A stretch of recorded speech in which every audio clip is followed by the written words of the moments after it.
I'll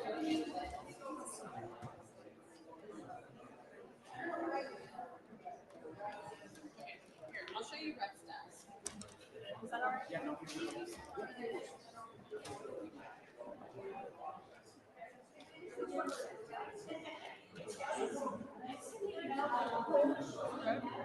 Jimmy Lopez.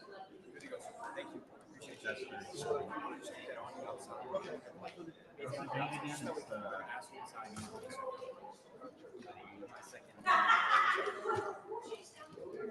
Thank you, sir.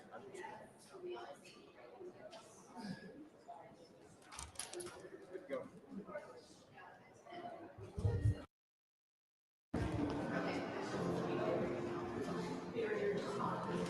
There's also the suitcase right as well. Okay. I can take it. Okay. Thank you. Cool. Thank you, Shane.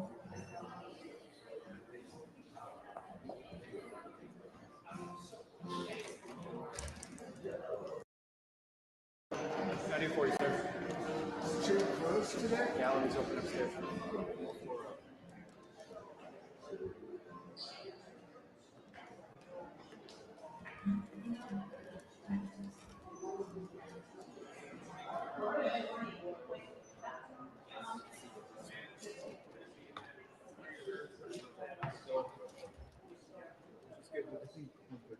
Okay, I'll double check. Thank you. Thank you, sir.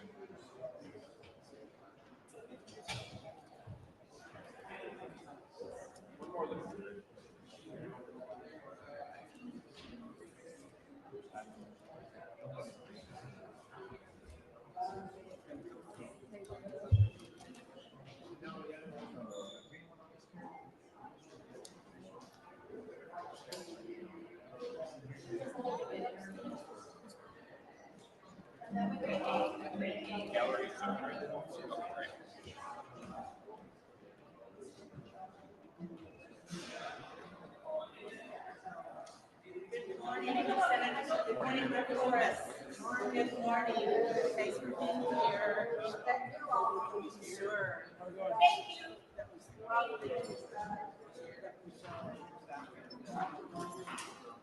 Put down the floor. Thank you, sir.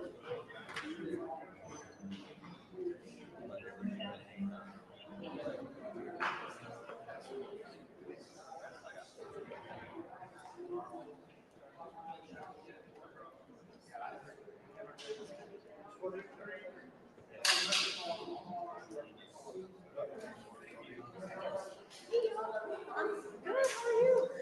I'm sorry, I didn't get my. Thank you.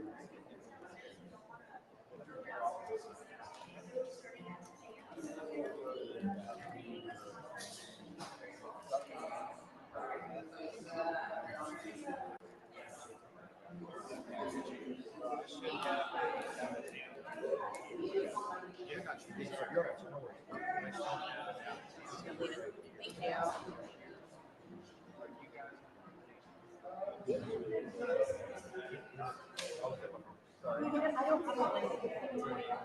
No worries.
Yes, sir. I'll be bouncing. I'll be upstairs, but I'll be bouncing.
Oh, just first.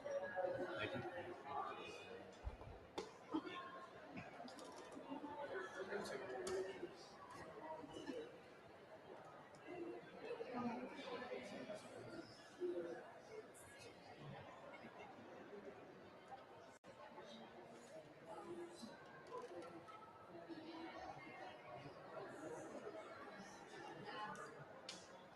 Sir, who's ahead? Ruby calls. Take it, sir. Yes, sir. That's one. Two.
How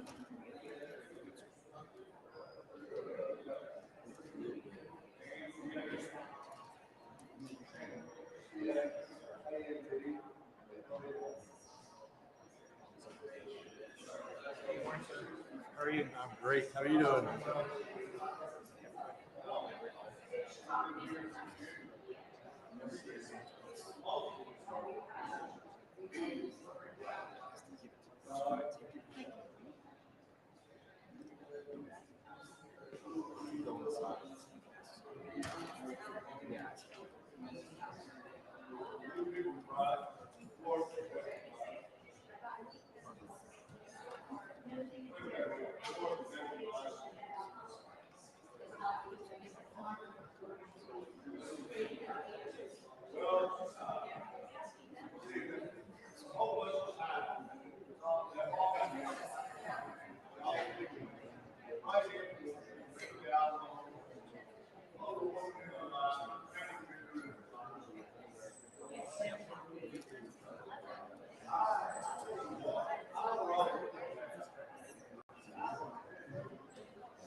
Want a copy of it? Give me one second. Thank you.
Especially if it's in the 70s.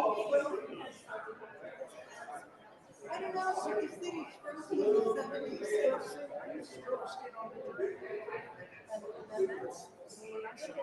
Every city has changed. I used to live in Chicago.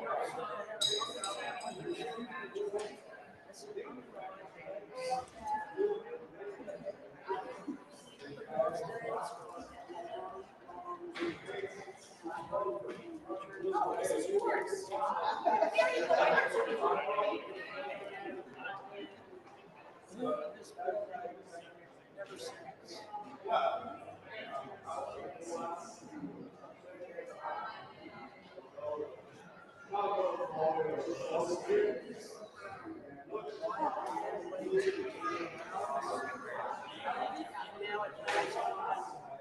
Oh,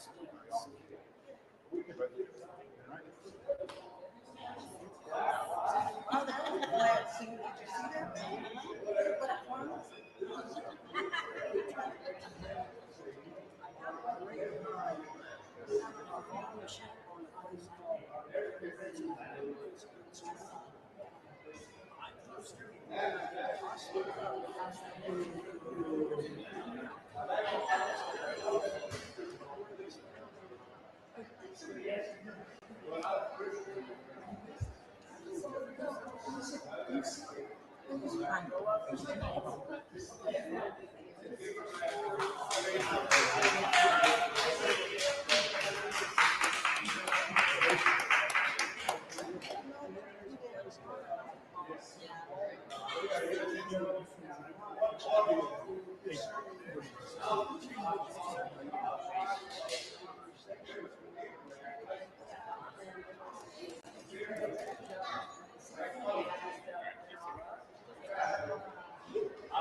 Nice to see you.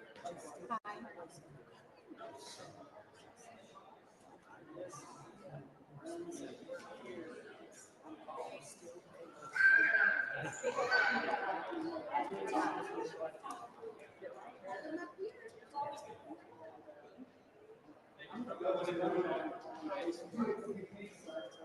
Sir, doing good.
The House will come to order. Members, please register.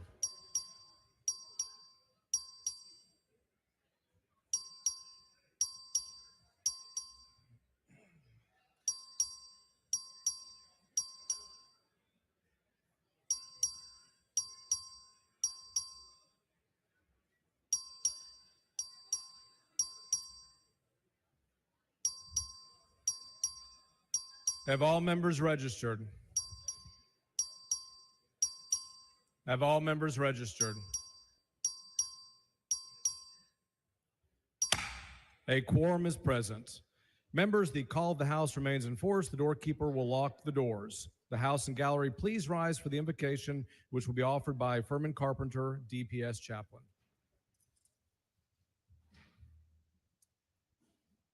Let us pray. Our most wonderful Father, thank you so much for blessing us and giving us this country, a country where free people can live. Father, we thank you for our great nation, and Father, help us to realize that without you, there is no real law and there is no real liberty. We ask you, Father, to please guide our lawmakers. We thank you for them. Father, thank you for them and their families. Father, we ask you to help them serve with faithfulness and integrity and humility. Father, help them to meet the challenges head on of those who create evil, Father, to do injustices, Father. Help us to meet them head on, Father. Help them to be your instruments, Father, to draw people together in helping us to be the great state of Texas. Father, we ask you to be with all of these works that they're doing, Father, all the special sessions, opportunities that come along, and help us to use that, Father, so we would shine as a bright light. That Texas would be a bright light, a beacon, Father, throughout Texas, throughout the United States, and throughout this great world. Thank you again, Father, for this time and this opportunity. It's in Jesus' name we pray. Amen. Chair recognizes Representative Orr to lead us in the pledges of allegiance to the United States and our Texas flag. Good morning, members and friends. Please join me in our pledges. I pledge allegiance to the flag of the United States of America and to the republic which stands one nation under God, indivisible, with liberty and justice for all. Honor the Texas flag and pledge allegiance to thee, Texas, one state under God, one and indivisible.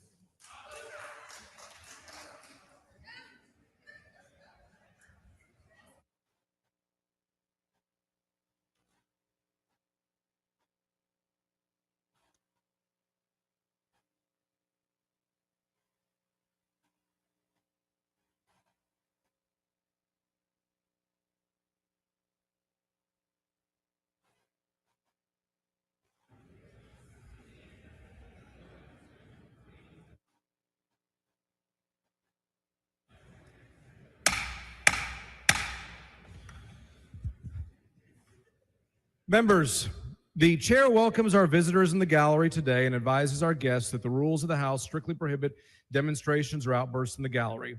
If there are demonstrations or outbursts of opposition or support in the gallery, the chair will order the Sergeant at Arms to clear the gallery under the House's constitutional authority to prevent obstruction of its proceedings. Members, the call of the House remains in force until HB 4 is passed on third reading. The doors to the chamber will remain locked until the call is expired.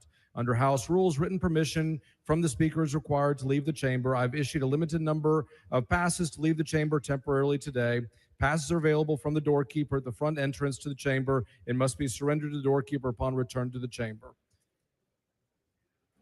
Mr. Speaker. For what purpose?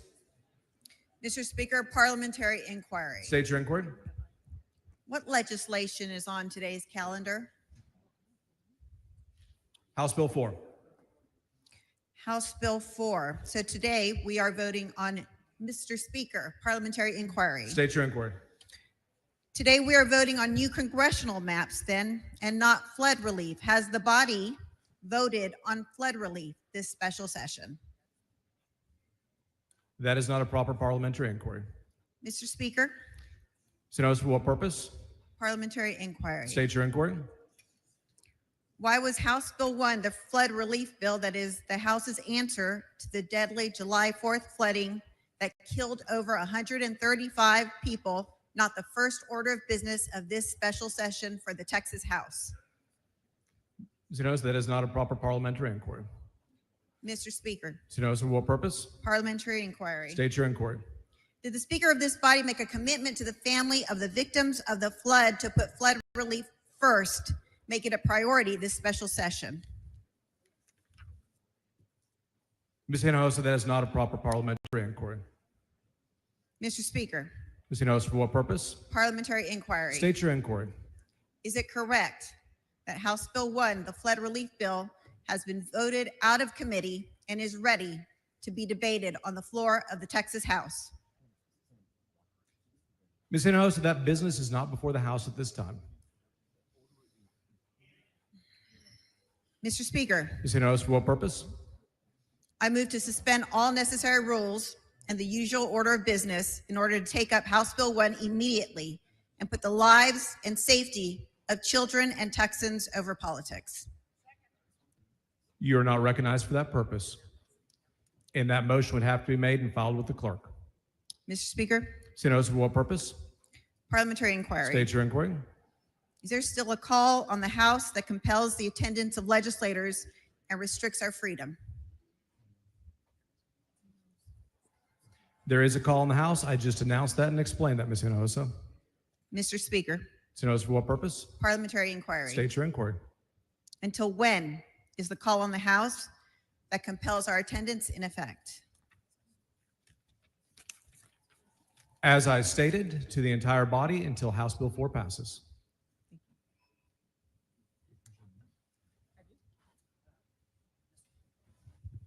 Mr. Speaker, Ms. Strasser, for what purpose? parliamentary inquiry. State your inquiry. Isn't it true that had the members of this House shown up and done their jobs in this first special session, we would have already passed critical flood relief legislation and provided financial relief and support for all of the impacted communities across the whole country, including mine? Ms. Troxler, that is not a proper parliamentary inquiry. Mr. Speaker, Ms. Troxler, for what purpose? parliamentary inquiry. State your inquiry. Isn't it true that because we did not have quorum, because members of this body chose not to show up and do their jobs, the work of Texans has been delayed, not stopped, but delayed. And so that relief to those families is finally going to be done within these next 2 weeks because they have finally shown up to work.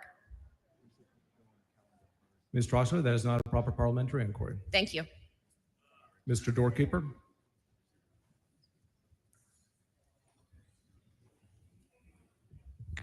Mr. Speaker, I have a message from the Senate at the door of the House. Admit the messenger.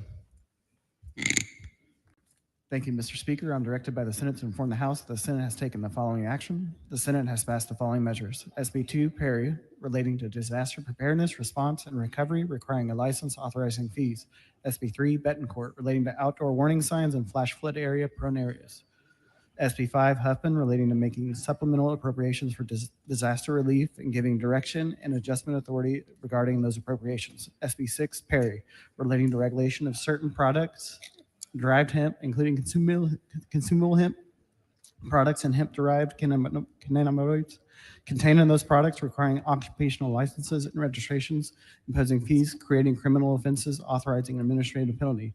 SB 8, Middleton, relating to the designation and use of certain spaces and facilities according to sex, authorizing a civil penalty and private civil right of action. SB 10, Betancourt, relating to the calculation of the voter approval tax rate for certain taxing units.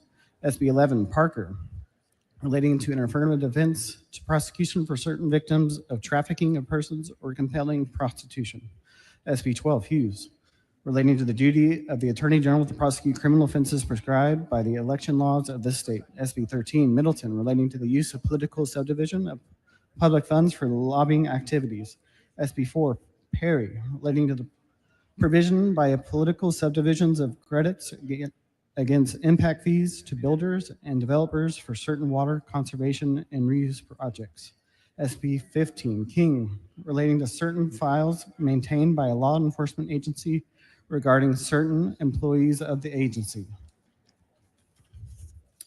SB 16 West, relating to real property theft and real property fraud, establishing recording requirements for certain documents concerning real property, creating a criminal offense of real property theft and real property fraud, and establishing a statute of limitations, restitution, and certain procedures with respect to those offenses. SB 18 Zaffarini, relating to an exemption from the requirement to obtain a permit from the Texas Commission on Environmental Quality. The following bills on first reading and referral. Mr. Speaker, Not at this time. After first reading and referral, I'll recognize you.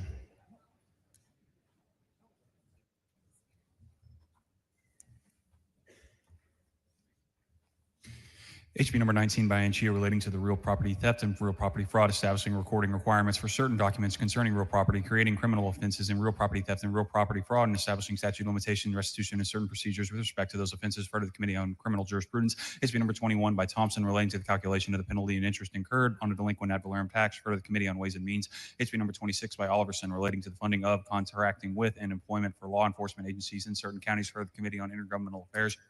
HB number 27 by Harris, relating to the consideration by a groundwater conservation district of module available groundwater when issuing permits. For the Committee on Natural Resources. HB number 214 by Orr, relating to the designation and use of certain spaces and facilities according to sex, authorizing a civil penalty and private civil right of action. For the Committee on State Affairs. HB number 265 by Hull, relating to the governmental oversight of youth camps, including youth camp rules and the Youth Camp Advisory Committee. For the Committee on Public Health. SB number 2 by Perry, relating to the disaster preparedness, response, and recovery, requiring a license, authorizing fees. For the Committee on Disaster Preparedness and Flooding Select.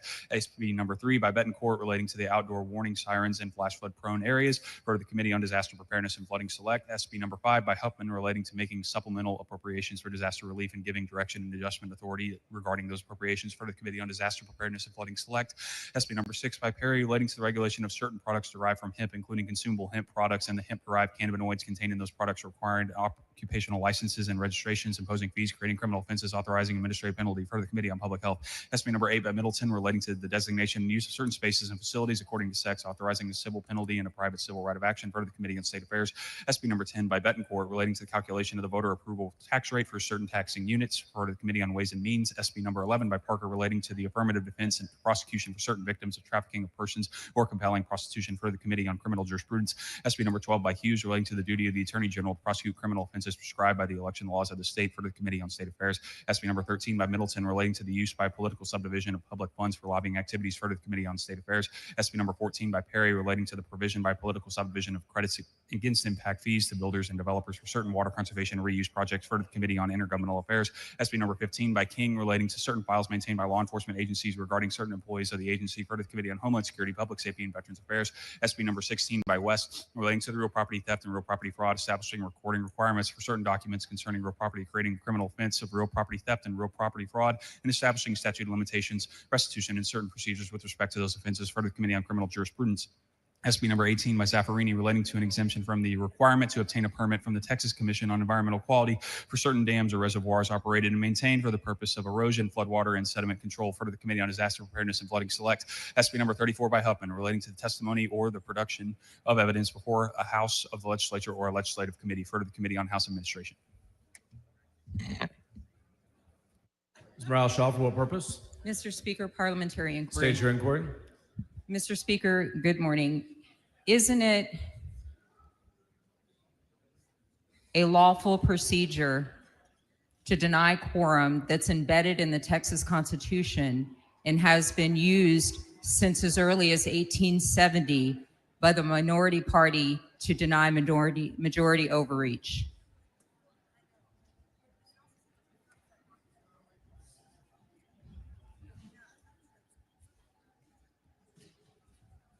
That is a hypothetical inquiry. The chair does not respond to general questions about rules or procedure. Mr. Speaker. Ms. Morales-Shaw, for what purpose? Parliamentary inquiry. State your inquiry. Isn't it true that Governor Abbott declared an emergency on July 4th for the Kerr County floods? That is not a parliamentary inquiry. Mr. Speaker. Ms. Morales-Shaw, for what purpose? Parliamentary inquiry. State your inquiry. When a governor declares a disaster a state disaster, isn't it true that he also has the power to direct state funds to that disaster area to provide relief without a legislative session, without a special session, and without any action of the Texas legislature. That is not a parliamentary inquiry. Thank you, Mr. Speaker. Mr. Dutton, for what purpose? Parliament inquiry, Mr. State your inquiry. Mr. Speaker, the House is governed by a set of rules, is that right? Yes. And one of those rules has to do with Mr. Dutton, for what purpose? Parliament inquiry, Mr. State your Speaker. inquiry, please. One of the rules that we have relates to quorum, is that correct? Hold on. Members, please take your conversations outside the realm. Mr. Dutton, for what purpose? Parliament inquiry. State your inquiry. Mr. Speaker, is a member allowed to use the rules in the House in terms of governing their conduct?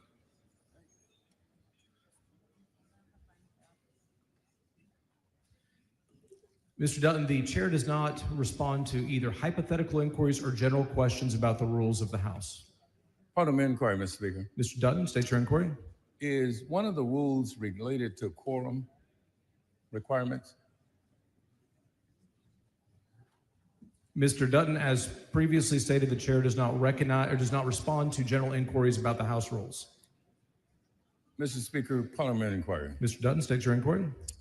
Does the Constitution trump our rules? Mr. Dutton, the chair does not respond to general inquiries.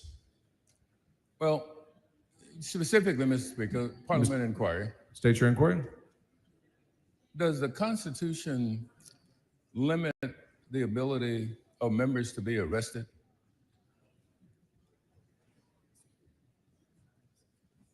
Again, Mr. Dutton, that is a general inquiry. Well, that does not relate to the business before the House. Well, it seems pretty specific to me, Mr. Speaker. Can Parliament inquiry? State your inquiry, Mr. Dutton. Can you explain to me why that's general?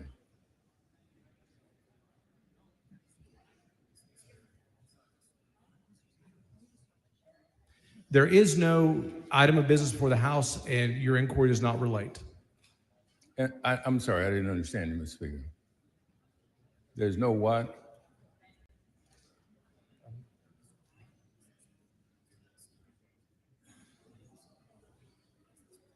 There is no item of business before the House at this time, and your inquiry is not related to any item of business before the House. Parliament inquiry, Mr. Speaker. Mr. Dutton, state your inquiry. Is the only acceptable Parliament inquiry related to a matter that's currently before the House? That is correct. Parliament inquiry, Mr. Speaker. Mr. Dutton, state your inquiry. So any other parliamentary inquiry would be unacceptable.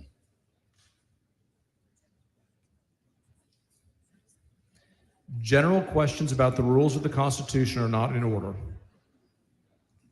That's not my question, Mr. Speaker. Parliament inquiry. Mr. Dutton, state your inquiry. My question is simply this, is that unless a matter is before the House, there can be no parliamentary inquiry except the ones related to that matter. That is correct. Is that in the rules, Mr. Speaker? Yes. Parliament inquiry, Mr. Speaker. State your inquiry. Can you cite me the rule?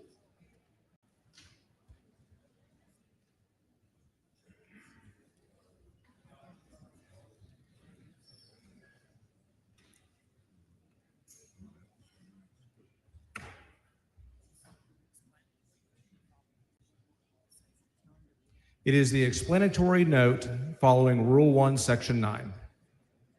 Parliament inquiry, Mr. Speaker. State your inquiry. I don't have my rule book. Could you read the rule to us? You're welcome to come down front and we'll get you a copy. And Section 9, is that what you said, Mr. Rule 1, Section 9? Rule 1, Section 9, explanatory note 4. Explanatory note 4. Page 10 of your manual. Parliament inquiry, Mr. Speaker. State your inquiry. The explanatory notes govern the rules in this House?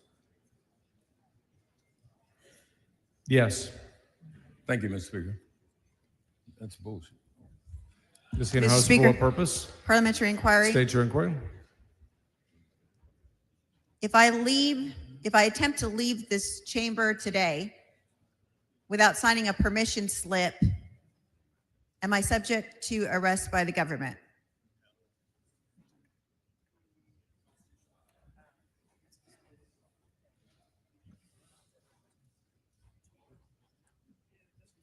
As I stated today, no one will be able to leave the chamber without a permission slip. Mr. Speaker, So notice for what purpose? parliamentary inquiry. State your inquiry. Why is an arrest under the call of the House not prohibited by Article 3, Section 14 of the Texas Constitution that prohibits members from being arrested during the legislative session? So notice that is a general question that the chair declines to answer. Mr. Speaker, So notice for what purpose? if I attempt to leave this floor today with this call of the House on me, why am I not protected from arrest by Article 3, Section 14 of the Texas Constitution that prohibits the arrest of members during the legislative session? That is a hypothetical and general question. As previously stated, the chair declines to answer those. Mr. Speaker, Ms. Hinojosa, for what purpose? can I walk out right now of this House without being arrested, or am I protected by Article 3 of Section 14 of the Texas Constitution?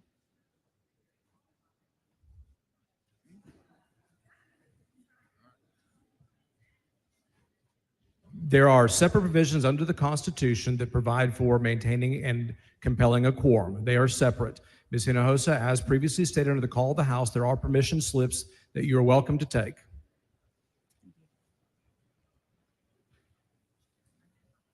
Okay.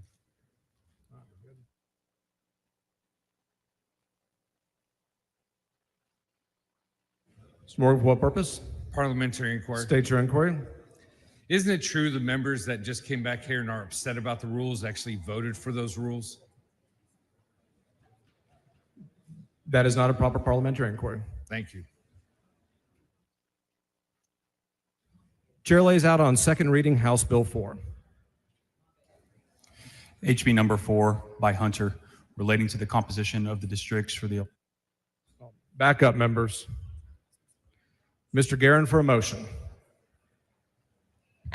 Thank you, Mr. Speaker and members. Mr. Speaker, I move that the House grant permission for all committees and subcommittees to meet while the House is in session through and including Monday, August 25th, pursuant to their committee postings. I move passage.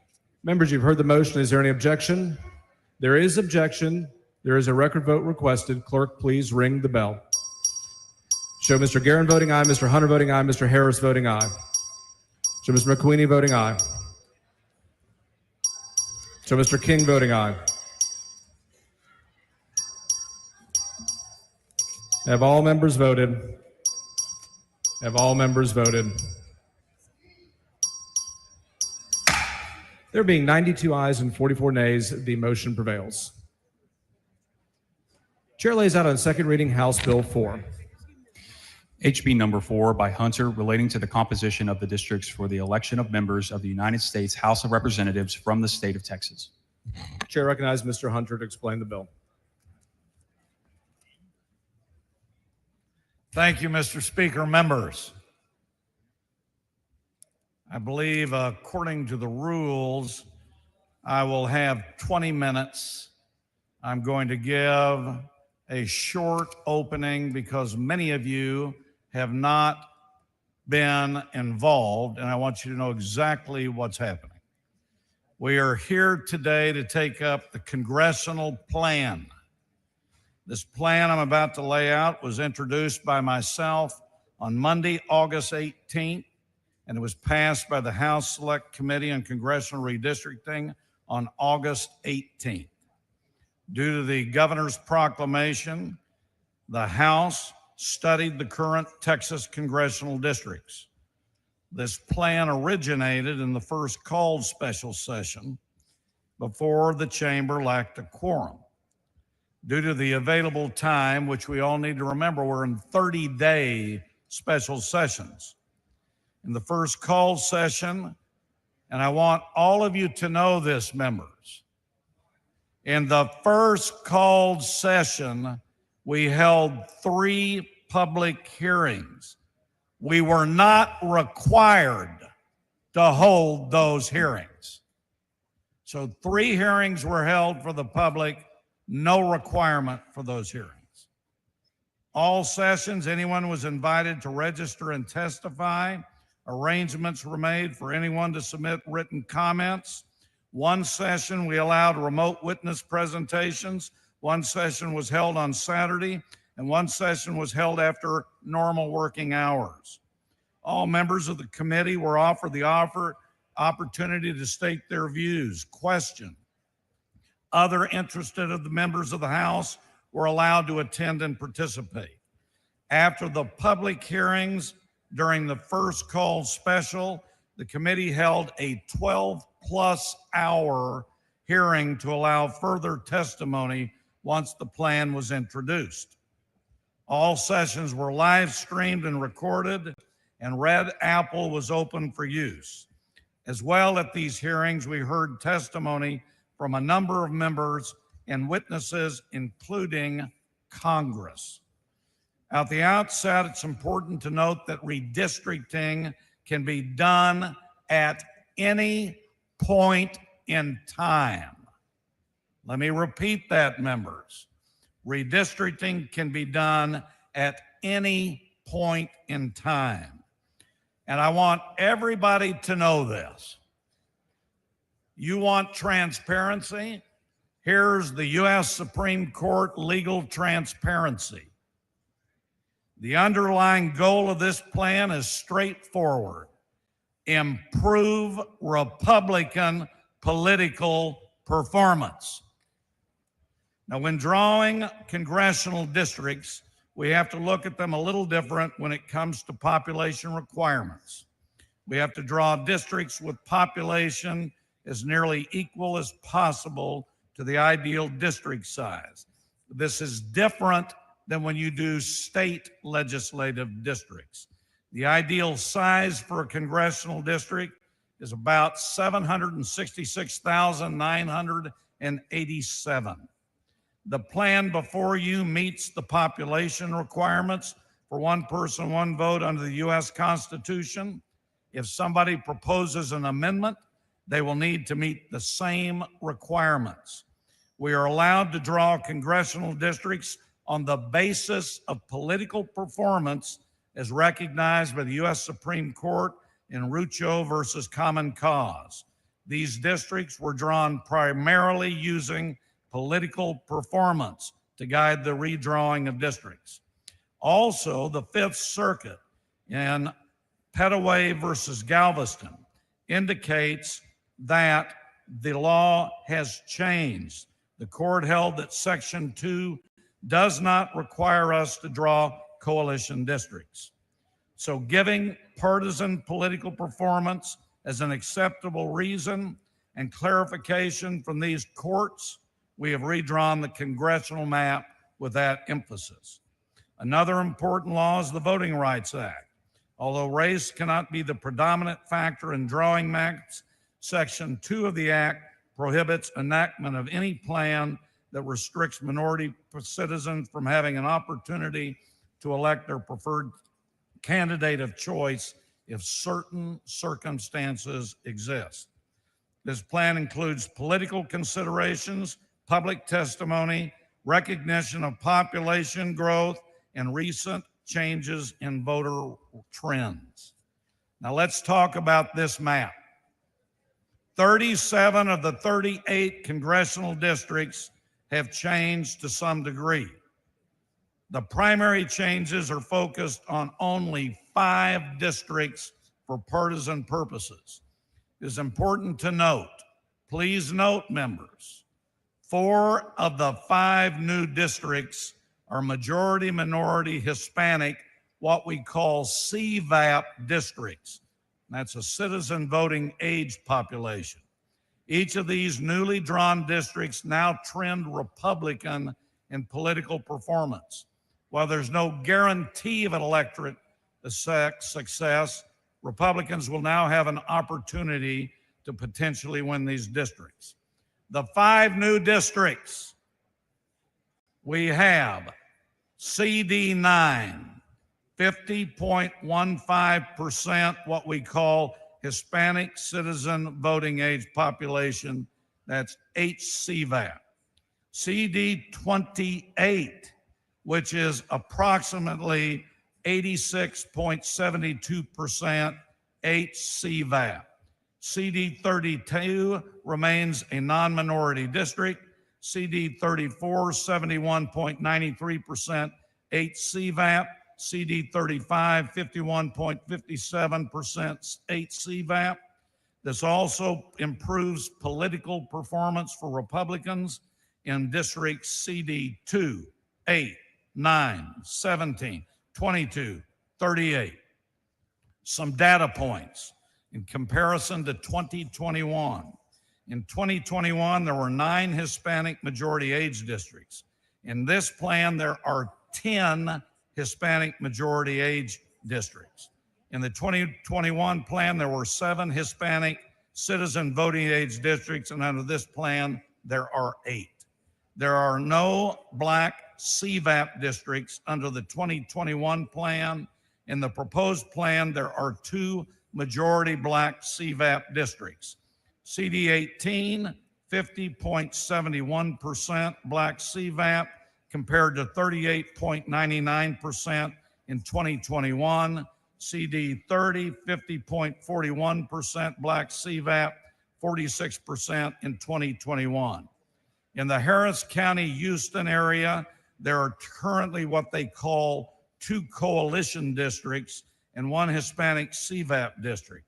In the proposed plan, CD18 becomes a new Black CVAP district, CD9 becomes a new HCVAP district, and CD29 becomes a majority Hispanic VAP district. That's voting age population, which should continue their political performance. CD9, 50.15% HCVAP, CD18, 50.71% Black CVAP, CD29, 43.45% HCVAP, and 32.69% Black CVAP, all surrounding Republican districts to continue to perform for the Republicans. This is a good plan. I urge its adoption. But Mr. Speaker, members, according to the U.S. Supreme Court, you can use political performance. And that is what we've done. I'll answer questions. Mr. Romero, for what purpose? Ms. Thompson, for what purpose? Mr. Speaker, does the gentleman yield? Gentleman yield for questions? Yes. Gentleman yields for questions. Mr. Chairman, who decided that these should be changes made from the introduction version of this bill? Who decided the plan? Who decided that there should be changes made from the introduction version of the bill? I do not know who decided, but it had been discussed since April that congressional redistricting could be an issue, especially with the new case law and the new population trends. And I made the decision that I would file this bill. Mr. Chairman, when the first call session, special session, the committee produced a bill where they had indicated there would be 5 new congressional districts for Republicans. Subsequently thereto, a second special session was called. Upon meeting of the committee, there was a vote taken on a amended part of a bill that had been previously voted out on the first special session of this year. Who made a decision to amend the bill from the first call special session? Me and the lawyers. Pardon me?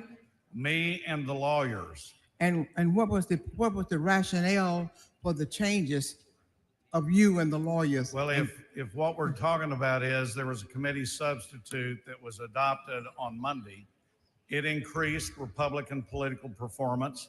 Legally, I was told that it would follow the case law, and nobody was here for 18 days. And so my view is we're given every opportunity we can. Nobody met with me, nobody came in. And so I talked to the lawyers, and we increased Republican political performance, and we increased the map from where it was. So I would say me and the lawyers. So you had to go in and look at precincts to do this, correct? You had to go in and look at precincts in order to make those changes. I would say, Dean, that I visited with counsel, and they and their resources looked at the specifics. And who made a decision on what precincts will go into that amended map? I think it was what, 2333? Counsel. Council and council alone? There was no input by you? Well, I mean, I told him I wanted to increase Republican political performance, and I'm not involved in the specifics. And I asked, as everybody in here does when you hire a lawyer, this is my goal, can you accomplish it? And they did it. And I asked them to follow the law, follow Rucho, follow Petaway, and this was the map that was developed. So what you're telling the House is that you and you alone made a decision to make those changes? No, as I just said, I made the decision to look at this map. Can we increase Republican performance since nobody was around and that we had a walkout? They then went to work, came up and increased the Republican performance. So when did you make a decision that you needed to make a change in the map from the first special session to the second special The session? walkout occurred August 3rd. It was probably a couple of days after that. On August the 3rd, subsequently to that, didn't we have hearings? Or was that No, the last? nobody was here. It was a quorum break. We couldn't do anything, couldn't meet, couldn't let the public have hearings. Nobody could meet with me. Nobody could provide an amendment. So we had to just do things on our own. So there were no input. I think what you're telling me is there was no input by the speaker. There was no input by the lieutenant governor. There was only input by you and the person that you indicated help you draw the changes. And you alone made a decision that there should be some changes to the map that was a part of the first special session. That's not what I said. I said, Oh, I'm so sorry. What did you say then? I said exactly what you know I said. No, I don't know what you said. Yes, I did. If you've been here for 18 days, you would have known. Number one, I decided to take a look at this map to see if we could increase Republican performance. I can tell you, a lot of people wanted to increase Republican performance. I can't tell you everybody that has raised that issue. I went to the lawyers, said, we have a plan. Can we increase it? And would it be legal? They said they would look at it, came back and told me this plan is legal. Well, I based upon the testimony that I think that the committee held, the 3 hearings, based upon the testimony that we heard, based upon what was supposed to have been submitted as written testimony, it is my understanding that there was a 100-to-1 not to make changes in the maps. Am I missing something? Yeah, you missed 88 Republican members that didn't get an opportunity as well either. But they had you held public hearings, Dean, that were not required. The chairman of the committee decided to include the public. I'm glad he did. But just because certain groups come in, and if you remember, there was certainly a lot of publicity that I can't remember the source yet, but I think it'd be checked, that there were certain third-party organizations paying and getting field advisors to come into these hearings to take a political stance. So if they're going to use the political under Rucho, so can we. But were the 88 members who are members of this body denied the right to come and testify before that committee? No, but they've been here the whole time and they have been wanting to move this. I'm just glad I'm able to get this particular plan. because it may get reviewed again. Were their constituents denied the right to come and participate in the hearings? What's that? I couldn't Were hear. their constituents denied the right to participate in those hearings? That I don't know, because I just presented the bill. I don't know. Were their constituents denied the right to submit their opinion or testimony to the committee? I don't think so, but again, I was just presenting the bill. That was not my function. But you made the statement that they were not a part of it. I didn't say they were not important. In fact, in the hearing, as you recall, I made a big statement that I thought they were important. And even though there was opposition, I was glad they came. And some of the information in this map came from those hearings. So I disagree with you 100%. I'm glad we did the hearings. I'm glad we got the input. And I'm glad that a lot of people submitted it in writing. So absolutely it was taken in. Just because somebody agrees or disagrees with me doesn't mean that I'm not going to listen. And in fact, I offered at the hearing for members to come visit with me and members to come talk with me. And if they needed to bring somebody in, that they could. I did hear from some Republicans. Well, to agree and disagree is a part of our democratic process. Absolutely. Okay, and they did have an opportunity if had they wanted to come. Yes, I do agree that they have. Mr. Chairman, let me draw your attention to Congressional District Number 9. I noticed in the Congressional District Number 9, in your amendment 2333, you discuss in committee that your map draws this to be a Hispanic majority district. Is that correct? Are you talking about the bill that is right here today? Yeah, I'm talking about that amendment that was voted out of committee. Well, we didn't do an amendment. We did a committee substitute. Well, a substitute. Okay. Yeah. Yes. And I think the number was 2333. I think that's the map number is Yeah. Plan C 2333. Yeah, that's the one we own. That's what I'm talking about. And you indicated today that you all reconfigured that to be a Hispanic majority district, correct? We said that Hispanic CVAP under the committee substitute would be 50.15%. And you have said in your brief that the Latino population in Texas support Republicans. That said that In your brief. in my brief. Then you say that, I've heard you say that the Latinos seem to tend to support Republicans. Well, not me, but I certainly welcome all of them being a South Texan. And I do think political performance and trend is going that direction to support Republicans, absolutely. But Well- I don't know what you mean. I don't think I said somebody preferred. I think there is a political performance that's showing preference to certain Republicans in different regions of the state based on everybody. And are you talking about the racial polarization analysis? I don't know what you mean by racial polarization analysis. I know about data that was done by HCVAP, HVAP, Black CVAP, and Black VAP, which is a little bit different. That's what I'm relying on. Well, this is analysis that is normally utilized when they're drawing to see what is the performance of different race. They're looking at dilution and inclusions and things of this nature. And they show that in CD9, the person that you pull in have more of a tendency to vote Democratic than Republican. And pulling in that percentage of Latinos and Congressional District 9 and new configurated District 9 will show that if they are a part of that congressional district, that their voting power may be diluted. Are you aware of that? I'm not real clear on that. Are you? I don't think there's a dilution. Political performance is what it's CD9, the Hispanic CVAP is 50.15%. It's a new Hispanic CVAP. The Liberty County is now in CD9. There does show in this CD Republican partisan performance. Previously, though, CD9 was not a majority of a single group. So now they are. Gentleman's time has expired.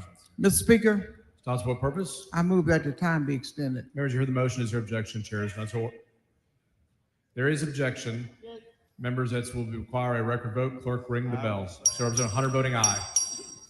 So Mr. Vasut voting aye. Mr. Tinderholt voting aye. Mr. Alcott voting aye. Show the speaker voting aye. Lopez voting aye. Toth voting aye. Swanson voting aye.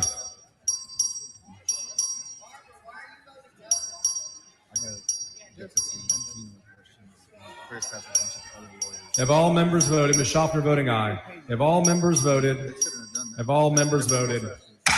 136 ayes and 1 nay. The motion prevails.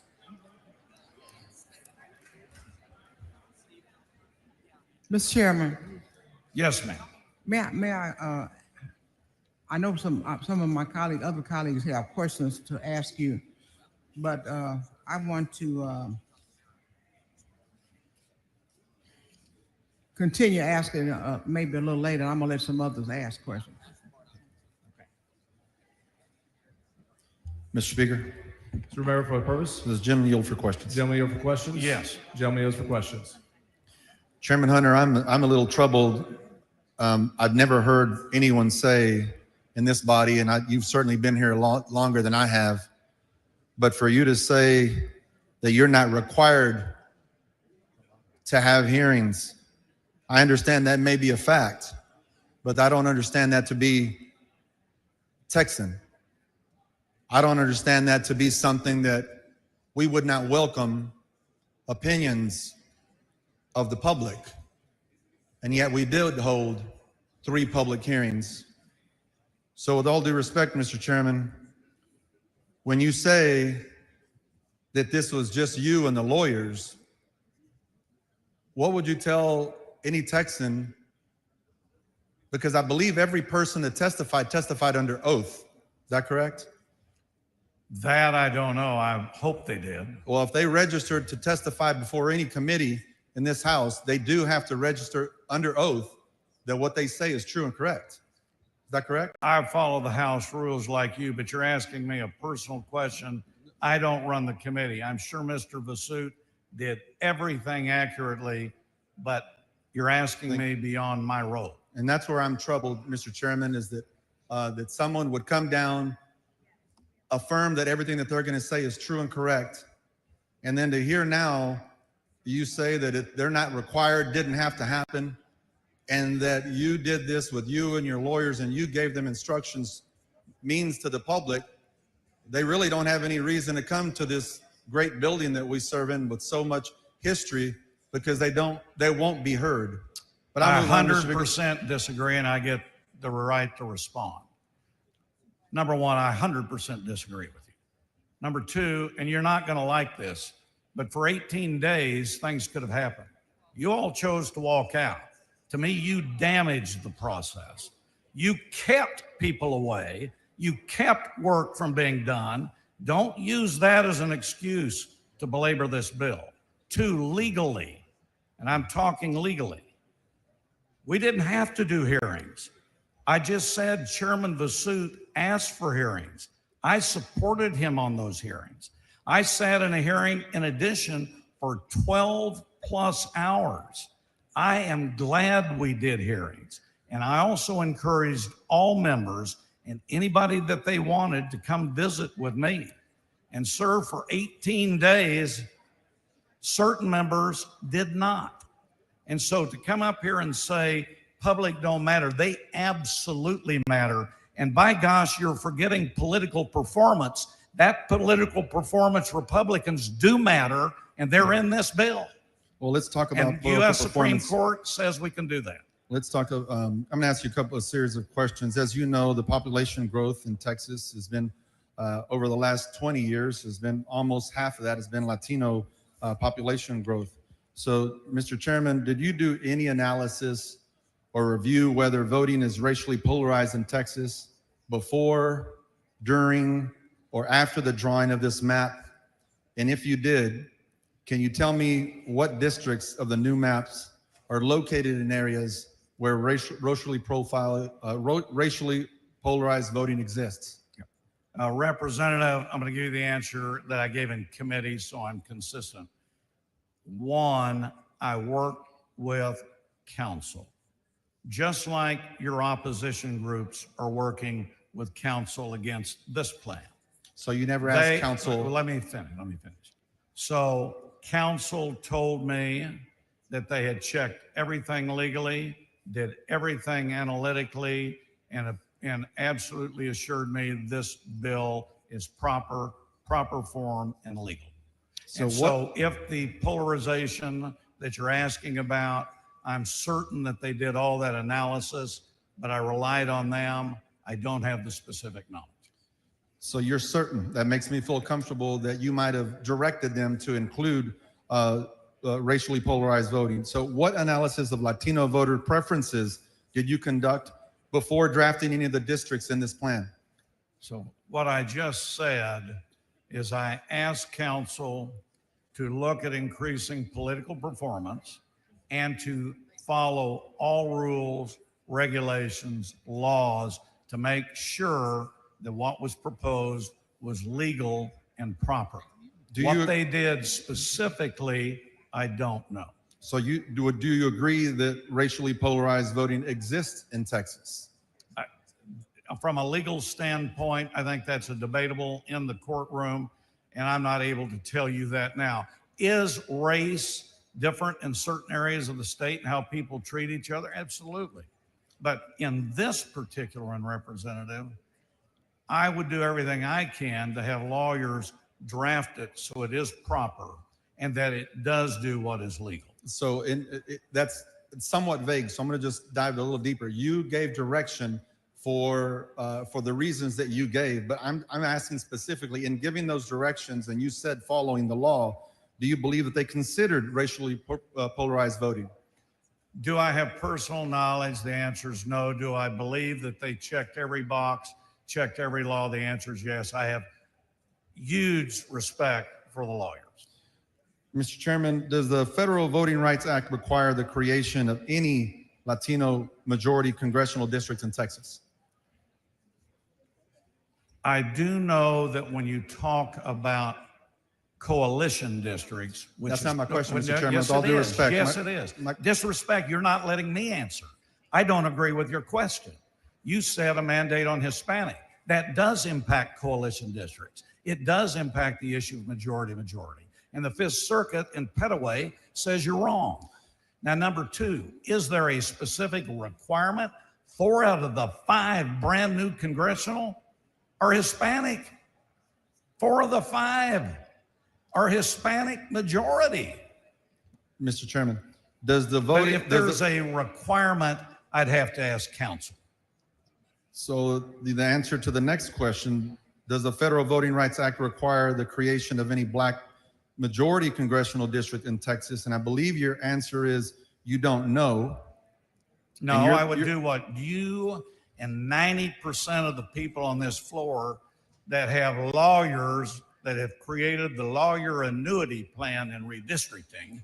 You all go to your lawyers to get them to give you a response. I go to my lawyer to get a response. So if there's a legal question, I would go to them and they would give me that information. And I do believe that when I talk to my lawyers, I give them direction, clear direction. I don't say follow all the laws, especially given when we're talking about the population growth, the growth of our state and where it's come from. Mr. But Chairman, I disagree now, sir. that wasn't a question. No, you're not supposed to make statements. You make a statement, I get to respond. You just said you don't tell them to follow all the laws. I absolutely do. Okay. I tell them to follow all the laws. Mr. Chairman, are you aware of any additional DOJ communications to the state of Texas through the governor's office, AG's office, or otherwise regarding unlawfulness of the current congressional map? I am aware through the committee process that there was a Department of Justice letter. I've had no communication with Department of Justice. I have no communication with the governor's office about that. I've had no communication with anybody about that except general members in the committee process. Mr. Chairman, are you aware if the DOJ has threatened any enforcement proceeding or action since the initial DOJ letter to Governor Abbott? I have no specific knowledge on that.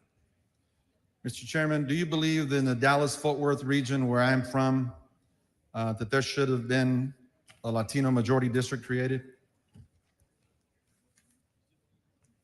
And do you realize that there is no Latino majority district in Tarrant County? Well, there is in the North Texas area. But if you're trying to split it up, for example, Houston, are you talking about under the new 5? Thank you, Mr. If you're talking about under the new 5, it's Houston, Valley South, Dallas area is a brand new district, Coast South, San Antonio. So those were the areas that the new 5 are, if that's what you meant to ask. Thank you, Mr. Chairman. The gentleman's time has expired. Mr. Speaker, Mr. Turner, for what purpose? move to extend time.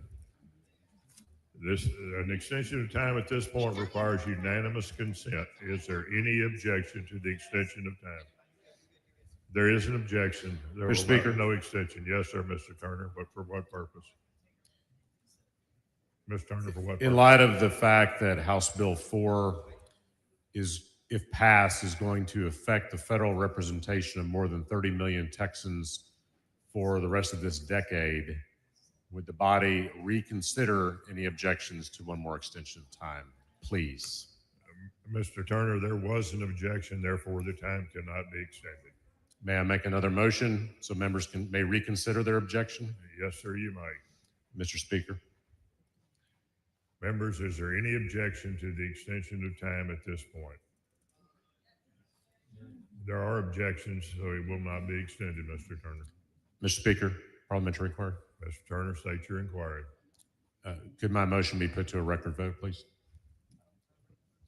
And the record vote is not necessary. It only takes one objection, and there is more than one. There has been more than one objection expressed to the speaker at this point. If a record vote, Mr. Speaker, parliamentary inquiry.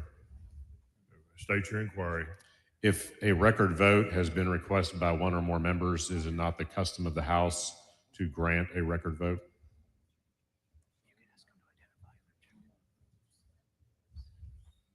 Members, Mr. Turner has requested a record vote. Vote yes if you're in favor of extending the time. Vote no if you're not. The clerk will ring the bell. Show Mr. Hunter voting no. Show Mr. Basoot voting no.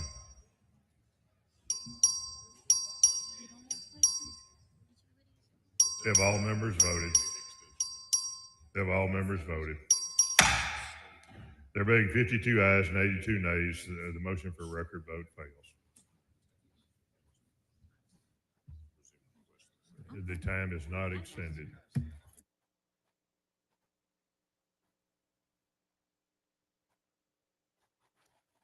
Mr. Hunter, please come to the front.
The following amendment, the clerk will read the amendment.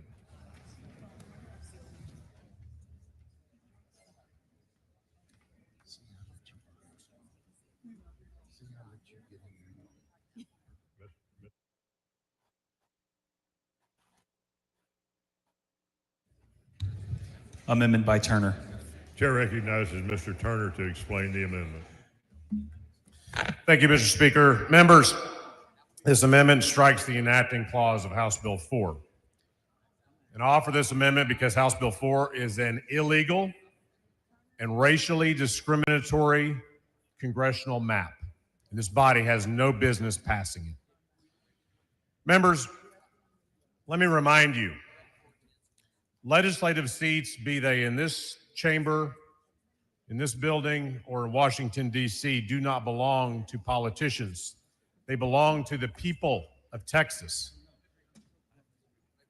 They belong to the families who are rebuilding from the Central Texas floods last month, to the Texans who are being crushed by high costs, working families choosing between groceries, rent, or a doctor's visit. They belong to the people of Texas, the very people each one of us has been sent here to represent. We would do well to remember that today. But today, there aren't any bills on this floor for flood relief, no bills for tax reform, no bills to lighten the burden for Texas families. There's only one item on this calendar, the very first item of this special session, the item that we have a call on the House for, a radical, racially discriminatory, mid-decade redistricting plan that surgically removes and strips away minority representation in the U.S. Congress. Texans and Americans now all across the country are watching, and they know this map before us is a calculated maneuver to diminish the voices of the very communities that power Texas, that has given Texas its phenomenal growth. Communities of color make up 95% of our growth in the last decade. The census data bears that out. And it's thanks to them, thanks to those Texans, that we gained 2 seats in the Congress in this decade. Yet those same communities are being punished with maps that dilute their voting power. Today, under the current map, which is already flawed as it is, 4 districts, African American voters have the ability to send a candidate of their choice to the U.S. House. In this map, only 2. Only 8 districts out of the 38 in this map are majority Latino, despite Latinos representing more than 40% of the Texas population. Discrimination against voters of color, sadly, is not new. Texas has a long and painful record when it comes to redistricting. Every decade since the Voting Rights Act of 1965, courts have found that Texas discriminated against voters of color. There's currently a federal lawsuit underway in El Paso with a decision pending, challenging the state's maps from 4 years ago. What is new is that instead of letting the courts do their job, we are being forced to race ahead with this mid-decade redraw. This is unprecedented and it is wrong. Members, it breaks my heart to see how this illegal and rigged mid-decade redistricting scheme is dividing our state and our country. This is Texas. It's not Washington, D.C. The impulses of outside politicians and their billionaire backers shouldn't dictate what we do in this chamber, in this House. We were sent here to work for the people of Texas, not them.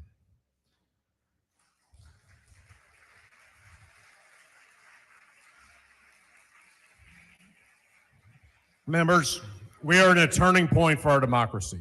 If we allow cheating, and that's what this is, it's cheating, elections will no longer reflect the will of the people.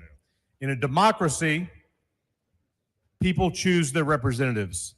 This bill flips that principle on its head, letting politicians in D.C. choose their voters, and that is un-American. Members, the American dream still holds promise for each of our families, each of our constituents that we were sent here to represent. But if we sell out our democracy to D.C. bosses by handing them the 5 congressional seats that they have demanded, our children and grandchildren may only get to see the remnants of this democracy. So to Texans of every political stripe, if you believe in a government that responds when you need it most, this is not a solution for any of our problems. Members, it is not too late.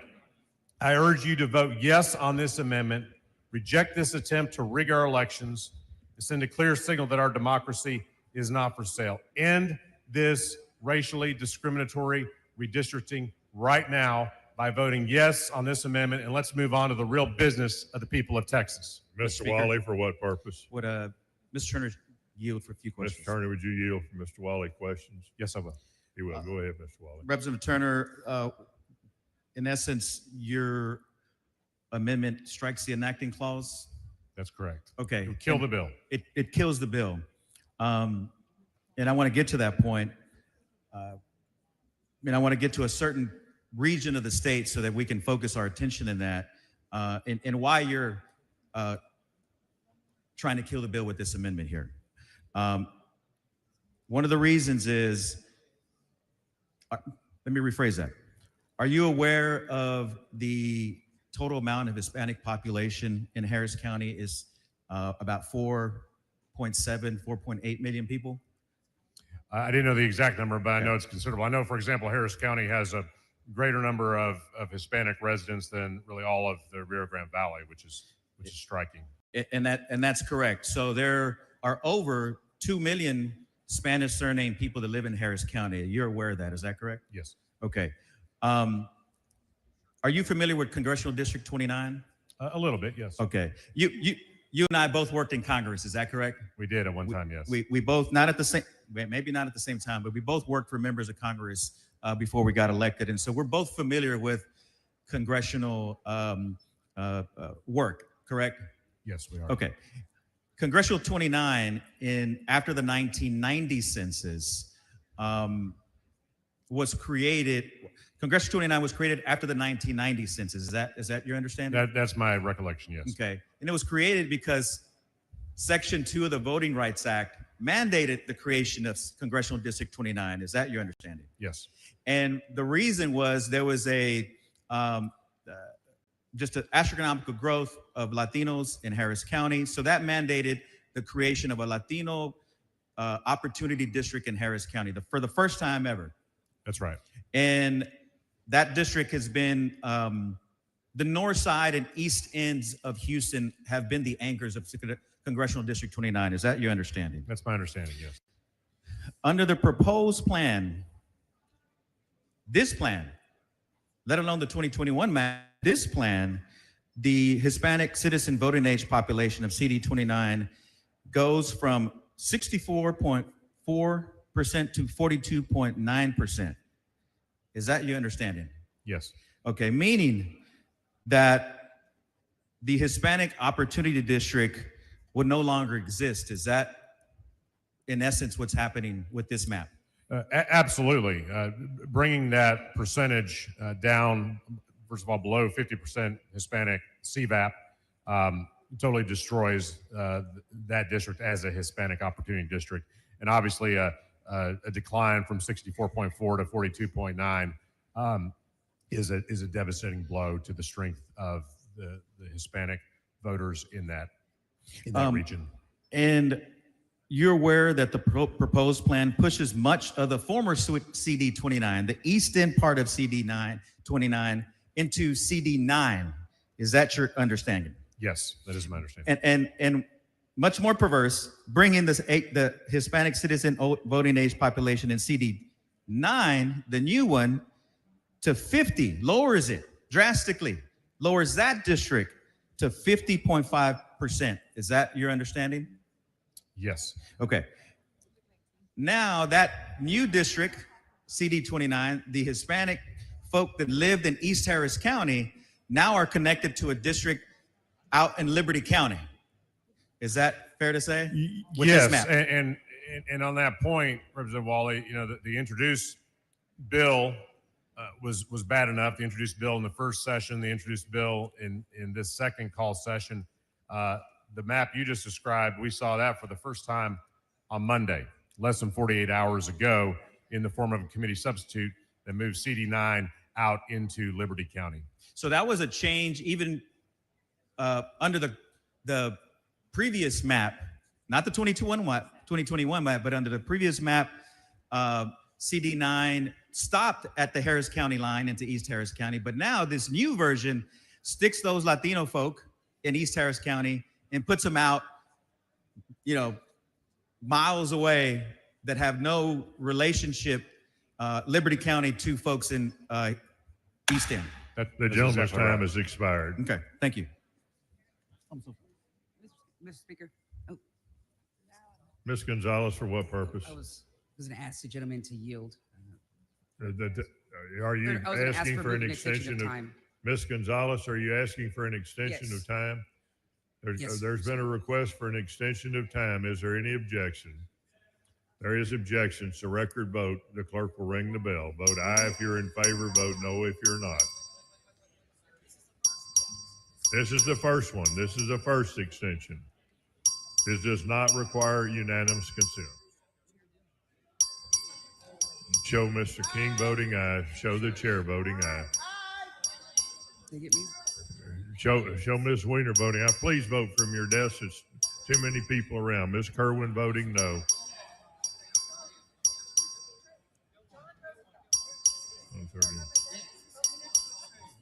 Members, this is the first extension of time, not the second.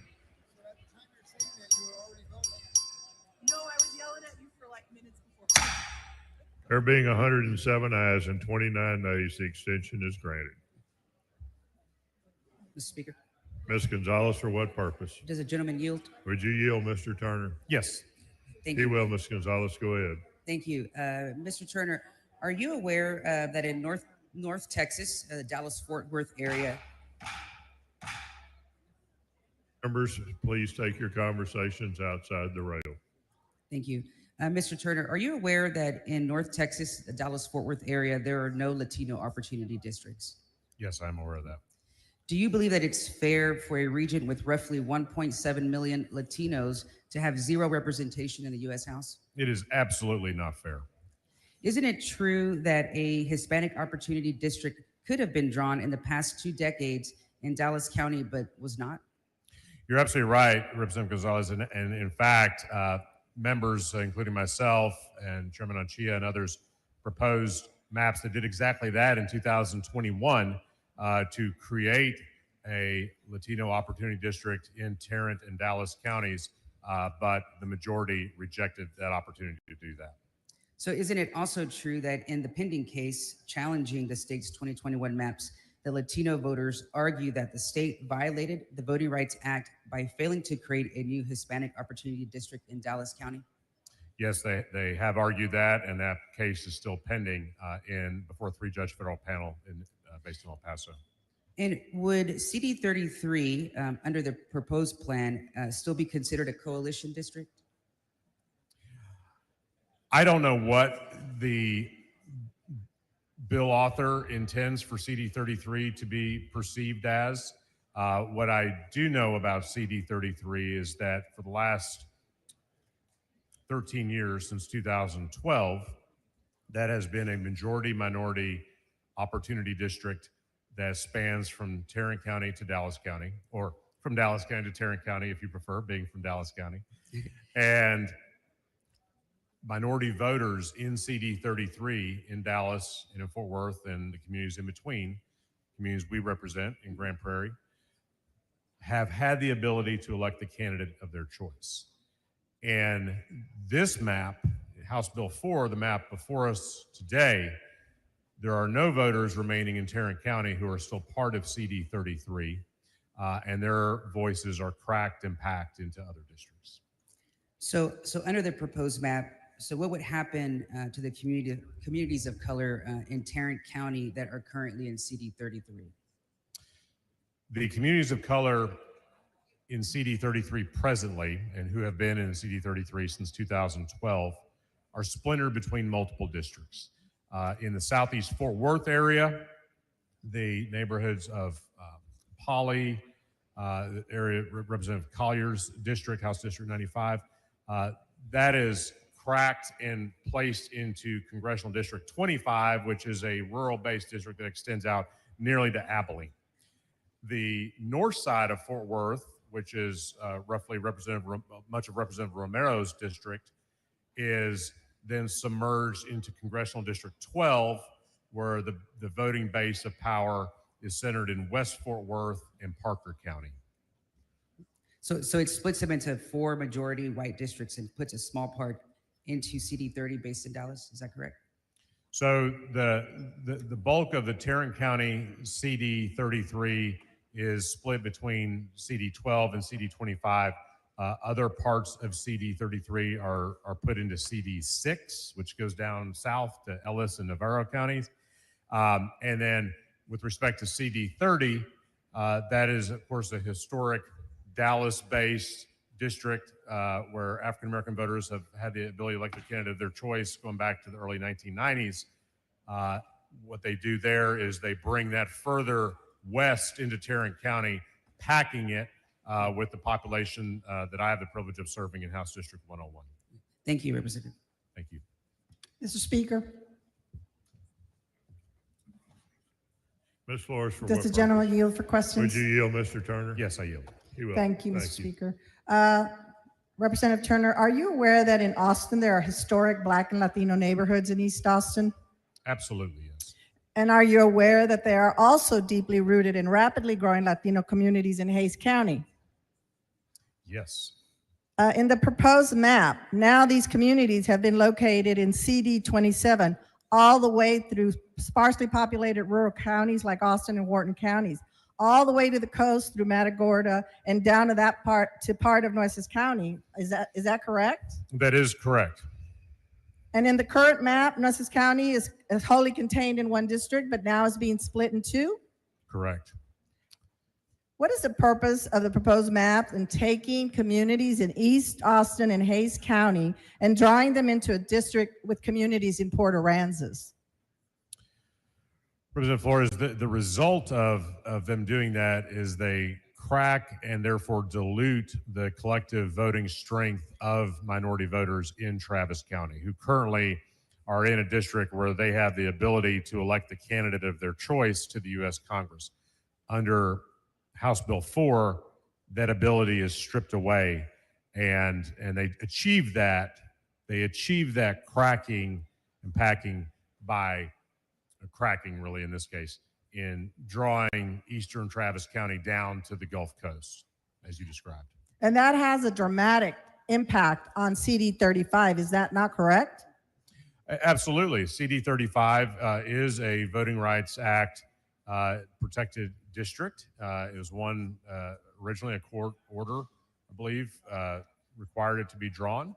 And since it has been in existence, Latino voters have had the ability to elect the candidate of their choice in that district. And the current district as drawn today, voters have that choice. They will no longer have that choice if the legislature passes this bill. So that does dramatically impact the Latino community in CD 35, as you just said, correct? Absolutely. It impacts them in a very, very dramatic and negative way. Do you know, are you aware that there were any analysis performed to determine if Latino voters in the current CD 35 are able to elect a candidate of their choice in most elections? Representative Flores, I'm not aware that the bill author or any of the proponents of the map did that analysis. I asked that exact question in our committee hearing. I was told no. I heard Representative Romero ask that question of the bill author just a short time ago.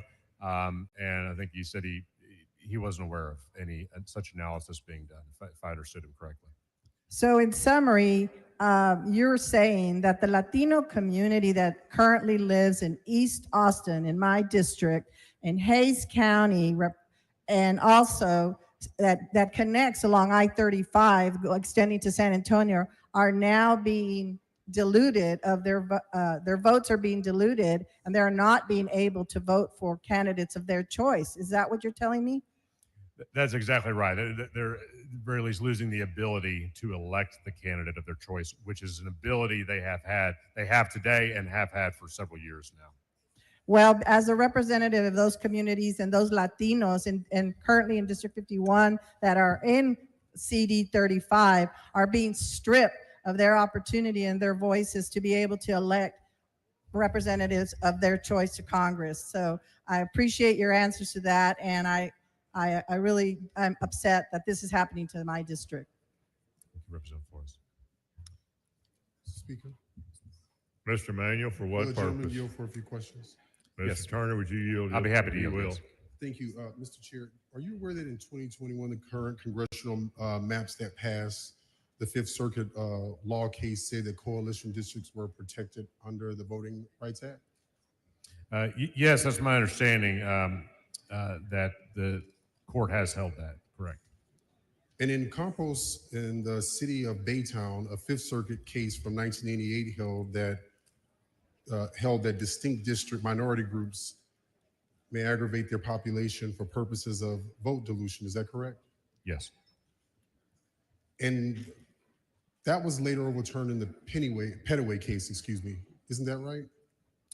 So my understanding of the Pettaway case is that it said that groups didn't necessarily have a right to claim a voting rights protected district under Section 2 if there were multiple ethnic minorities.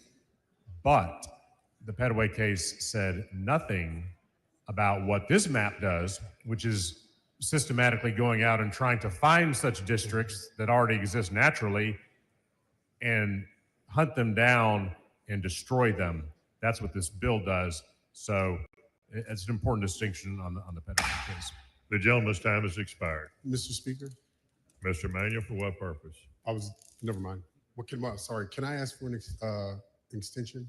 You can, Mr. Manuel. An extension requires unanimous consent. A record vote has been requested on all motions today. The clerk will ring the bell. Vote aye if you're in favor of the extension. Vote no if you're not.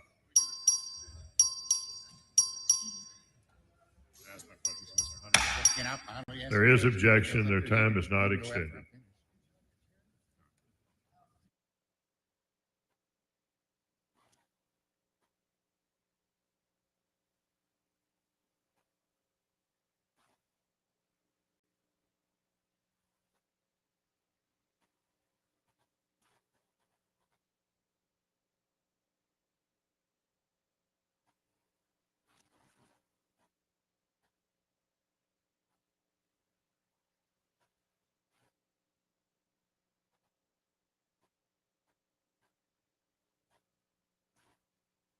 Chair recognizes Mr. Hunter to speak in opposition to the amendment. Mr. Speaker, members, so everybody knows this is a standard amendment that basically kills the bill. It's called an enacting clause. So if you haven't been through this, this is just basically an amendment that kills the bill. And so I know you're going to be shocked, but I'm not going to be in favor of this particular amendment. Mr. Spiller, for Mr. what Speaker. purpose? Yes, will the gentleman yield for questions? Mr. Hunter, would you yield? Absolutely. He will. Thank you, Mr. Chairman. There's been some discussion, in fact, on this amendment relative to the Pettaway case and coalition districts. I want to ask you, you've already mentioned the Pettaway case in your layout, and that was the August 1st, 2024 case that the Fifth Circuit ruled, Pettaway versus Galveston County, where it said that coalition claims do not comport with Section 2 of the Voting Rights Act of 1965. Is that correct? That's correct. And in short, so that we've heard a lot of discussion about opportunity districts and so forth, but coalition districts are the subject of the Pettaway case, and coalition districts are generally defined, is it your understanding, of districts that don't have one particular minority group that make up a majority of the district, but one or more of those minority groups are combined together or aggregated to reach a majority. Is that a fair definition? Correct. Okay. And you touched on it before in your layout, and I know we were short on time, but under the current district, under the current congressional maps that we're under right now, not HB4, but what we're currently under, there are coalition districts that were created as such in 21 because of the law as it existed in Texas under the Fifth Circuit at that time. Is that fair statement? That is correct, in 2020. Right. And then, in fact, that law that was in place when these districts were created under 21 was the Compost versus City of Baytown case, which is a 37-year-old case, but it was the law, not necessarily throughout the country, but it was the law in the state of Texas because it was the law in the Fifth Circuit. That was the precedent. Is that correct? In Petaway, they referenced it, and that's what they said. Okay, so now in Texas, one of the reasons that we're doing this now is that we're feel compelled to because of the Petaway case and the ruling in the Petaway case as it relates to these coalition districts, correct? Well, I think it's a combination, Mr. Spiller. I think you have a U.S. Supreme Court Rucho. You have a Fifth Circuit Petaway. The combination of both those cases are involved in this map. Right. And you mentioned also in the Rucho case that is a U.S. Supreme Court case that allows for partisan performance. And in fact, in that case, I think there were competing claims, whether or not there was Republican claims, Democrat claims, multiple issues there. And the court said, we're not going to get into that. Partisan performance is absolutely okay, and we authorize that. Yes. So the members know the U.S. Supreme Court considered two states, one Republican that were redistricting to reduce Democrat, gain Republican, then one state Democrat that wanted to reduce Republican, one who had been there 20 years. And the U.S. Supreme Court said that is not the judicial purview, and political performance is a criteria. And we know that political performance can be done, and in fact has been done in other states already. Is that correct? Absolutely. In fact, there are some states that are Democrat-controlled states, Democrat majority, some of which are the favorite vacation spots of certain people in this room, that whether it be California, New York, Illinois, New Jersey, Maryland, Massachusetts, that have already done this to a fairly extreme degree. Would that be a fair statement? That is true. I mean, this is not unique. That's why the courts have addressed it. And both parties that you referenced have been involved. There's been some discussion and recently about some of the districts in and around Harris County. And I just want to ask you briefly on some of those. We talked about District 18, what we call the Barbara Jordan Historic District. When we went to Houston, we heard a lot of testimony about that, but it was under HB4, it's currently one of these coalition districts, and under HB4 changes to a majority black CVAP district. Is that correct? That is correct. It is now 50.71% black CVAP. In 2021, it was 38.99% black CVAP. And so previously, black voters in that district did not hold a majority, but under your bill, under HB4, they actually do. Is that correct? That is correct. All right. And we also heard a lot about compactness, and you think that's what you've done generally with HB4, but specifically in Harris County as well, dealt with that issue of compactness. Can you touch on that? Yes. You know, even though public hearings may have opposition or support, we heard from public in those hearings about the compactness issue.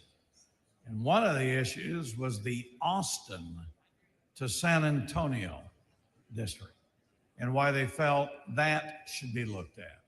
Same thing in Houston.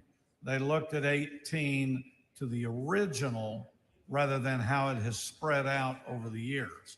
So yes, compactness has been involved. Okay.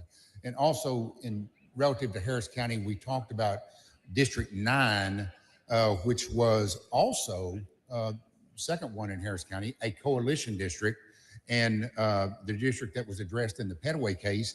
And now under your HB4, changed from a coalition district to a majority Hispanic CVAP district. Is that correct? Yes, for the record, the Hispanic CVAP of Congressional District 9 under this plan, the Hispanic CVAP is 50.15%.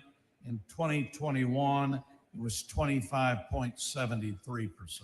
All right, and I'm trying to move quickly, but on District 29, one of the other districts out of Harris County, we've heard some testimony or some questions about that today. We heard testimony about it in the committee, but it went from a majority Hispanic CVAP district to a majority Hispanic map district.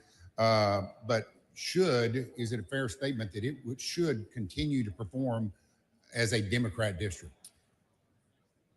Let me give you the information on 29, because I just heard some of that so that everybody knows.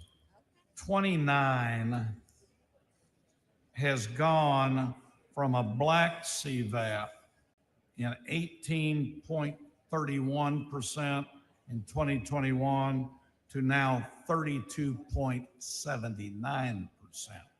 As they said, Hispanic CVAP decreased, but to 43.12%. So you basically have Hispanic black percentage that is plus 70. The other note is that the political performance in 29 stays Democrat. And likewise, the other district I want to talk about in Harris County was District 7.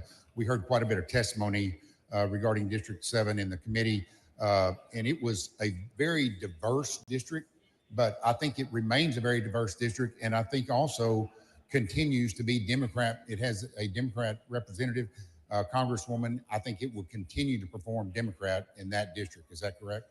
Yeah, the data on 7 is that it has increased slightly more Democrat performance. The other characteristics do not change, but under 7, if you look at the new numbers, they're very, very close to what they were. And this claim that a lot of this stuff is racially motivated and race negative. Let me ask you, and you've touched on it before, but we went under the current map from 0 majority black CVAP districts in the state of Texas, and now under your map, we added 2 to that list where there are 2 majority black CVAP districts, correct? Correct, 18, and is one of the ones that we talked about in 30.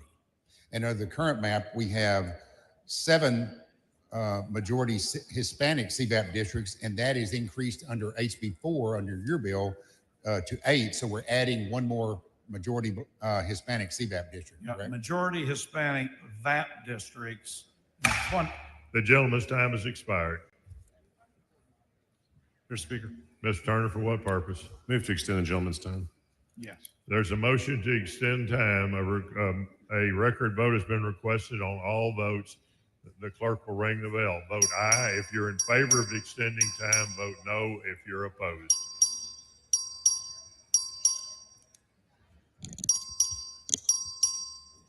Have all members voted? Mr. Basut voting aye. Have all members voted? Being 134 ayes, 4 nays, the motion passes. The time is extended. Mr. Turner, for what purpose? Would the gentleman yield for some questions? Mr. Hunter, would you yield? He will. Thank you, Mr. Hunter. So when we discussed your bill in committee a few weeks ago and then again on Monday, you told me that you didn't know where the map originally came from. Is that still your statement? You don't know where the map came from? All I know is I met with council. Council drafted it. Whether they're the origin or others, that I do not know. Okay. So you can't tell us, you can't tell the members who had their hand on the mouse, moving lines, moving precincts around. You cannot tell us that today? I can tell you that the law firm did, but the specific names I do not know. Okay. Can you tell us, you said the law firm did it. Can you tell us who was directing the law firm to change the lines? Well, I asked the law firm to see if we could increase political performance. I said that in my opening. What can you tell us about the chain of custody of this map as it came into your possession? I went to the law firm, they gave it back to me. Okay. And that person didn't tell you where they got the map from? No, I mean, as your organizations hire lawyers, whoever they hired, whoever they involved, it's up to them. I gave a chore, just like we all do on legislation and bills. They came up with a draft. I made sure that they dotted their I's, crossed their T's, followed the law. They assured me. I talked to them on what the proposal was, and then I presented. So, Mr. Hunter, you've served here a long time. You're one of the most senior members of the body. Don't you, in seniority, of course. I mean, What? Don't you think, Mr. Turner. wouldn't you agree it's unusual, if not unheard of, that a bill author brings a bill before the House, but we don't know where the idea for the bill came from. We don't know who's asking for the change in the law or what the rationale for the policy change is. I mean, isn't that highly unusual? Absolutely not, and that's not what I've said now, and you've heard me. We've been talking about, let's not all go hide behind our desks. Congressional redistricting has been on the radar since April. This isn't any surprise. It's been talked about, and on this floor, we've talked about it. 2, it is not unusual that you get into creation of law, that you go talk to law firms. And it isn't unusual. I did ask to see if we could increase political performance, and I've been clear on that. And so this was presented. It met my request, and this is what's being presented. And partisanship, political performance, pro-Republican is fine. It's legal. So actually, I didn't hear anything about congressional redistricting until June at the earliest. I didn't hear it in April. Who told you in April that we I've were been gonna on do this House floor. I can't remember. Now, let me tell you something. You told me how senior and I've been here a long time, and you've been here a pretty good amount of time, Mr. Turner. Fair point. I can't believe that those ears turned off on congressional redistricting in spring and just popped up in June. It's been all over the internet. It's been all over the discussion. Everybody's been talking about it. The question is, would this be a special session? Did not know. Governor called it. So since you don't know where the map originally came from. Well, no, I do know where it originally came from. It came from the law firm. Okay, but you don't know actually who drew the map. The law firm. But you don't know the individual who drew the map. No, I know lawyers in the firm. Okay. So, but if we don't know specifically who drew the map, how do you know what the map drawer's intentions were? As you and your third-party organizations hire lawyers, you give them an objective, which is, can you increase political performance? The law firm goes out to their own office, drafts, provides you a product, you discuss with them. If you agree, you present that particular draft. And that's what we did. Nothing unusual. That's what everybody's doing, and your side of the aisle is doing the same. Were you present during any of the map drawing?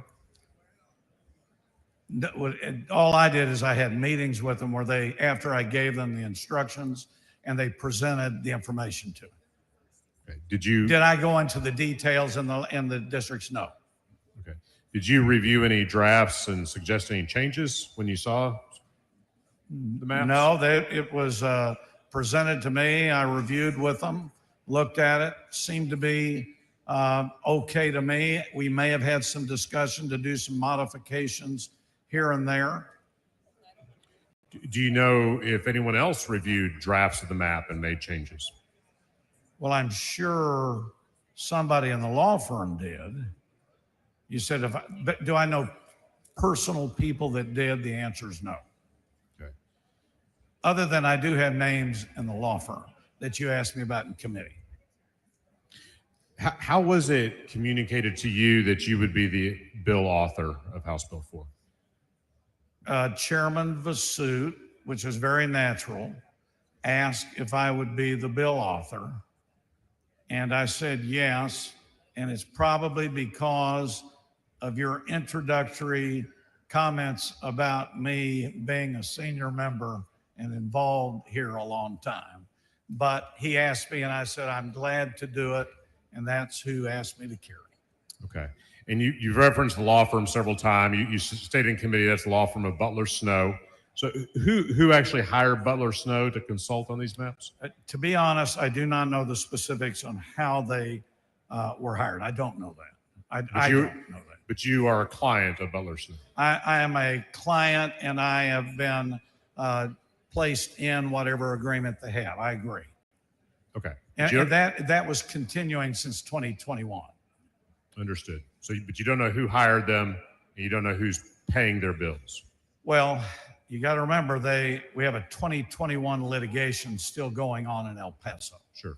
So I still have involvement with them.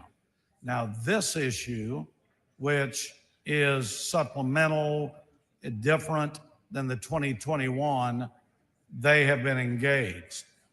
My privilege, my involvement follows and is incorporated. I don't know the specifics, don't know the engagement, don't know that, but I do know that I get continuing involvement from the firm. Okay. How did Senator King get the map to file it on the Senate side? That I don't know. I think I've talked to Senator King twice, and I have not asked him about that.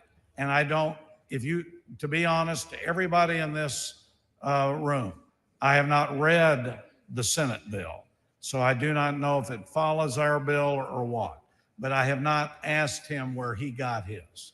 Okay. Do you know, did the map originate with you or with Senator King? Whatever he filed, I do not know. I don't know if he took a copy of ours and refiled it over there. I don't know. Okay. And last on this is why is the House originating this map this session rather than the Senate, since the Senate initiated it in 2021? To be honest, I don't know why. 2021, I believe it was SB 6 in 2021, and in 2025, it is HB 4. I don't think there's, in my understanding, House takes up certain issues, Senate takes up, but what the idea was not. I'm glad we are, though. I'm glad the House is taking the initiative. Okay. And lastly, Dean Thompson had a couple questions she didn't get to. She asked me to fire away. So the HCVAP population of CD9 after your amendment is just barely over 50%. Was this an accident? Hold on a second on CD9. Yes. And what was the question? That the HCVAP population is just barely over 50%. It's 50.15. Was that an accident? An accident? I don't know what that means. Okay. As you change CD9, you split election precinct 414 4 different times. What was the purpose in carving out? I'm sure it's based on Rucho, which is pure political performance.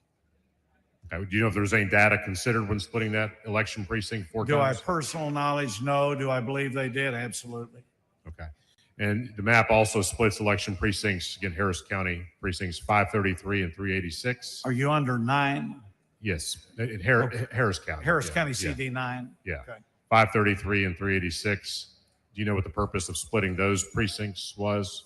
Do I personal knowledge? No, but I believe they were following the Rucho case, the Petaway, and the current law, and the preference on partisanship.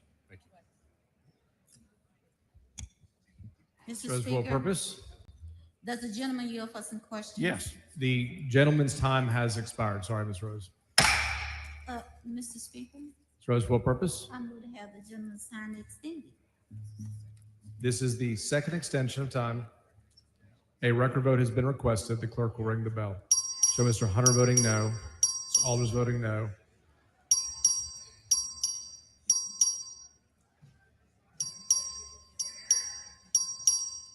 Have all members voted? Have all members voted? 52 ayes, 82 nays. The motion fails. Mr. Hunter for a motion. I move to table. Mr. Turner to close on his amendment.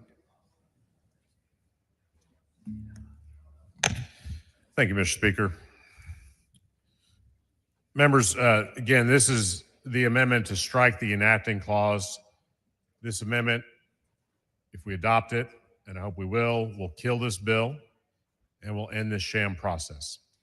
And as you've already heard in this debate so far on this bill.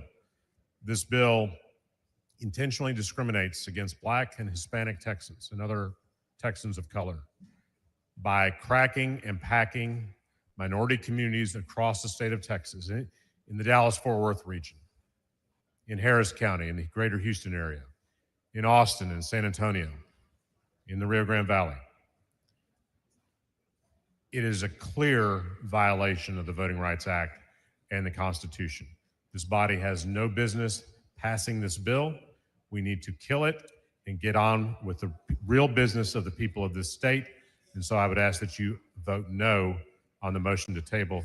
I'd be happy to yield for questions. Mr. Dunn, for what purpose? Would the gentleman yield for questions? Gentleman yield for questions? Yes, I will. He yields for questions. Thank you. What do you know what changed between the 2021 litigation and today? No, Mr. Dutton, I do not know. I don't know what the reason for this is, other than apparently some people in DC called up and said they wanted it. But we have no new census data. We're still operating under the 2020 census data because there's not been another census. So the data used for this map is more than 5 years old now. And so the way it stands now, you're aware that the DOJ letter was sent to Texas suggesting that certain changes ought to be made based on their determination that there was racial makeup of the maps, current maps. Yes, I'm aware of that letter that every voting rights expert I've heard from, we heard from several in our committee hearings, Mr. Dutton, respected voting rights experts who said that the DOJ letter has absolutely no basis in law, but that is the letter seemingly that set off this whole process because Governor Abbott cited it in his first proclamation calling the first special session. Interestingly, he did not cite it in the proclamation for this session. I don't know why that is, but it did set off the process seemingly. And the contents of the letter, is there anything different in this bill that's different in the letter? Yes. Okay. I don't have the letter with me, but the bill, or I'm sorry, the letter from DOJ specifically identified a handful of districts around the state. This bill impacts not only those districts, but multiple other districts around the state. So it extends the boundaries that were defined in the letter. I believe so, yes. And the basis, is the basis any different for the bill than in the letter? That might be a question best addressed to the bill author, but I think that the letter, in my opinion, Mr. Dunn, I think the letter was simply pretext to jumpstart this entire process. And no matter what people's process was for getting to where we are today, the end result is that more than 2 million Black, Latino, and other minority Texans are going to have their voices diluted and extinguished in their ability to elect a candidate of their choice to the U.S. Congress. And it is wrong, and it's clearly illegal. Are you aware of the legal concept of disparate impact? Yes.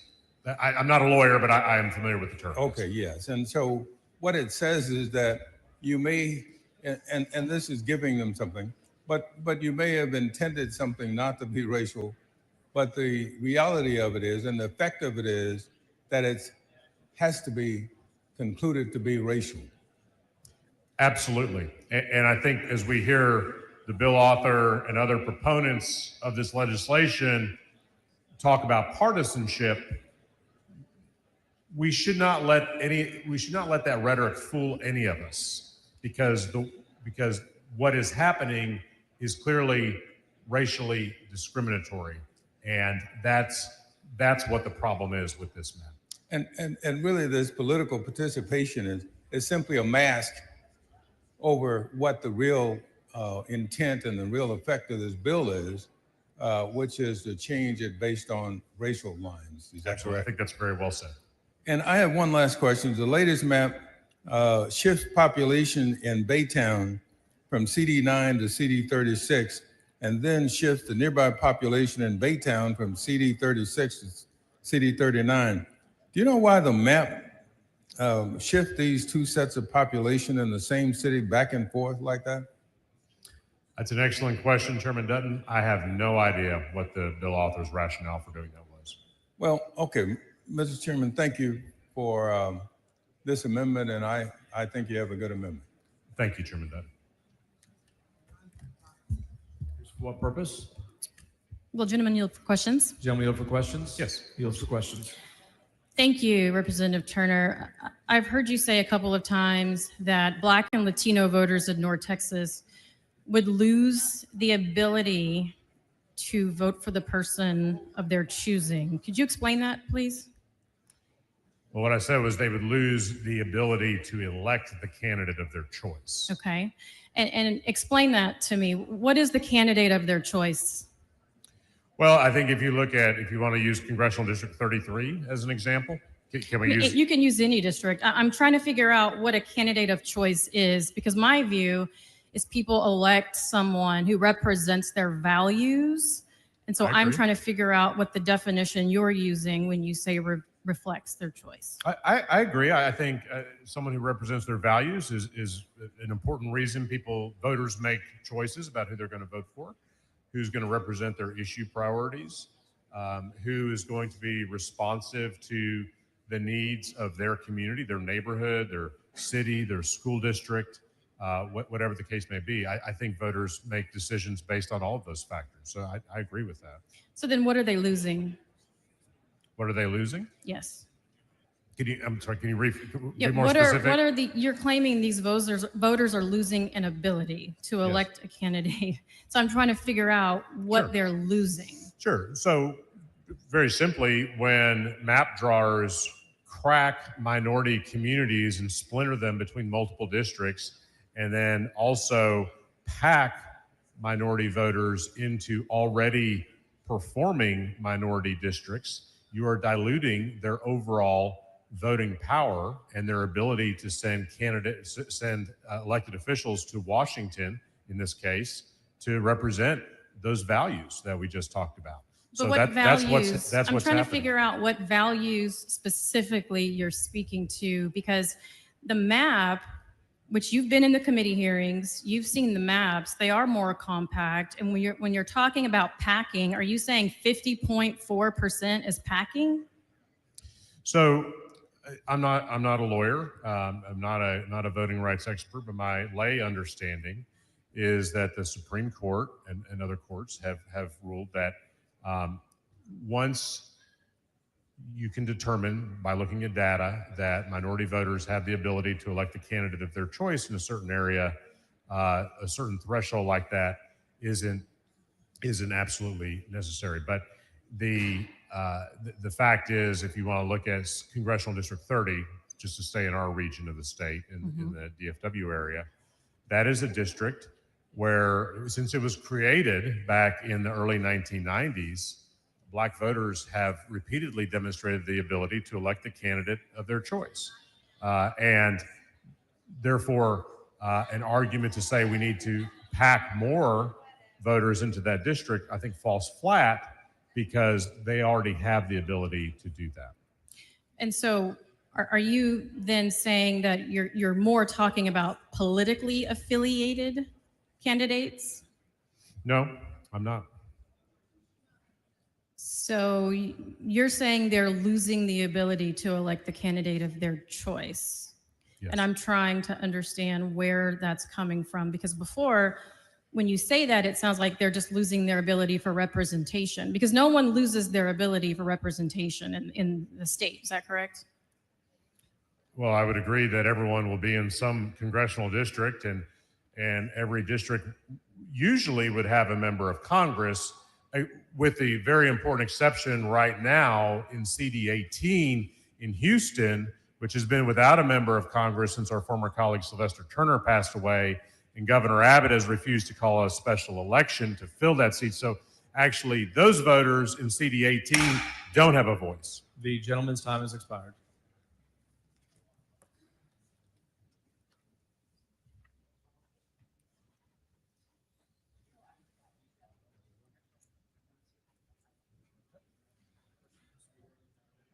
All right. Mr. Turner has sends up an amendment. Mr. Hunter moves to table. The question is on the motion to table. If you're in favor of the amendment, vote no on the motion to table. If you're opposed to the amendment, vote yes on the motion to table. A record vote has been requested. The clerk will ring the bell. So Mr. Hunter voting aye. Mr. Wu voting no. Mr. Vasut voting aye. Have all members voted? Have all members voted? Ms. Bowers voting no. Have all members voted? 87 ayes, 50 nays. The motion to table prevails.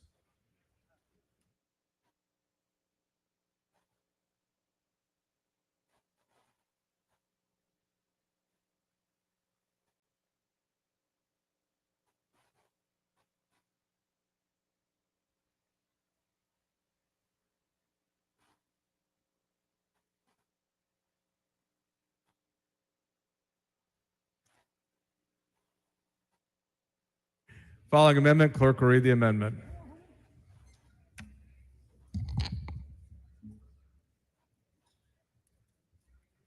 Amendment by Martinez Fisher. Chair recognizes Mr. Martinez Fisher.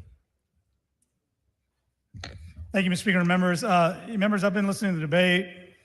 I've seen redistricting 4 times on this floor. And this is the first one I've ever seen where we stop talking about things that the court has told us to talk about. This seems to be just a debate about red shirts versus blue shirts. And that is not how this process works. Yeah, there was a court case that said, hey, by the way, if you want to consider political outcomes, that's fair. But that's not the only thing to consider. I have not yet heard once a single member talk about communities of interest. What we all know about neighborhood associations, church parishes, PTA districts, civic clubs in Houston. These are the things that folks think together, they work together, they're aligned, and they want those aligned interests represented in the halls of Congress. I quit counting on this map, but the last time I checked, there are over 488 precinct splits. Those don't happen by accident. When you start splitting precincts, you're not doing it because you have to get to a rounding error. You're doing it to design an outcome. And so given the track record that we have here in this state, we argued about the 10 Commandments law. You said it was going to work. A court just set it aside. A few years ago, we told you that the Show Me Your Papers legislation was going to be found invalid by the courts. You ignored it. Courts have put that on hold mostly. Book bans, transgender rights. We get to the courthouse, they apply the rules, and these proposals go nowhere. So given the timeline about mid-decade redistricting, given the stakes and what could happen, nobody's talking about the communities that are going to be impacted by these districts. And if you look at them, there are a lot of them that are African-American and Latino, especially in my part of the state. So I wanted to make this one really easy. I've heard a lot about the Petaway decision. I've heard nothing about the Jingles decision. I've heard nothing about Section 2 of the Voting Rights Act, which we know still works because in Louisiana, they just applied it last week in a Fifth Circuit ruling. So all this amendment is pretty simple. It just says that whatever we do here, we're still following Section 2 of the Voting Rights Act, which is the only enforceable section that we've used that's still in effect and still something that we strive to use and is still the law that it's applied in this country. So it's pretty simple. We oftentimes argue about whether or not we're intending to hurt people. Well, this is one of these votes that if you vote against it, then I'd want to know why would you vote against the United States Supreme Court currently held decision and valid piece of the current Voting Rights Act, which is Section 2. So that's really all it does. No trick here. It's just we're going to apply Section 2 of the Voting Rights Act, and I hope it's acceptable to the author. Mr. Hunter? Yeah. Mr. Speaker, members, I'll be Mr. moving. Hawkins, for what purpose? Will the gentleman yield? Not yet. Not at this time. Mr. Speaker, members, this is unnecessary. This is the law, and when my opening, I told you about the Voting Rights Act. Mr. Spiller asked about Petaway, which dealt with Section 2, so we did mention those. But it's unnecessary. Why don't we just, all of you, all 150, vote that this bill is correct, because that's the way it should be. That's basically what this amendment is. We're following the Voting Rights Act. We will follow the Voting Rights Act. I told you that the council that we relied on followed it, and I asked them to. It's unnecessary, and guess what? It's incorporated in this bill, so I'll be moving the table. Will the gentleman yield for questions? Reverend Hawkins? Yes. Gentleman yields for questions. Thank you, Representative Hunter.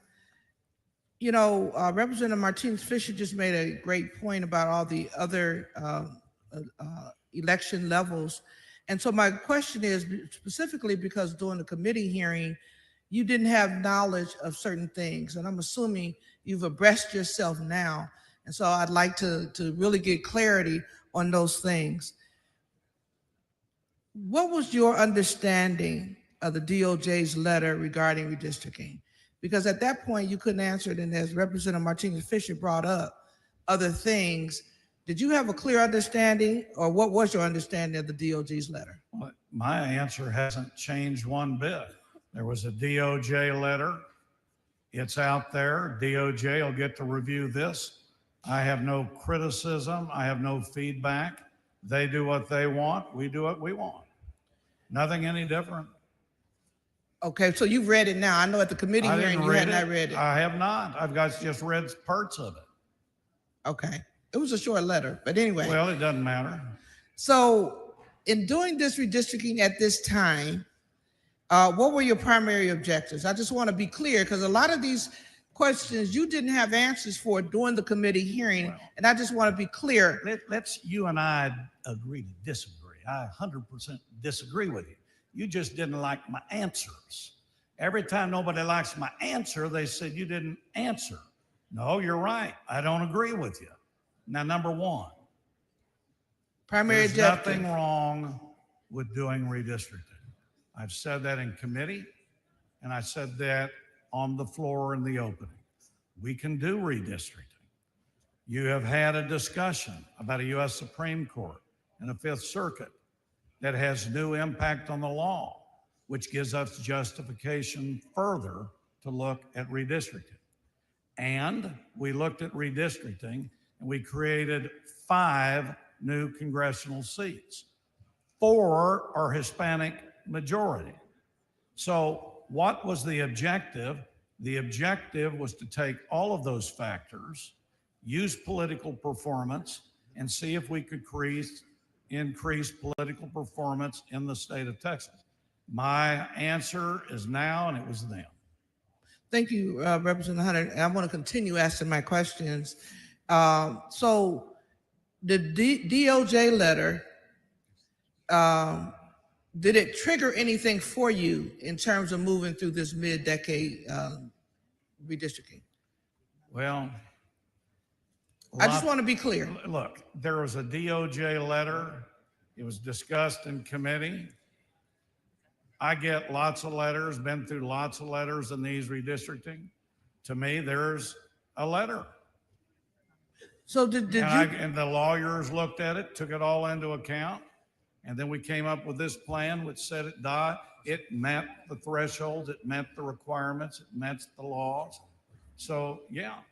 So if the failure to comply with the DOJ letter, did you think that there was going to be any legal challenges?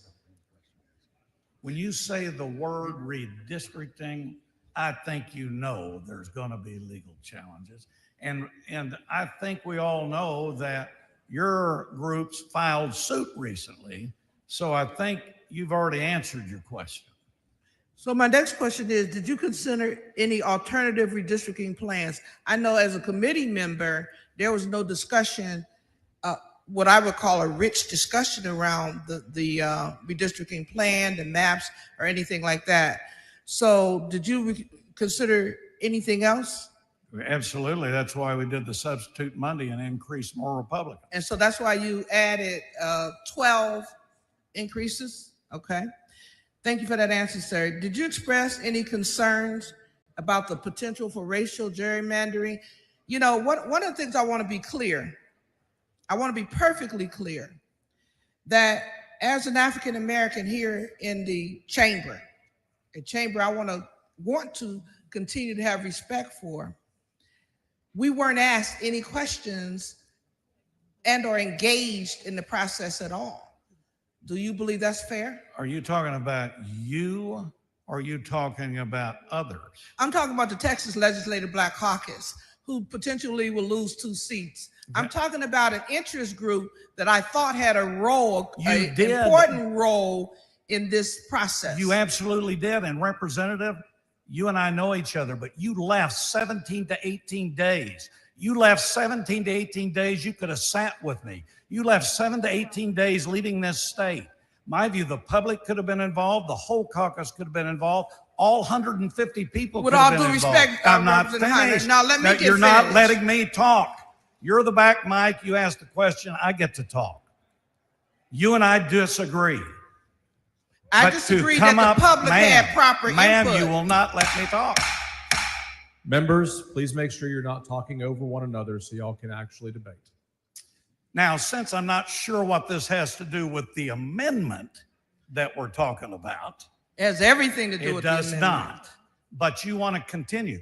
You and I disagree. July And 24th, you'd still no never maps. I'm sorry, Representative Can Hunter. I finish my Yes, you answer? can. Please do that, sir. So for 17 to 18 days, you left. Now you're getting on the microphone saying, why didn't I involve you?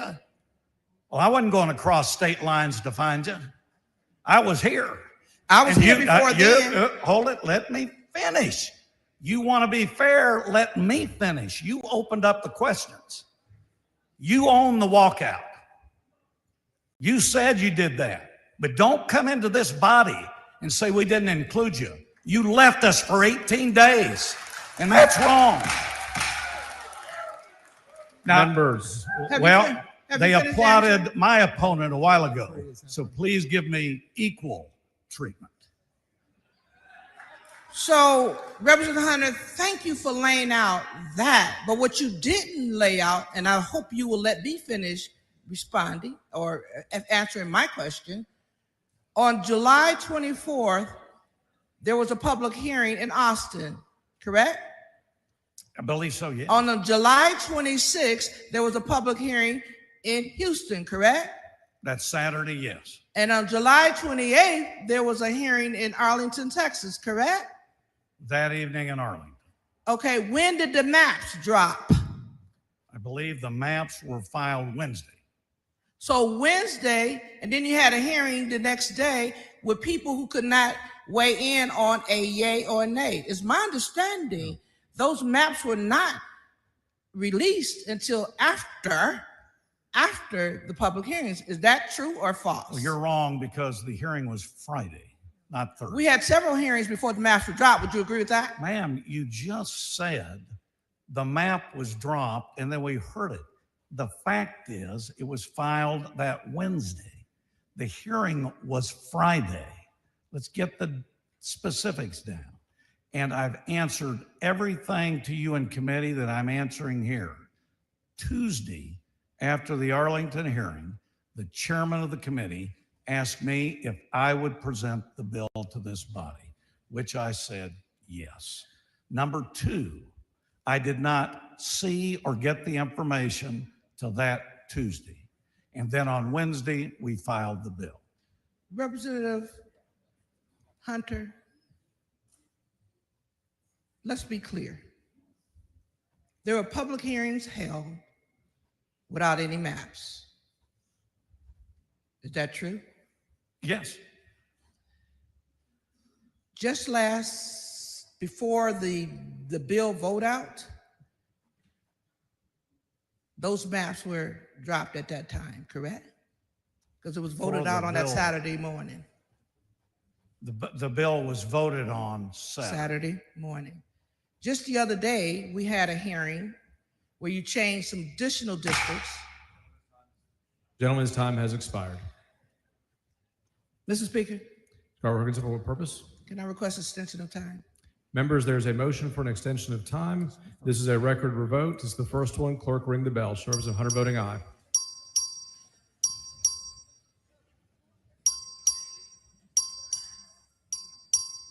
Have all members voted? Trostler voting aye. Kerwin voting aye. King voting aye. Have all members voted? Have all members voted? 134 ayes and 3 nays. The motion for extend time prevails. Thank you, Mr. Speaker. Mr. Gervin Hawkins, for what purpose? Will the gentleman yield for Yes. questions? He yields. So we didn't have maps, but we had public hearings. So people they really wasn't able to see what was going on, correct? I just want to be clear. There was no map at that time. Okay. Now, did you look at any racial discrimination during these maps? In terms of the gerrymandering and the way y'all cut and packed and cracked and jacked and everything else? To respond to you, every time somebody doesn't like redistricting, they use the word pack and crack. I use the word U.S. Supreme Court rucho. And that's where the problem is I have with your statement. I don't agree with you. Number two, we didn't have to have public hearings. You keep bringing that up. We didn't have to. The chairman of the committee decided, and we included information from those hearings in the filed map. So I appreciate that you keep saying that no map was there, but when the map was filed, we had that plus 12-hour hearing and we voted that Saturday. So you're correct on that. Mr. Chairman, you know, you would say that the maps didn't, or no public hearings would have to be held. But question, would you believe it would be a great process to include the public in a way that they could see what's going on? Or do we want to do the things in the cloak of darkness here? Well, you've been gone in the cloak of darkness for 18 days. That's not germane to No, what we're it talking is about. germane to No, what it's you not. said. I No, could it's not. have public input while you were gone. You prevented this You were body gone. from acting. So you keep interrupting me. The merits of and the don't bill, want- sir. Merits of the bill. No. Members, please try not to talk over one another so everybody can hear your debate. We got close to 30 million people in the state of Texas. I'm talking to Representative here, please, sir. My other question is, do you believe the state of Texas is required to create and maintain minority opportunity districts? I think the state of Texas should use every effort to follow the Voting Rights Act, Rucho, Petaway, and all the laws. And the law firm told me that they had. Tell me your position on creation of coalition districts. Well, according to Petaway, which I believe was 2024, which has now changed the law, Fifth Circuit, says coalition districts can no longer be used as Voting Rights Act Section 2 violations. And it also says there's not a requirement that you have to use coalition. So what's happened since 2021, you have maps that people are in that were using old terminology, old law, and now you have a brand new set of law that came in, and as Mr. Spiller said, it overturned the compost case, which basically was the law being used. So today, this map is taking those in factor. So you don't believe, or do you believe, that this redistricting plan eliminates any minority opportunity districts? Does this No, I plan think do we've that? created 4 out of 5 new seats are Hispanic majority. I would say that's great. That doesn't ensure that a political party wins them, but the 4 out of 5 Hispanic majority out of those new districts, that's a pretty strong message, and it's good. Representative, would you answer my question? Was there any I thought minority? I did. It's yes or no, right? What is yes or no? Did you that I eliminate any minority districts? Was any minority districts eliminated? Did political performance change districts? Yes. Did they change? Did, for example, some in one area become Hispanic over African American? Did you eliminate Yes. any minority districts? I really don't understand your question. Did we Okay, well, we'll change move minority on. We'll districts? move Did we on. change districts in the state of Texas? Yes. Political performance was used. All right. So are you aware of any analysis conducted to assess the impact of the redistricting plan, voting power, and/or, is my understanding, some economic engines? Did you look at that at all? Did Todd Hunter look at that? The law firm did. I've answered that. And I don't understand your economic engines. I've heard that. That I've seen in no criteria in redistricting. Political performance I have, but an economic engine. For example, in the committee hearing on Monday, they brought that up, and I thought, if you have a great economic engine, I think Liberty County going into number 9 is a pretty darn good engine. But that's not a requirement under the redistricting. Question for you, Representative Hunter. You know, inclusion we think is important, particularly when you're in a state so large as Texas and so diverse, and you want to be able to have all levels of input. Would you agree with that? I think it's a great goal, yes. So if that's the case, would you pull down this bill No. and look for additional public comment? Nope, we've had the public comment. We've had 18 days of gap. I think we're ready to go. But not on this map. We haven't Yes, had we public are. comment. Oh, yes, we've had public comment. You can take the public comment from the first session. We've Wait. already said that. That was incorporated in this bill. So we revised the maps yesterday. So the public has not had a chance to. But no, it was on Monday. All right, Monday, whatever day you say. But public haven't had a No. chance to look at it. What I think everybody in the world that knows how to use District Viewer, social media, gets on the computers, I can see the map. Are you aware? And there's a lot of material in this map that was included in the prior map. So no, I don't. You said a lot, but not all, correct? No, there's changes. I absolutely told you that. We affected 12 new districts to increase political performance. Absolutely. So are you aware in districts 9 and 33 are no longer African-American voter dominated districts in the new map?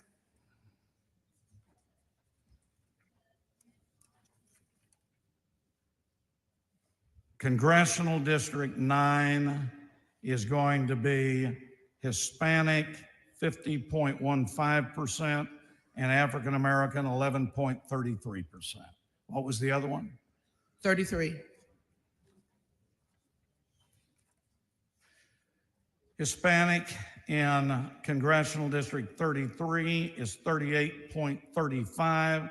And by the way, the black is from 19.45. So that these maps do eliminate 2 African-American leaning districts. I'm not sure that they eliminate, because I think anybody can win any election.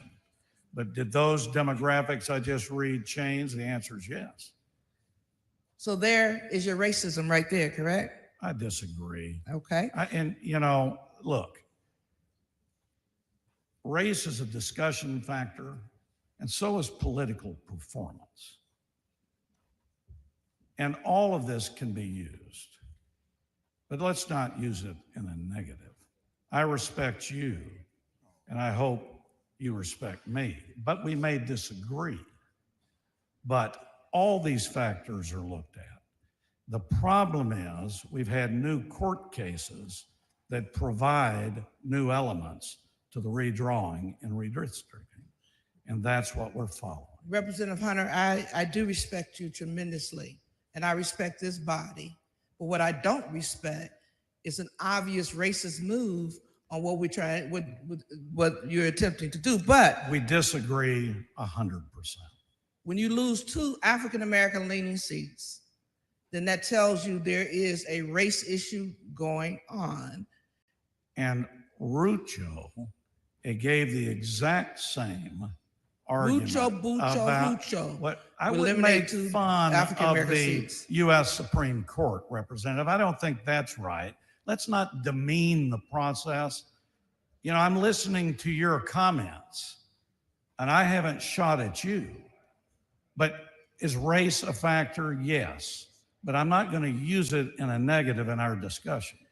My final question, sir. Are you aware of any concerns raised by community groups or individuals regarding the potential impact of the new map on minority representation in these districts? Have you heard from the public at all in those districts? Have I heard from everybody in all the districts? Your question? No. Any community groups, anybody? Yes. Yes, I've heard from. Time has expired. Thank you, Representative Hunter, for answering my questions. Move to table. Mr. Martinez-Fisher to close. Thank you, Mr. Speaker and members. Look, this is a passionate issue, but it's not an issue to get upset about.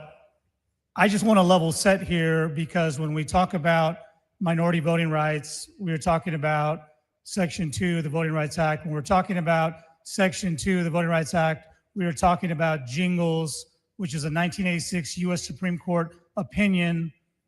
But all the conversation today is about Petaway, which is a more recent circuit opinion that has not been scrutinized by the U.S. Supreme Court. So what we are doing, in effect, is we are following a theory based on law that is not settled, and we're throwing out well-established jurisprudence that's been applied since 1986. That's all this does. And I take the chairman, if he says that he told his lawyers that we're going to follow Section 2 of the Voting Rights Act, great. But I've heard a million times on this floor, nobody speaks for me. And if someone is going to take a position on something, I'm going to take it myself. I'm not going to say what he said. And that's all this amendment does. It's simple. It just says that we are going to follow Section 2 of the Voting Rights Act. That's it. There are no tricks. There are no hidden words. That's all it does. It shouldn't be controversial. If that's the instruction Hunter has given his legal team, then I'm shocked that that's not the instruction he's given you to take this vote. He should be saying, members, don't worry about this. You can vote for that. We've already told the lawyers to follow Section 2. So this is a nothing burger. This is acceptable to the author. This is not in controversy. So I don't know what the issue is, but if we do believe the Supreme Court establishes the law of the land, if we do believe that Section 2 of the Voting Rights Act is current law as validated by the Supreme Court, then we should not have any issue accepting the proposition that this map is done in concert with Section 2 of the Voting Rights Act. So I hope you vote against the motion to table. And if there's not a record vote, I'd like to have one. Mr. Speaker, For what purpose? will the representative yield for questions? Gentleman yield for questions. Representative yields. Gentleman yields for questions. Thank you, Representative. Hey, and I appreciate you bringing up the Jingles case and as it relates to your amendment. And you're familiar, obviously you're familiar because you've cited to it several times and said that you haven't heard anything talked about the Jingles case. And you recognize it's the 1986 case where that analyzes vote dilution claims, and you understand that there's a three-pronged test that you go through. You're familiar with that? Yes, sir. All right. And have you read, we've talked about the Petaway case. Have you had an opportunity to read the Petaway case? Not in its entirety, no, but I've read the opinion and the relevant parts that apply to this debate. Okay. And you understand that a Fifth Circuit ruling is binding on the absent some ruling otherwise by the U.S. Supreme Court is binding on the state of Texas. I think it's partially binding. I guess what you're saying, if the Petaway opinion says that you cannot force a state to create a coalition district, there's nothing in the opinion that says that the state, couldn't adopt one, right? So, so it's in conflict. So to the extent that there's a portion of that that is being applied in this map, I don't see the other part of it is just because you can't force a state to do it, that there's no reason why that they could do it if they wanted to. When you're in your partial reading of the Petaway decision, do you recall page 7 of the opinion where it stated that where the court addressed coalition districts and addressed that to the very first prong and said it doesn't meet the first test, we're no longer going to consider that, then therefore we're not even going to get to prong number 2 or prong number 3 because the Jingles case is not applicable. Did you read that part of the opinion? Representative, if you are referring to an opinion where you have a page in line and you want me to give my thoughts on that page in line, would you have the courtesy to present me with the page in line so I can read it myself? Okay, thank you. Thank you. With that, Mr. Speaker and members, as I was saying, we're just talking about Section 2 of the Voting Rights Act. We're talking about something that's well established by the United States Supreme Court. This is not a gotcha. This is a pretty easy vote. Since 1970, the state of Texas has had a very difficult time passing a redistricting map that wasn't found to be illegal by the DOJ or by a court. We don't have a track record of success. We will show up in court and these questions will come up. Taking a record vote that you were not willing to state with a vote that you would follow Section 2 of the Voting Rights Act, I think is a litigation flag. And so in light of that risk, I would ask for you to vote against the motion on the table so that we can adopt this amendment. I urge you to vote no. Mr. Martinez-Fisher sends up an amendment. Mr. Hunter has moved to table. The question is on the motion to table. Clerk, ring the bell. Show Mr. Hunter voting aye, Mr. Martinez-Fisher voting no. Mr. Basu voting aye. Have all members voted? Have all members voted? 87 ayes and 51 nays. The motion and table prevails.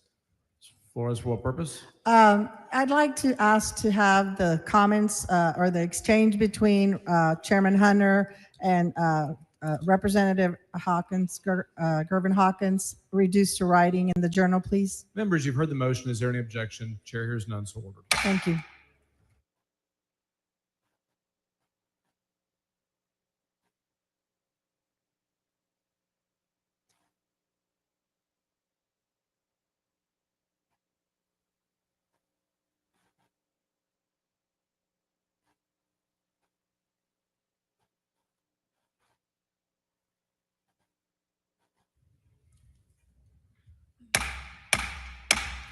Members, this is a friendly reminder. We are considering amendments now.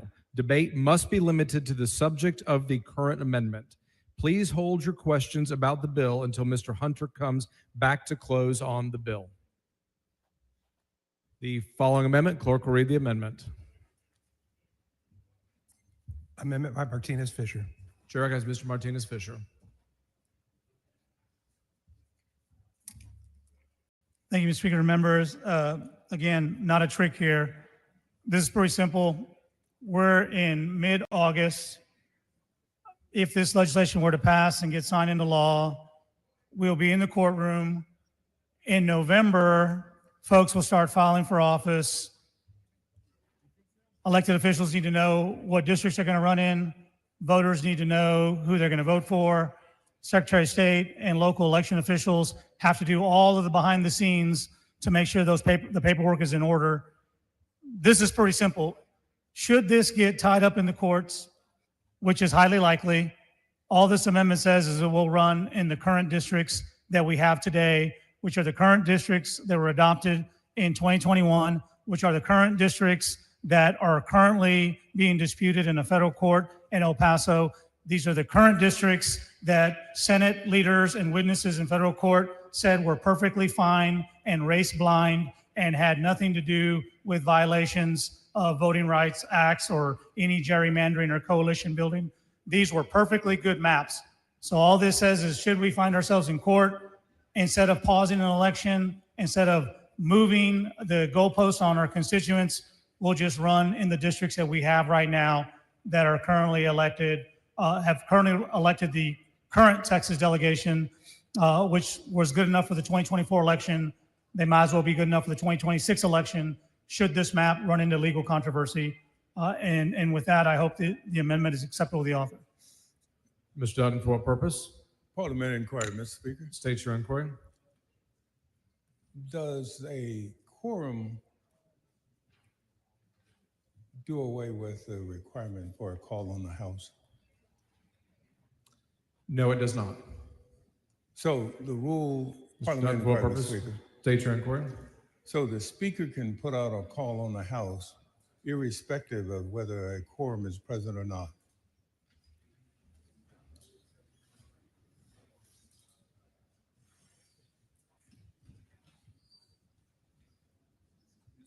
Mr. Dutton, there was a motion and the body placed a call in the House, and it provided specifically that it would expire upon the passage of House Bill 4. So the call remains in force until the motion expires by its own terms. Mr. Speaker. Mr. Dutton, for what purpose? Do you consider that legal?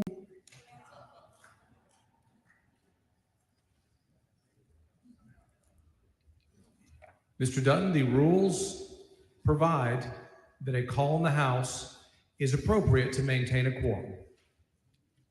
Mr. Speaker. Mr. Dutton, for what purpose? Parliament inquiry. State your inquiry. Well, by your statement, that means that if a quorum is maintained, the call is void. Obtaining and maintain are two different things. Obtained and maintained is two different things. I'm not sure that's a word difference, Mr. Speaker, but Parliament inquiry. Mr. Dutton, for what purpose? What's the difference between maintained and obtained?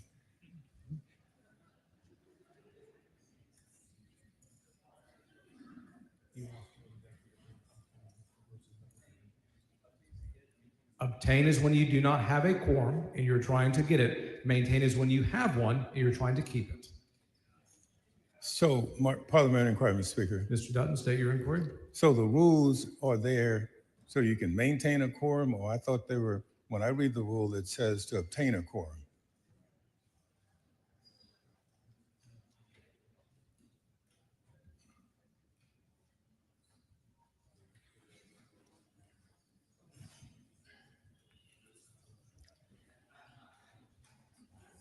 Mr. Dutton, the rules provide that a call in the House may be placed for a specific period of time. The body adopted a motion, it was adopted, and it expires upon its own terms. All right, thank you, Mr. Speaker. Jones, for what purpose? Parliamentary inquiry. State your inquiry. Do you know the dollar breakdown for the DPS officers used to monitor each of the members 24/7? The chair is not advised. Parliamentary inquiry. State your inquiry. What would be the best way to find out that cost to taxpayers? House administration. All right, thank you very much.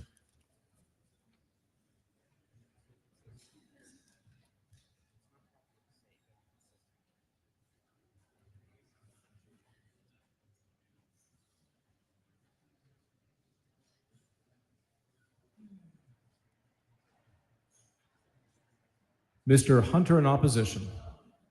I'll be moving to table because we don't need a TRO or a stop to the map. I'll be moving to table.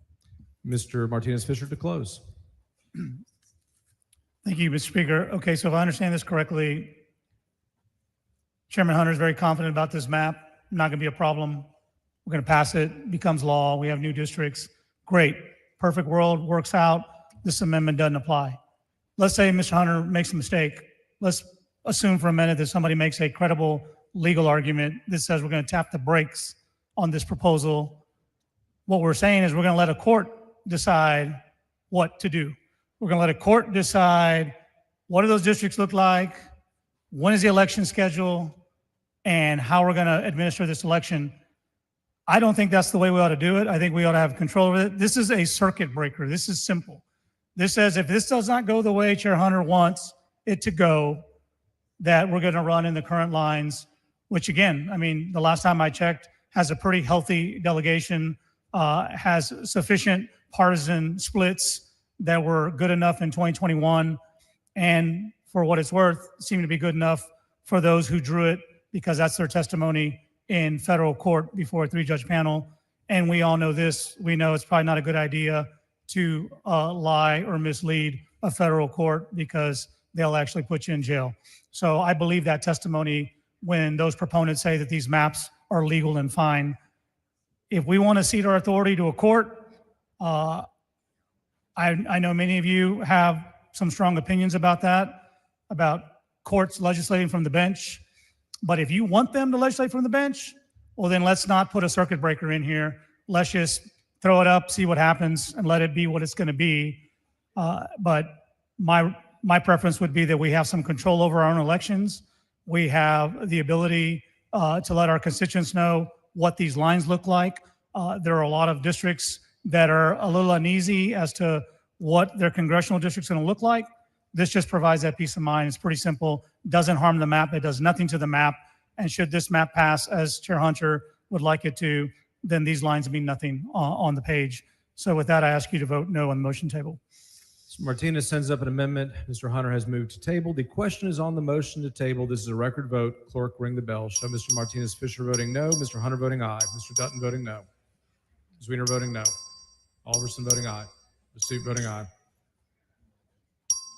Have all members voted? Have all members voted? Being 87 ayes and 49 nays, the motion and table prevails. The following amendment, the clerk will read the amendment.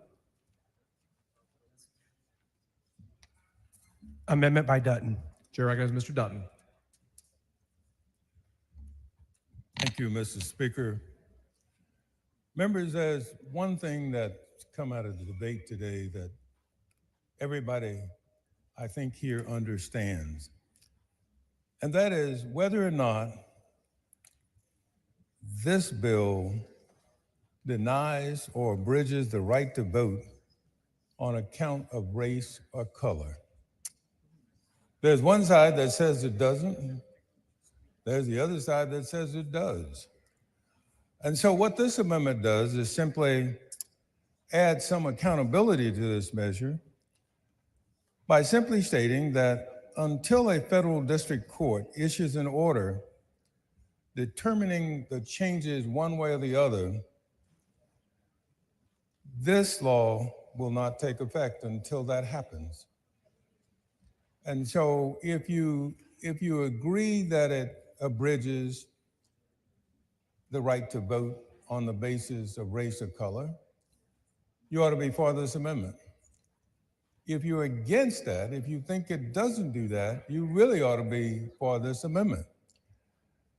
Texas has been in redistricting court fights over every decade since the 1970s. On numerous occasions, Texas has been found to have passed unconstitutional and intentionally discriminatory maps. As each and every one of you know, the maps we just passed in 2021 is still being litigated for potentially discriminating against Black and Latino voters. We might as well let the courts take a preemptive look at these maps to ensure that we don't waste any more time than we already have. And so with that, Mr. Speaker, I'll be happy to yield to any questions that my colleagues may have. Ms. Cole, for purpose. Will the gentleman yield? Gentleman yield for yield. questions. He yields for questions. Thank you. Representative Dutton, one of the criteria that we look at to determine whether a map preserves or protects communities of interest, I want to explore the map on this criteria. Can you explain to us what the residents in East Austin have in common with the residents in Port Aransas? Well, again, what I say is one thing. What I think Chairman Hunter would say is something else. It's just the opposite.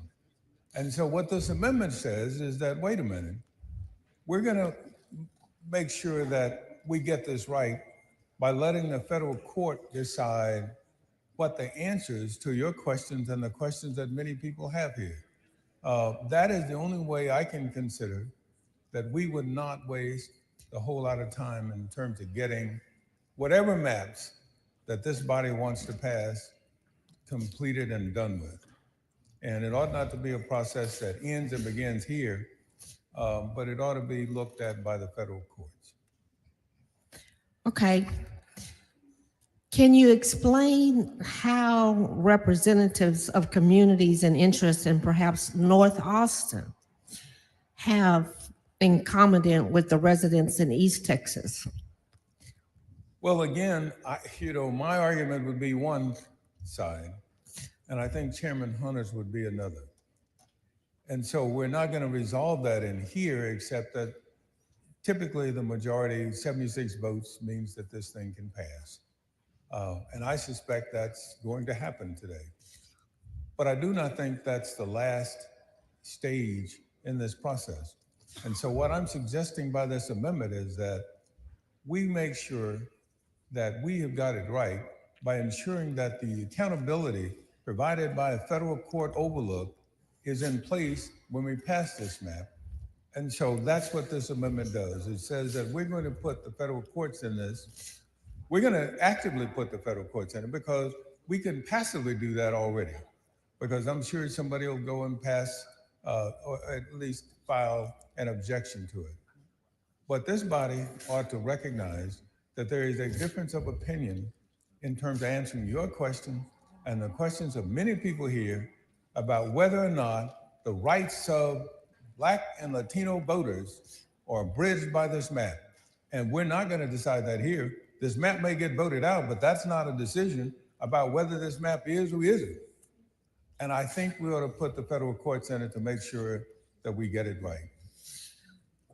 Well, we know that Austin is the capital of Texas and it is a booming city.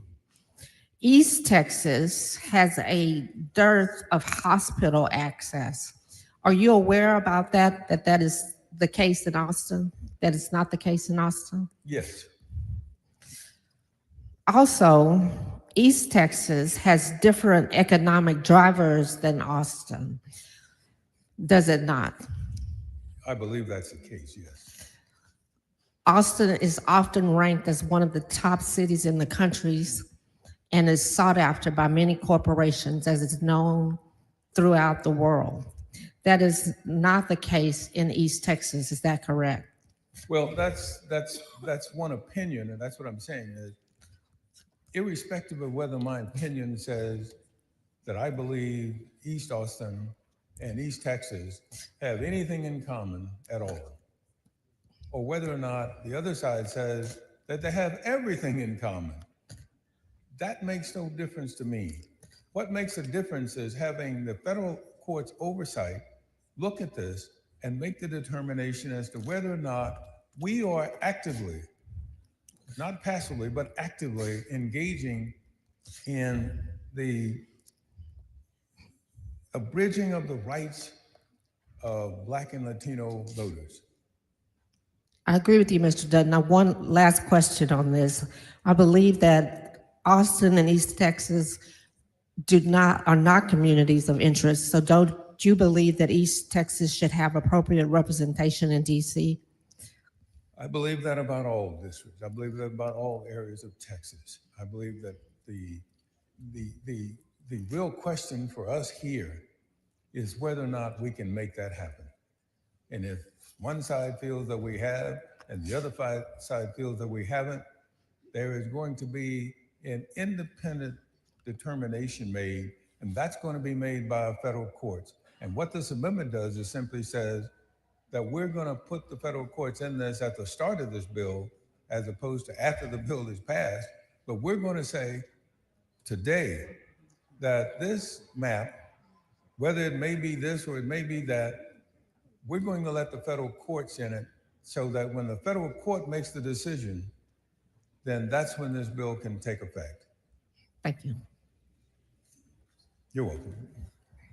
Mr. Jones, for what purpose? Does the gentleman yield for a couple questions? Yes. Gentleman yields for questions. So throughout the debate, the author has made it a point to overemphasize how not racist and how this bill does not impact communities of color. But I just want to ask, particularly for the Dallas-Fort Worth region, are you aware that in North Texas, the population of Dallas and Tarrant counties together have increased by over 500,000 residents over the last decade, and it was all, not just some, Hispanic, Black, Asian, and other minority groups? Yes.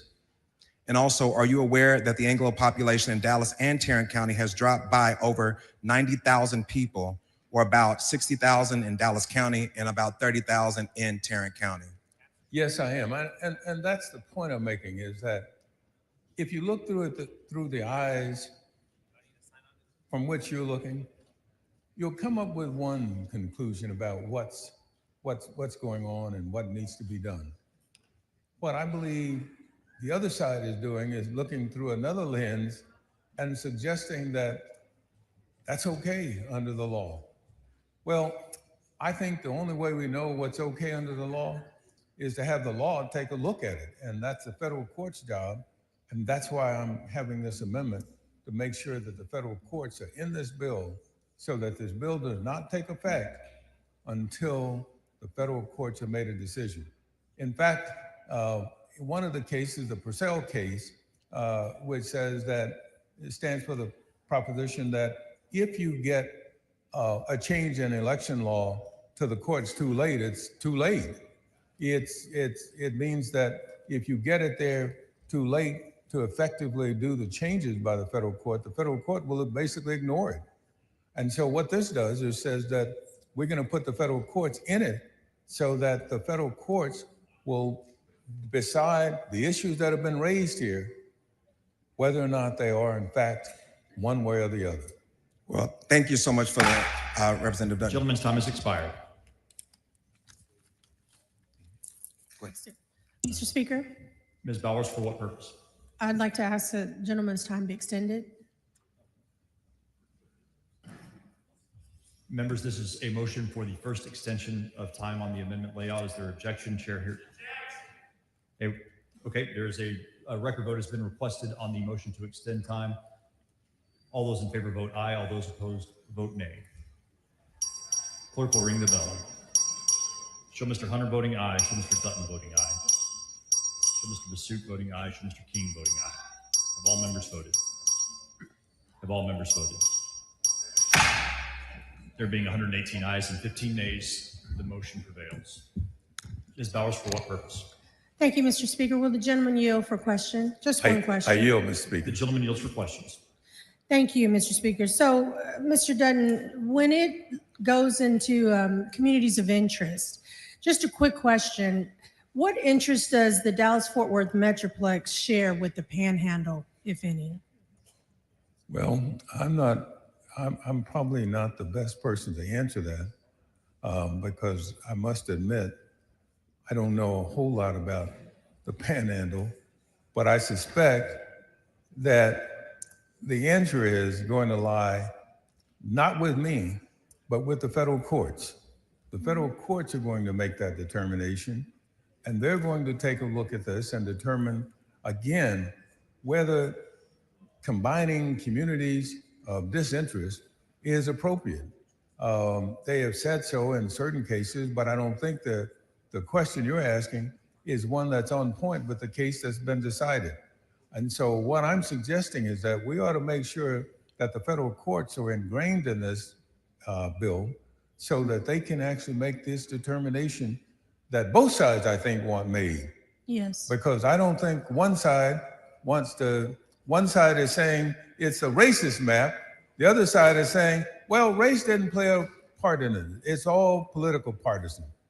Well, you know, you could, as a lawyer, I suspect that depending on who paid me, I could probably argue either side. But the point is that we need an independent accountability for this bill. And that's the only way we're going to get it is through the federal courts. And so we might as well put them in this bill and make sure that this bill doesn't take effect until we've had that federal court decision. And that's what this amendment does. Thank you for that. I mean, the simple answer is not a darn thing. Probably, you're right. You're right. And whether or not that ought to be considered in terms by the courts is a whole separate matter. And so that's why everybody ought to be voting for this amendment. Thank you, sir. And I move adoption of the amendment, Mr. Speaker. The chair recognizes Mr. Hunter in opposition to the amendment. Members, I'll be motioning table. It's an unnecessary step. And we don't have kind of a pre-clearance anymore, so I'll be moving to table. Thank you. Mr. Dutton sends up an amendment. Excuse me, Mr. Chair recognizes Mr. Dutton to close on the amendment. Thank you. I respect Chairman Hunter's designation that we don't have pre-clearance, but that's not necessarily what I'm asking to do. What I'm asking is that if one side thinks this is the right thing to do, it shouldn't be a problem having the federal courts decide it. If the other side says that we don't like it, then they ought to be acceptable of the federal courts making the determination. And to be opposed to it would almost suggest to me that you believe something is wrong with this, and that something wrong is the fact that perhaps the other side's contentions are more valid, and so as a consequence, you don't want a federal court to look at it. Well, I think you ought to be for an independent look at this so that the issue of accountability is placed in this bill such that we have a federal court not only look at it, but make the decision as to whether or not one side is right, the other side is right. I trust the federal courts. You've had several arguments from the back mic from both sides about what federal courts have said.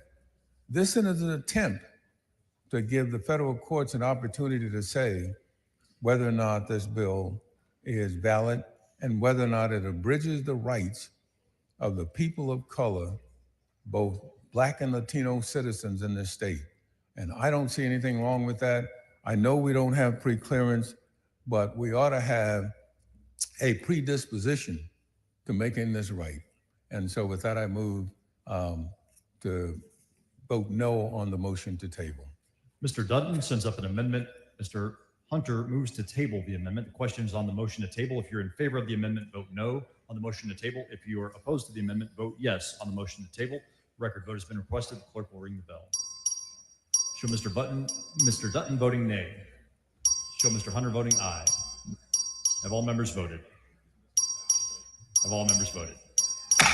There being 85 ayes and 49 nays, the motion to table prevails. The following amendment, the clerk will read the amendment.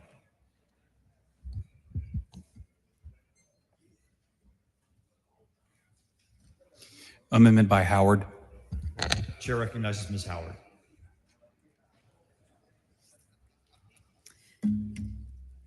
Thank you, Mr. Speaker, members. This is an amendment that says that does not allow the bill to go into effect until an independent redistricting commission has been established. Members, what is happening on the floor today is a blatantly obvious attempt to determine the outcome of the upcoming midterm election before a single vote is cast. Those who vote in favor of this bill will be supporting a process that has been engineered to dilute the power and voices of voters of color in Texas. With the push of a button, you are taking the decision away from the voters of Texas. But where I come from in Texas, we're proud of our independent mindedness and believe in our right to self-determination, which is why I know there is no reason why Texans should settle for a redistricting process that does not let us make up our own minds. Today's proceedings are proof that the legislature should not be responsible for drawing these maps. It's clear that when left to do so, the legislature will abuse its power to silence the voices of its constituents. House Bill 4 targets congressional districts that have historically been held by Texans of color and eliminates the community's ability to elect the candidate of their choice. Here in Travis County, the proposed maps would eliminate our only court-ordered minority opportunity district created to protect the voting rights of people of color.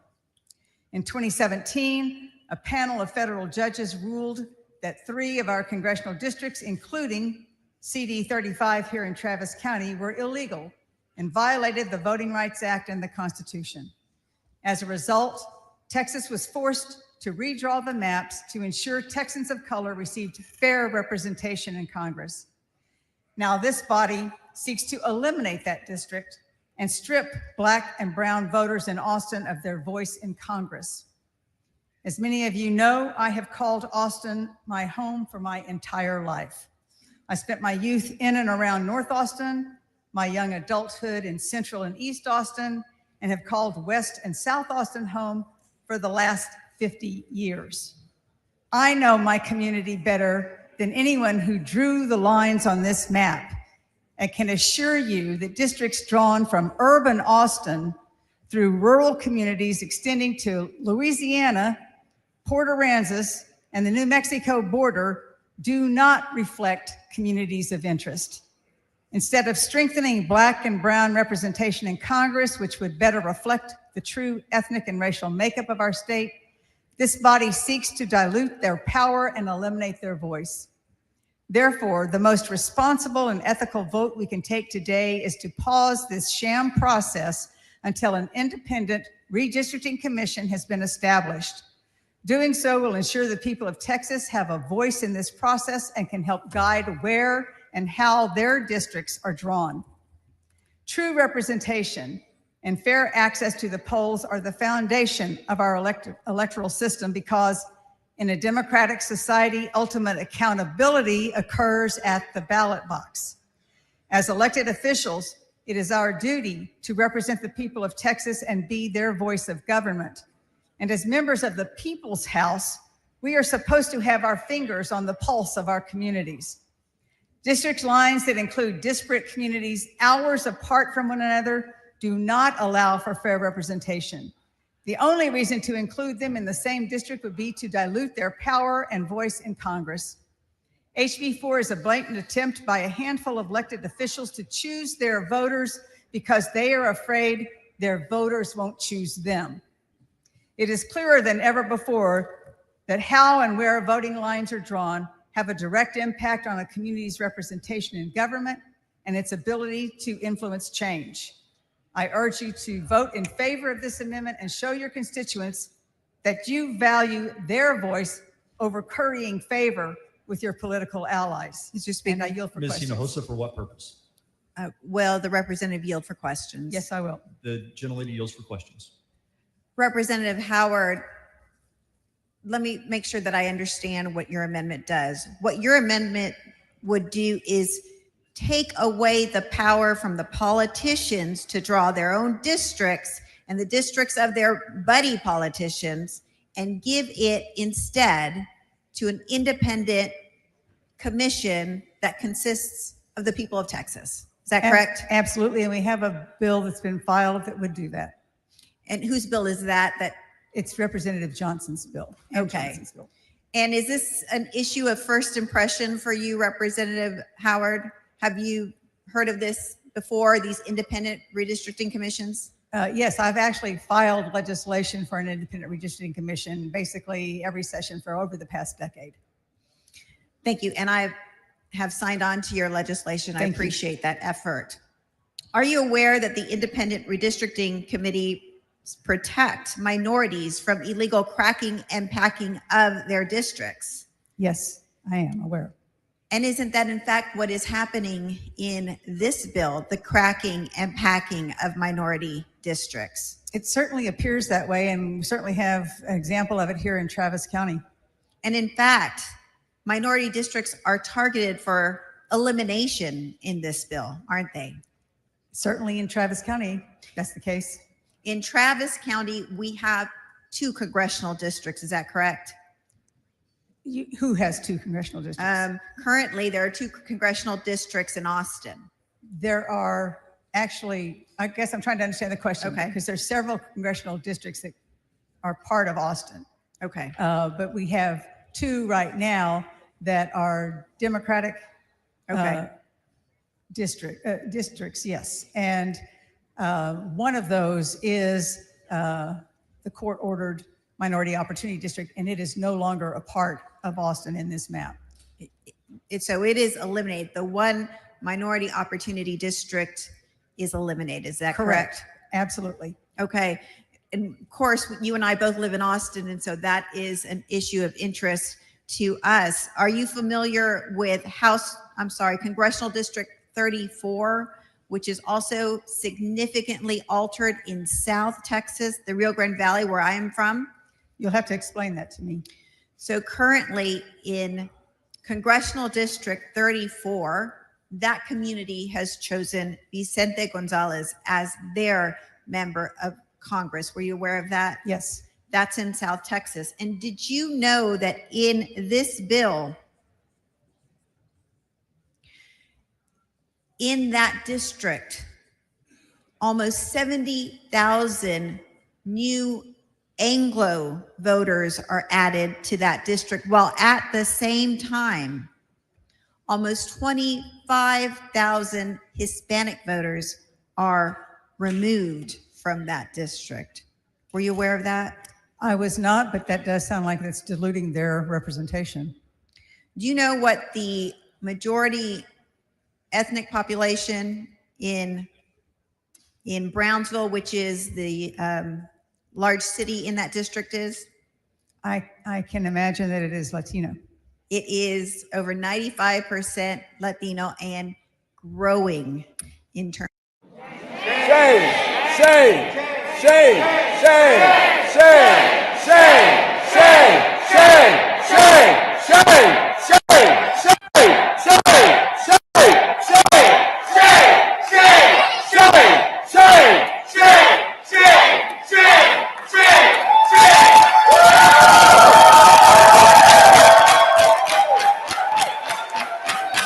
Alrighty, y'all, we are nearing the end, but let's make sure we're keeping this energy up. Let's do one more chant. Let's give these guys their content, all right?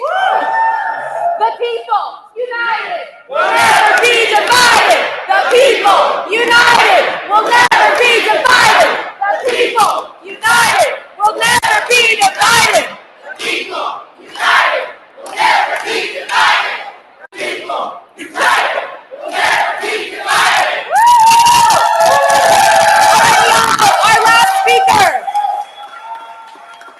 Our last speaker is a great example of what can happen when we elect organizers. Give it up for Congressman Greg Casar.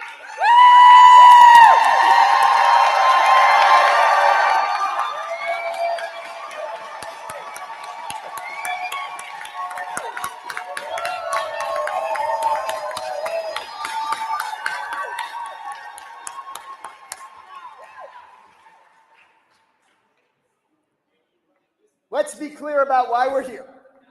Donald Trump is the most corrupt president in American history. Ken Paxton is the most corrupt politician in Texas history. And they want their corruption to run amok unaccountable without ever having to face the voters. It's the same old story. These guys who think they have all the money, so they can claim all the power and are willing to try to rip up our democracy and suppress voters in the process. Just a couple years ago, I went to the anniversary of Bloody Sunday, which of course Congressman Green was so eloquently talking about. We were on the bridge, Edmund Pettus Bridge, that crosses you from Selma towards Montgomery. And I got to speak with a woman who was there the very first time. And I said to her, wow, what an honor to get to be here for the 58th anniversary of the crossing of this bridge. And she stopped me and said, no, honey, this is just the 58th time that I've had to do this. And she told me the story of how the first time they tried to cross the bridge, that fateful day in March, they had 600 state troopers and dogs and hoses pointed at them. And they got pushed off the bridge. Then they decided a few days later to march again. Despite all the violence, despite all the pushback, they decided to march again until a court and a judge said they had to get off that bridge and they were pushed back. And then some of their fellow activists were even killed at night after that second march. And that's when John Lewis and Dr. King said, no, we're going to march a third time. And they crossed the bridge and got from Selma to Montgomery and got LBJ, a Texas president, to sign the Voting Rights Act of 1965 to ban maps like the one being heard in the Texas House today.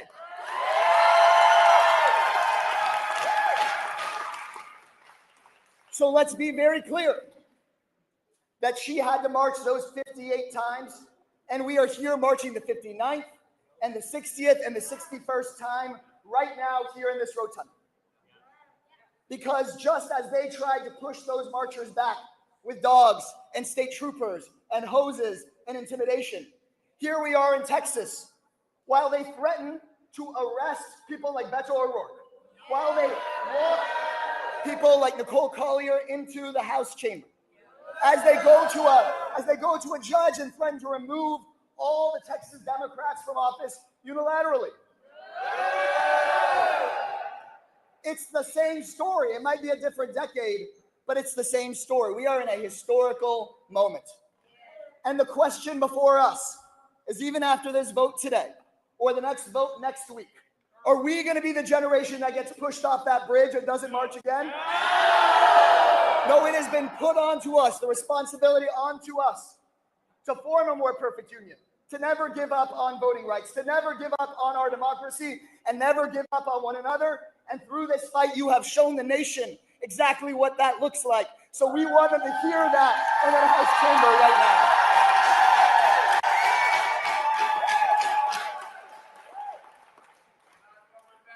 We're not going back.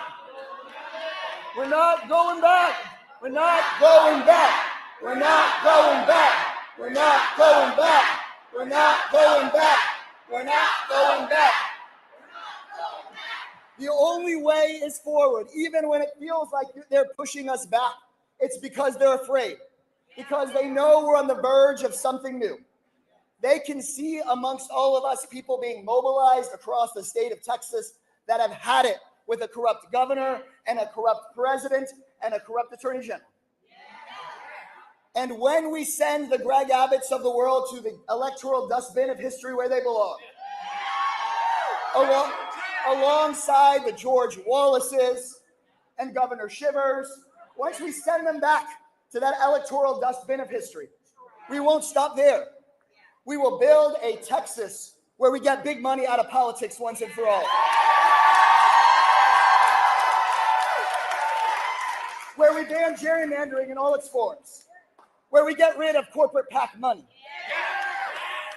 And once we have unrigged that political system, we can finally have a democracy that works, that takes care of flood victims and school students, a democracy that makes our minimum wage a living wage for every single person.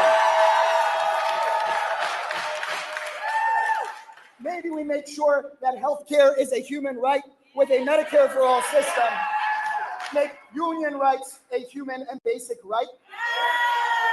And instead of blaming our neighbors who are immigrants or women or queer Texans, how about we expand people's rights? Give people a right to a pathway to citizenship in this country.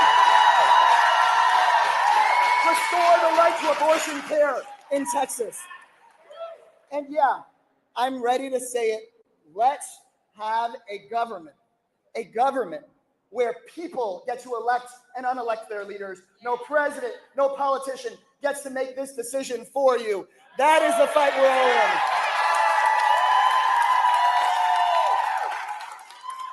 And so, y'all, I am so proud of our state and of this city.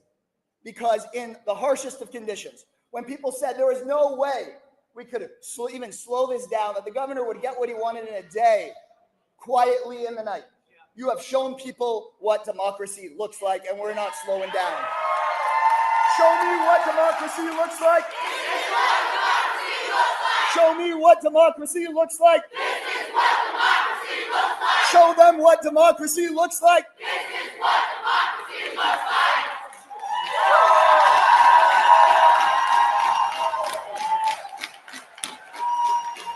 All righty, y'all. Okie dokes, y'all. We are not done. This is an all-day event. We are here to hold these folks accountable, even if they don't want to. After the vote, we will be having another press conference here, so please stay tuned. Please be here. We have volunteers everywhere with signs where you can check in and get updates as they happen. We will keep you informed. And right now, we're going to show them what democracy looks like, and we're going to head to the gallery while they're discussing what our map looks like. All right? If they forgot that Texas is a democracy, we're here to show them, all right? Woo! Stephanie Gomez. I'm with Move Texas. Thank you so much.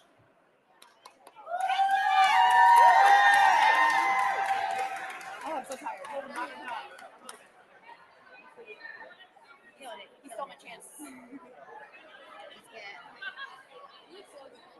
you. You're like so good. I was like, damn girl.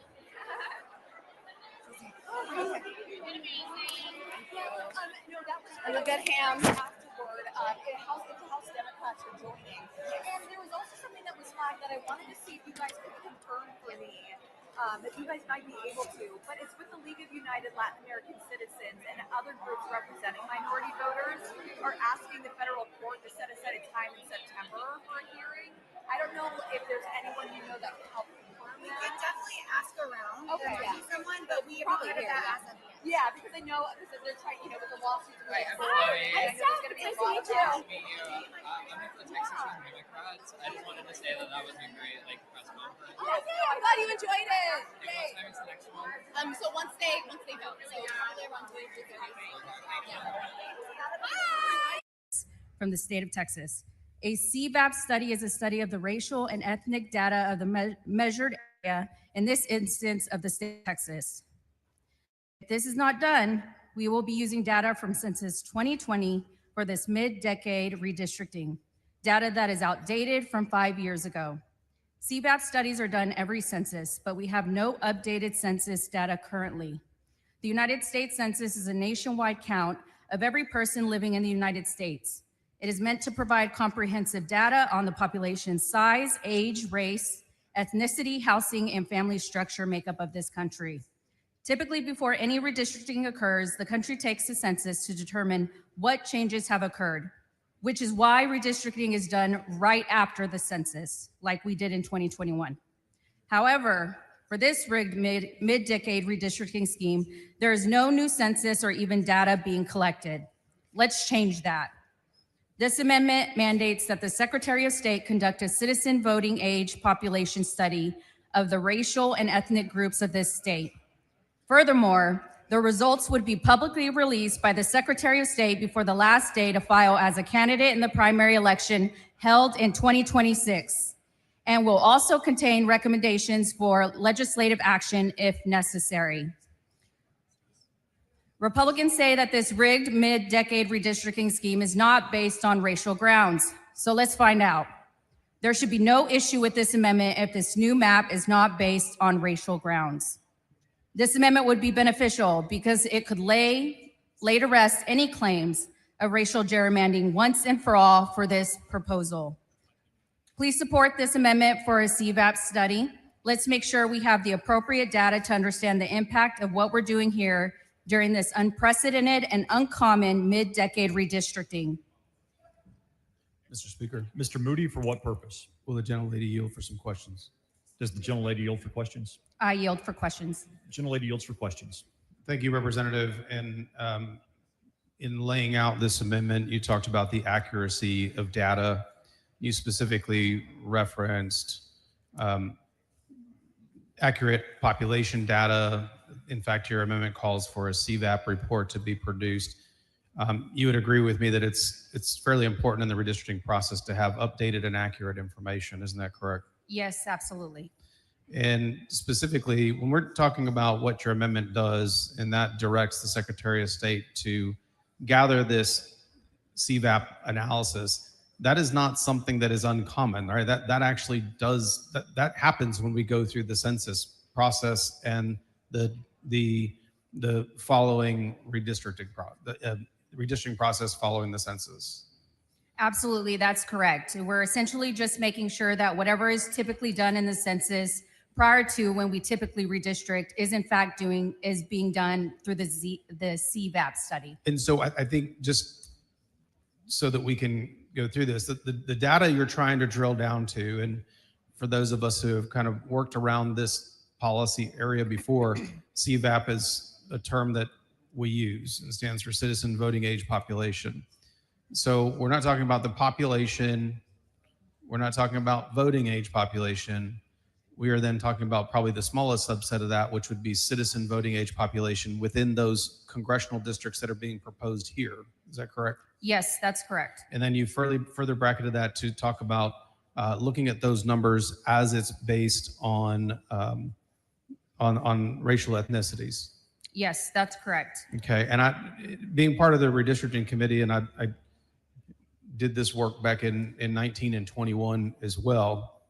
We heard a lot of testimony about the growth of the population in this state, and that people of color make up 95% of Texas's recent population growth. But the map that we're seeing today, and again, we don't have the data that your amendment would provide, it creates more majority Anglo districts. Is that your understanding of the map that we have in front of us? Yes, that is correct. And I know that we've had a significant amount of conversation about what is driving the drawing of these maps, and that the claim is that there is no racial gerrymandering, and it's important, right? If racial gerrymandering is prohibited, and so the claim here is that that's not being done. Are you aware that that's the claim that's being made as it pertains to this particular map? Yes, absolutely. And so I think drilling down to the core of your amendment, you were saying, if that's not what's going on here, then let's see. Because we don't see the CVAP numbers for these racial ethnicities. We are not seeing the CVAP data as current today. We are only seeing it as a snapshot of 2020. Is that correct? Absolutely. There's only been 5 years that have passed since the census. Clearly, Texas has been growing in population. We want to make sure that the CVAP reflects, as far as that the particular redistricting that's going on right now, the mid-decade redistricting, in fact, is not racial gerrymandering. Yes, and so I think that it's always best to be accurate with data, particularly when we're talking about protected. We have legal protections around certain types of gerrymandering. However, we're operating without that most current information. And if this didn't have those impacts, your amendment would actually allow us to bring that to light through the Secretary of State, and it would actually bring it to light before the filing deadline when these maps become effective. Yes, that's correct. And then secondarily, though, your amendment has a component to it that states if there are things that need to be mitigated after that Secretary of State report, there then is an opportunity to fix those. So even in the event that there is something that happened here that we don't know because we don't have the numbers, it would give an opportunity to alleviate those concerns around racial gerrymandering. Is that correct?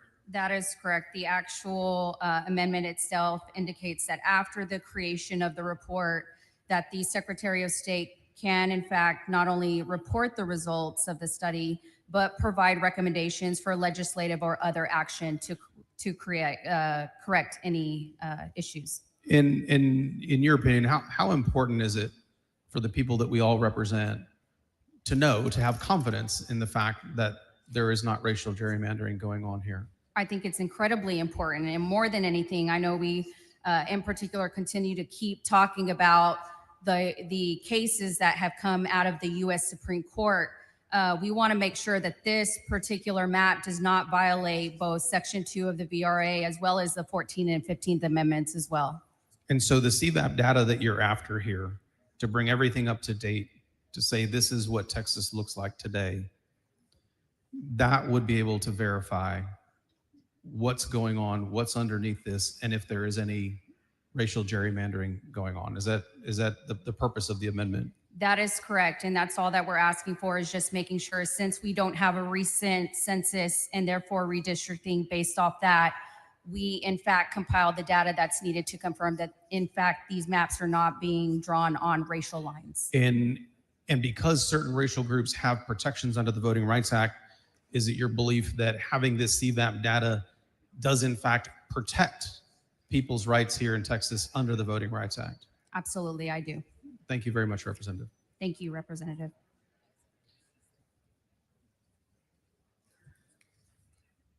Mr. Hunter in opposition. Thompson, for what purpose? I want to know if the gentleman yield.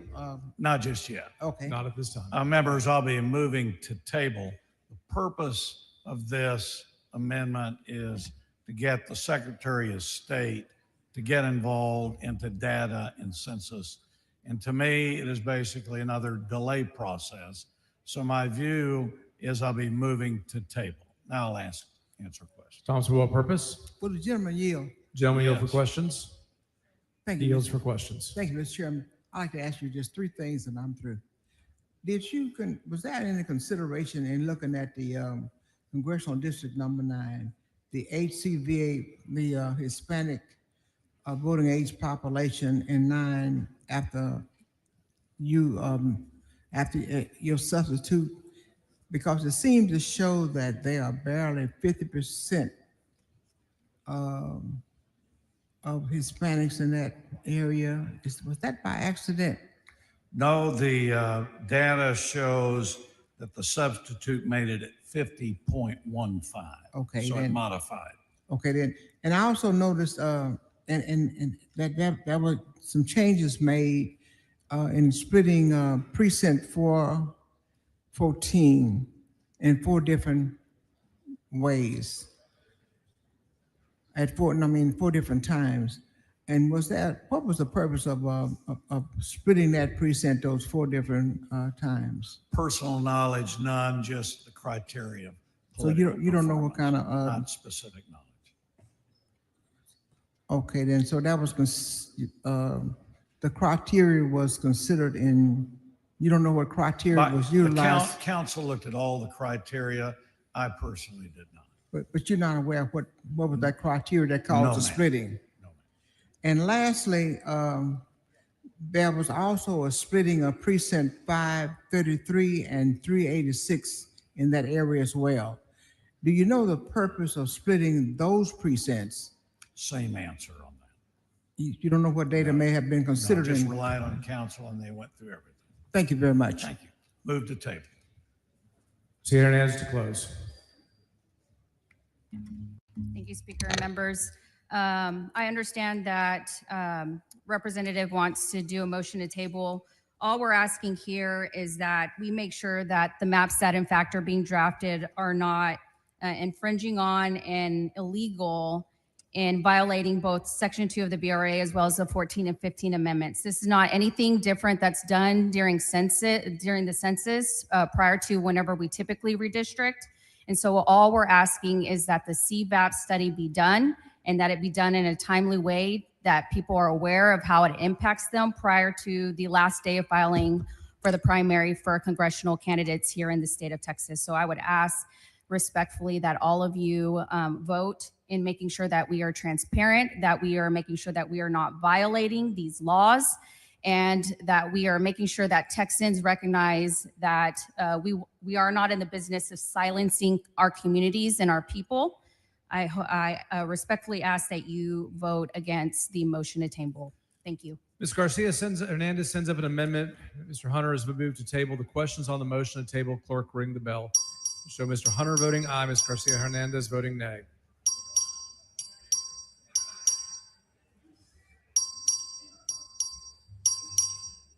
Have all members voted? Mr. Alcott voting aye. Have all members voted? 87 ayes, 52 nays. The motion to table prevails. Following amendment, clerk will read the amendment. Amendment by Bernal. Chair has Mr. Bernal. Mr. Speaker, It's received for what purpose? raise a point of order against further consideration of the Bernal Amendment under Rule 11, Section 2 on the grounds that it is not germane. Bring your point of order down front.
The point of order has been withdrawn. The amendment has been withdrawn. The following amendment, the clerk will read the amendment.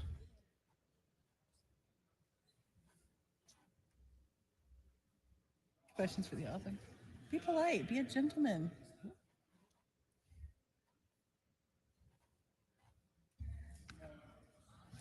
Amendment by Garcia of Dallas. Chair recognizes Ms. Garcia. Mr. Speaker.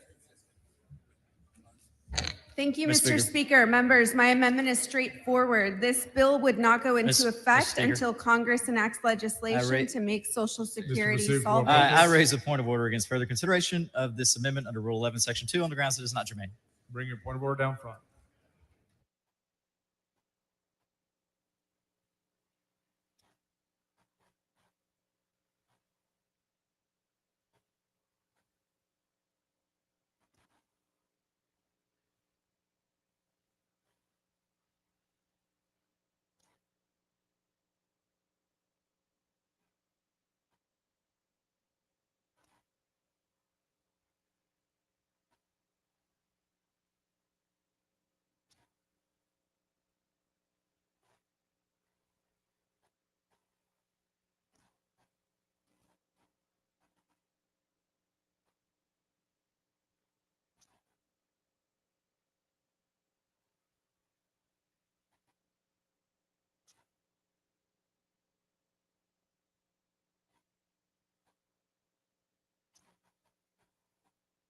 The point of order has been withdrawn. The amendment's been withdrawn.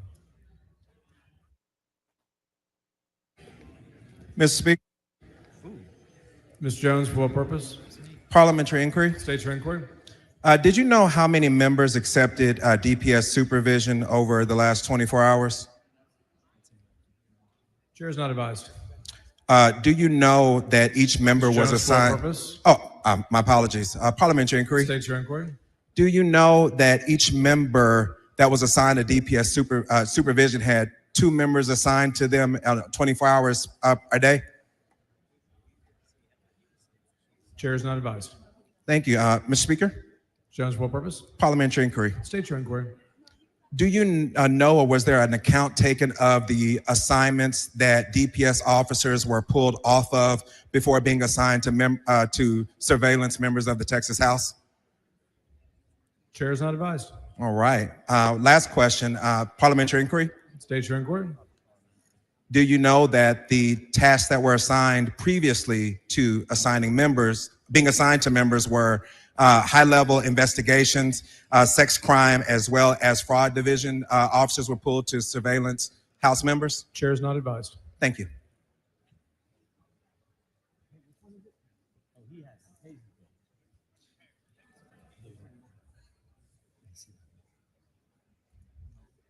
Following amendment, clerk will read the amendment. Amendment by Lalani. Chair has Dr. Lonnie.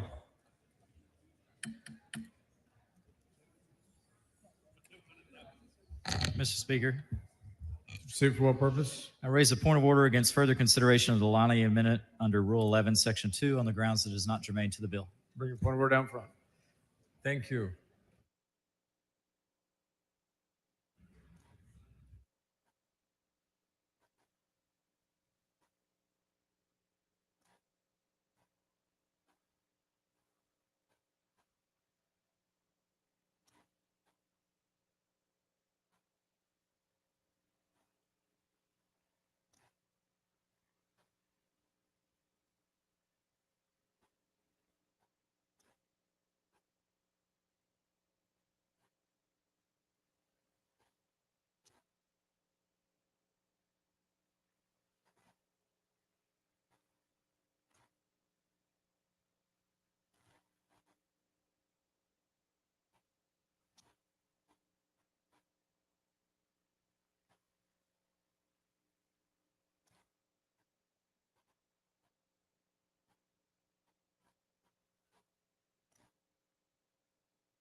The point of order has been withdrawn. The amendment's been withdrawn. Following amendment, clerk will read the amendment.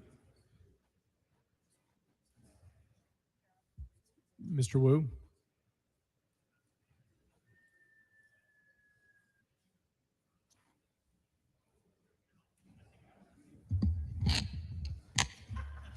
Amendment by Wu.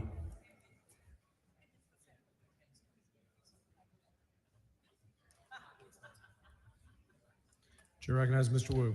Mr. Speaker, Mr. Kane, for what purpose? I raise a point of order against further consideration of this amendment under Rule 11, Section 2 on the grounds that the amendment is not germane to the bill. Bring your point of order down front.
Mr. Kane raises a point of order against further consideration of the Wu Amendment, Amendment number 11, under Rule 11, Section 2, on the grounds that the amendment is not germane to the bill. The bill changes the composition of districts for the election of members to the United States House of Representatives. The Wu Amendment makes the effective date of the bill contingent on a matter that is not even remotely related to the congressional redistricting. The amendment is not germane. Accordingly, the point of order is sustained. Following amendment, clerk will read the amendment. Amendment by Y. Davis of Dallas. Chair recognizes Ms. Davis.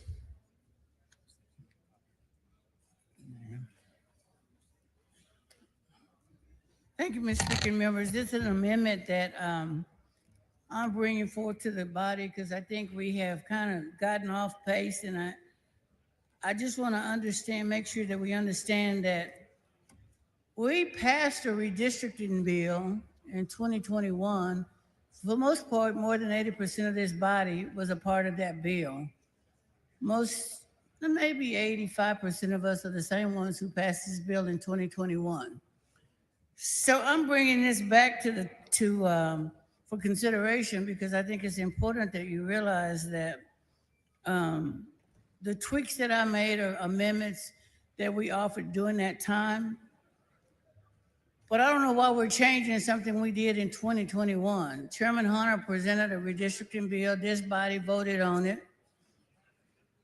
We considered the facts that you have to consider where it deals with all of the guidelines. I'm just wondering, why are we changing this bill? Why are we doing this again? So I'm wondering, when did this notion that we now don't consider communities of interest, we don't consider breaking up political subdivisions, this winner-take-all approach that says we're gonna, because we can, we're gonna diminish the presence of districts that have been here. So I'm just wondering, why wouldn't we go back to what we did as a body? Are these Texas decisions or somebody else's decisions? Because we did this in 2021. So my map, C2165, basically puts people back together.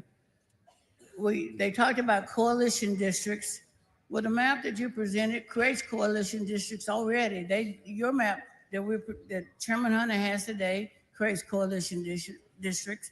So we know there are some form of coalition districts you can have, notwithstanding what the Justice Department said. There is a way to have coalition districts. It's just how we define them. And I would submit that your map allows them, if they are coalition districts between Hispanics and Anglo districts, and Hispanic and African American districts are unacceptable. Again, this issue of race continues to be some of the guiding factors that's leading us to this divide. As Texans, we have had 4 congressional seats for African American districts to represent the African American community in the state of Texas, beyond our geographic, but also the state of Texas. And we're now going to diminish that, knowing that our population, African American community, has grown. We're going to put a map in place that would diminish it down to 2. Just doesn't make sense that if Texas is who we say we are, one state for Texas, why then would we eliminate districts where minority representation is diminished? We cannot have a state where we believe that we would minimize the impact of every voter in this state. And we know this map does that. So this amendment basically clarifies that the districts that we're pairing, because we have pairings, but we have much fewer pairings than on the map that's being presented today. We did not break up communities' interests. We made sure that we limited the splitting of counties, all of the factors that would make Texas as strong as possible. And so with that, Mr. Speaker, members, I'd ask that you consider what's good for Texas and for Texans. How do we do what's right for Texas? And this map would at least maximize what you all did in 2021, and I say you all because you were the majority then, and it allows us, other citizens in Texas, to have a presence because we are here as well. And so I would just encourage you to look at the growth, the population growth, and how we move districts to support the growth of this state. We're all one, we say, but yet we're willing to take away from districts, take districts away. So I would ask you to consider Congressional Plan C-2165. It creates African American districts and Hispanic districts at CVAP 50 plus. So we meet the standards that the Justice Department has says we need to do. It does fewer pairings. We pair many less districts than the current map before. So again, I think this is a compromise of how do we maximize the presence. You still, as a majority, have maintained the presence that you created in 2021, but it allows us also to maintain and recognize the growth of the communities across the state. With that, Mr. Chairman, Mr. Speaker, I move adoption. Mr. Bassoud, for what purpose? Would the lady yield for questions? Gentleman for questions? Sure. Shields for questions. Thank you, Ms. Davis. I take it from your layout, it's your contention that this amendment complies with the Voting Rights Act. Is that correct? Yes, sir, that's correct. I looked at the data for the 2024 election for Donald Trump in Texas and looked at the partisan performance of these districts that you have put together in this plan. Would it surprise you to learn that this plan that you've put together would give 16 seats that perform in favor of Democratic candidates in your map? Would you dispute that? Are you aware of that? I'm not aware that it does give 16 seats. In fact, it says it's just the opposite. We understand it to be different than that. So when I looked at the 2024 election result data, it showed 16 seats with more than a 50% partisan performance, and that would be an increase of 3 seats over what is currently there. Are you aware of that? I'm thinking your data must be different than mine. Sure. And therefore, because we see it as 12 Democratic seats versus 16. Well, let's assume with me for a moment that it is 16. That would be 42% of the seats. Are you aware that the Democratic Party and congressional candidates in 2024 only got 40.39% of the vote? No, I just suggested that I think we have different information because we don't have 16 seats. And according to the data we have, we say it only takes us 12, so I don't have that same information. Understood. We'll take a look at the data. Thank you, ma'am. All right. Thank you. Mr. Speaker, Second for what purpose? will the gentlelady yield for questions? Gentleman for questions? Yes. Shields for questions. Ms. Davis, can I ask where this map came from?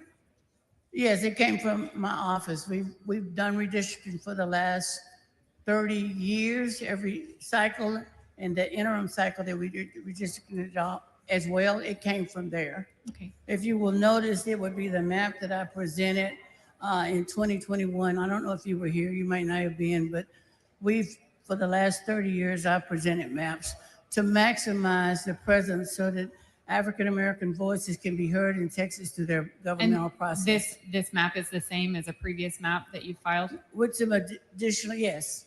We filed this in 2021. It's the same one. Did you hold any public hearings on this map? It was brought to the floor and it was information we pulled together from our constituents. So I wasn't on redistricting to have the hearings. We didn't have hearings around. It was presented when Chairman Hunter was chairman of redistricting. He didn't allow us to make presentations, so it was brought to the floor. And when did you file this map this time? It was filed when we first started having redistricting first came up. Okay. I don't know the actual date. Okay. Did you receive any outside counsel for this map? No. You didn't work with anybody? Okay. No. Let me tell you who I work with. I work with the constituents and members that we've worked with this over the past years in terms of trying to ensure that we capture districts that represent the people of the state of Texas. So no, I don't have an outside counsel. I'm not a lawyer. I'm a lay person who's worked on this and continue to believe that Texas can do better. Okay. Would it surprise you to know that several members on the floor today have questions and influences that are coming from third parties, scripted questions, from influence from the NAACP?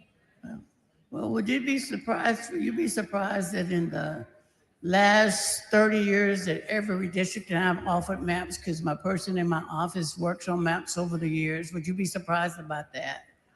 This is not a new thing for me. This is something I worked on continuously. So I haven't needed to get outside counsel. I'm involved in the community, the state, and redistricting over the years.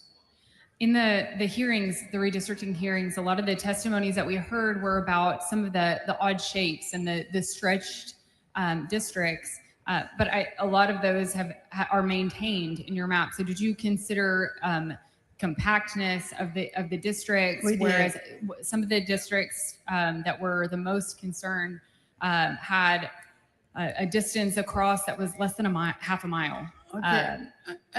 It's like the one that they're drawing here in the maps that you're presenting that go the whole length of Texas, that go from Austin down to Port Aransas. I was much more compact than that. And they were drawn much more compact than that. We don't have one that leaves here and goes to West Texas. I'm looking at several that are stretches. Don't know what you're looking at. Erratic shapes and some stretches. That's long been an issue with regard to redistricting. And I can assure you our maps are much more compact than the ones that we're considering on the map that the chairman is presenting today. Are you aware that the current map actually does fix a lot of more compactness, and it also draws the lines on natural boundaries, keeping counties whole? The natural boundaries, it's not, a lot of the cities are no longer cut in half. But you have some that still are. Okay. Did you have this map reviewed by any federal oversight to make sure it's in compliance with the Voting Rights Act? Okay, thank you. I don't have the luxury of a law firm drawing my map and bringing it to me and say, present it. I didn't have that luxury. What I have is a staff person who has consistently for the last 40 years been involved in redistricting and making sure that we look at how we get the best representation for all Texans. Mr. Reynolds, for what purpose? Mr. Speaker, I move that all the remarks on House Bill 4 be reduced to right in the place of the journal. Members, you've heard the motion. Is there objection? Chair is none, so ordered. Mr. Speaker, may the gentlelady yield for questions? Yes. Time has expired. Mr. Speaker, I move for an extension of time. Members, you've heard the motion. Is there objection? There's a record vote requested on all motions today. Clerk, ring the bell. So Mr. Hunter voting aye. King voting aye.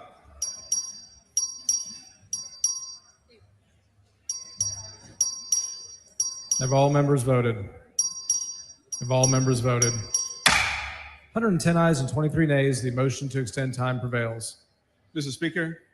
Mr. Reynolds, for what purpose? Would the gentlelady yield for questions? Well.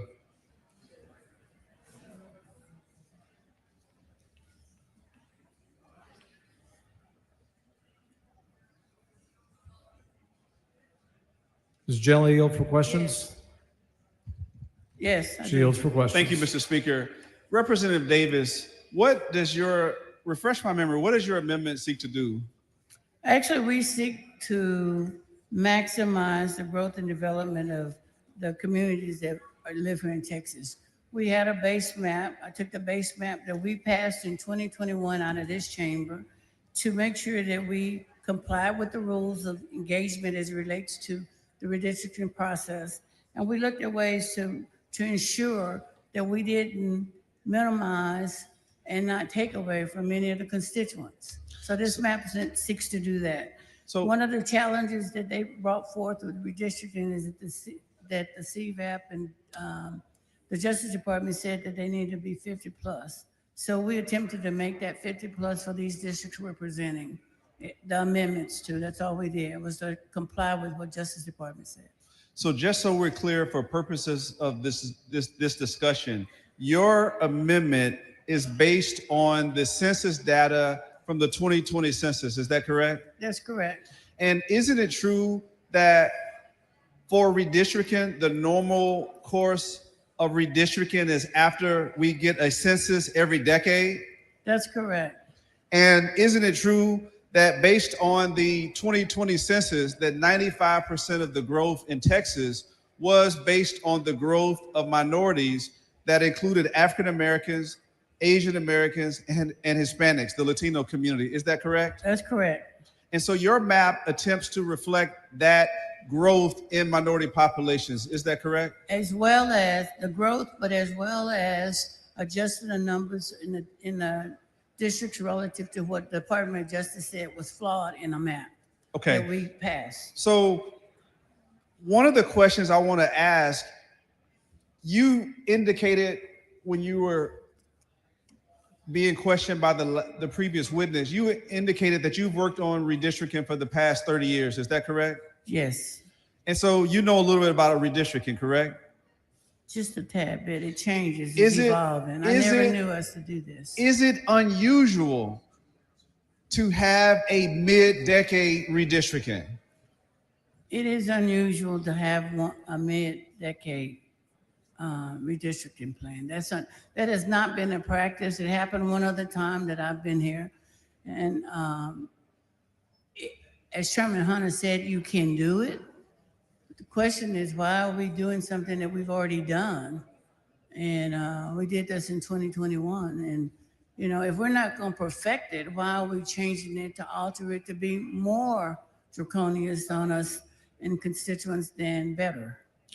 Representative Davis, are you aware that the state of Texas has more African-American population than any other state in the United States of America? I am aware of that. This is the largest African-American community across the nation. And are you aware that currently there are 4 African-American congressional seats in the state of Texas? At this point, there's 4 and potentially 1 that we could do as a coalition district or as an emerging district, opportunity district. And so if we can identify for the purposes of this record, you have currently the 9th congressional district, that is Congressman Al Green. You have the 18th congressional district that was previously held by Congressman Sylvester Turner, who is deceased, and the seat is vacant. You have the 30th congressional district held by Congresswoman Jasmine Crockett, and the 33rd congressional district held by Congressman Mark Vesey. Is that correct? That's correct. And those are 4 African-American districts in Texas, correct? That's correct. And what we tried to make sure in this map, our amendment adjusts the CVAP according to the challenges that the Justice Department had raised.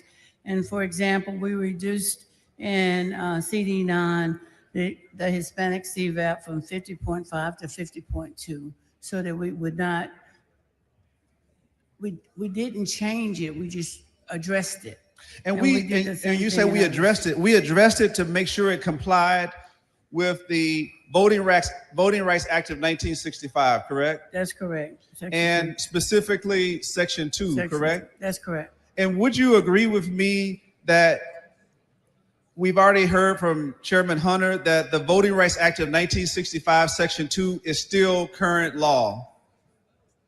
That is correct. And isn't it true also that Texas in the past has been found to have intentionally discriminated when it came to redistricting against African Americans and Hispanics? Is that correct? That's correct. In fact, we still have a case pending from the seat from the maps from 2001 because we continue to have this problem with knowingly discriminating or creating a discriminatory map as it relates to African Americans. And Representative Davis, isn't it also true that based on the current proposed map that you're seeking to correct, isn't it true that House Bill 4 dilutes the African American congressional representation by a whopping 50%? That's correct. And So that's we're- what troubles me. So we're reducing, even though Texas has more African Americans than any other state, and even though based on the 2020 census data,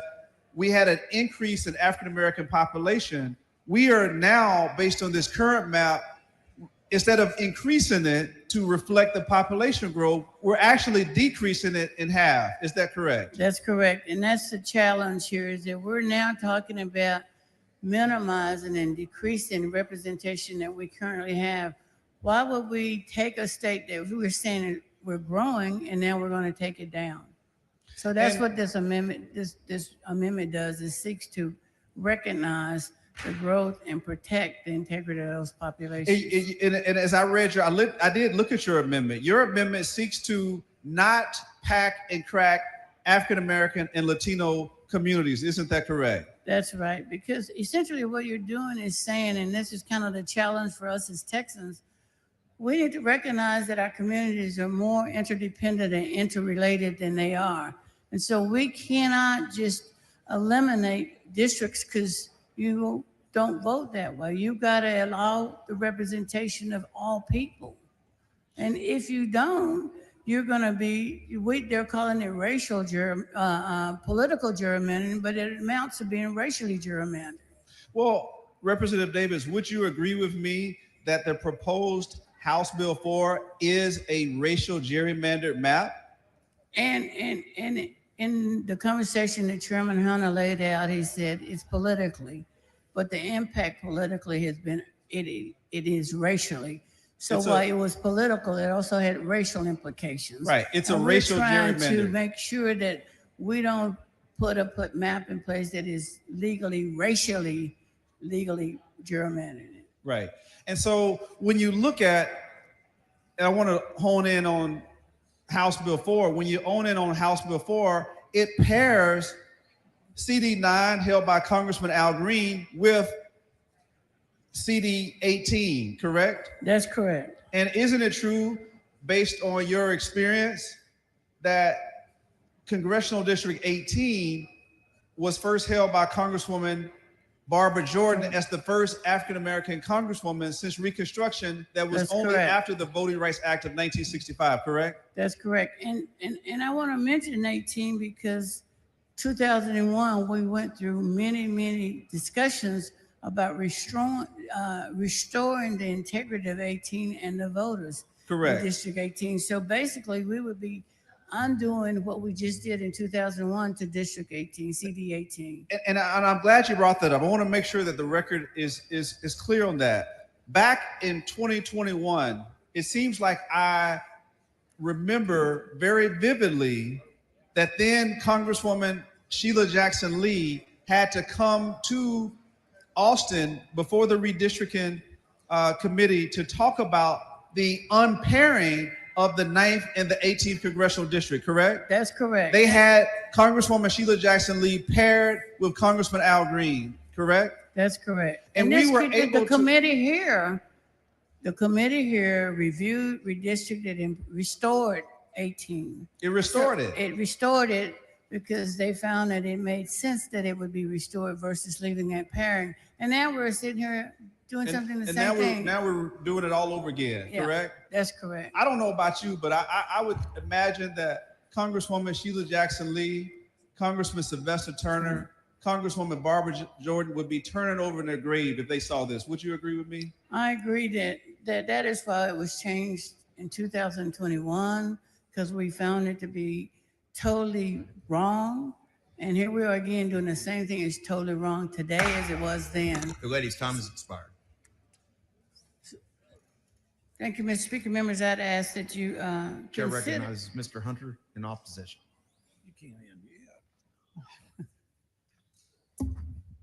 Members, I will be moving the table for the simple reason that I like my plan better than hers. Mr. And Speaker.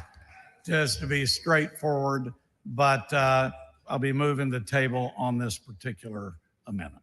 Mr. Speaker, Mr. Reynolds, what? would the gentleman yield for 2 questions? Sure. Will the gentleman yield? Gentleman yields. Thank you, Chairman Hunter. I wanted to ask this question of my time ran out, but you can clarify this, Chairman Hunter.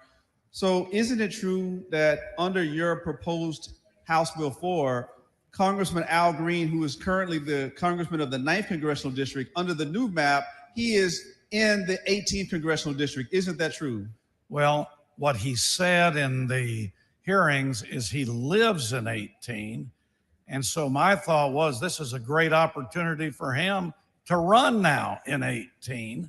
But 9 is a newly created district.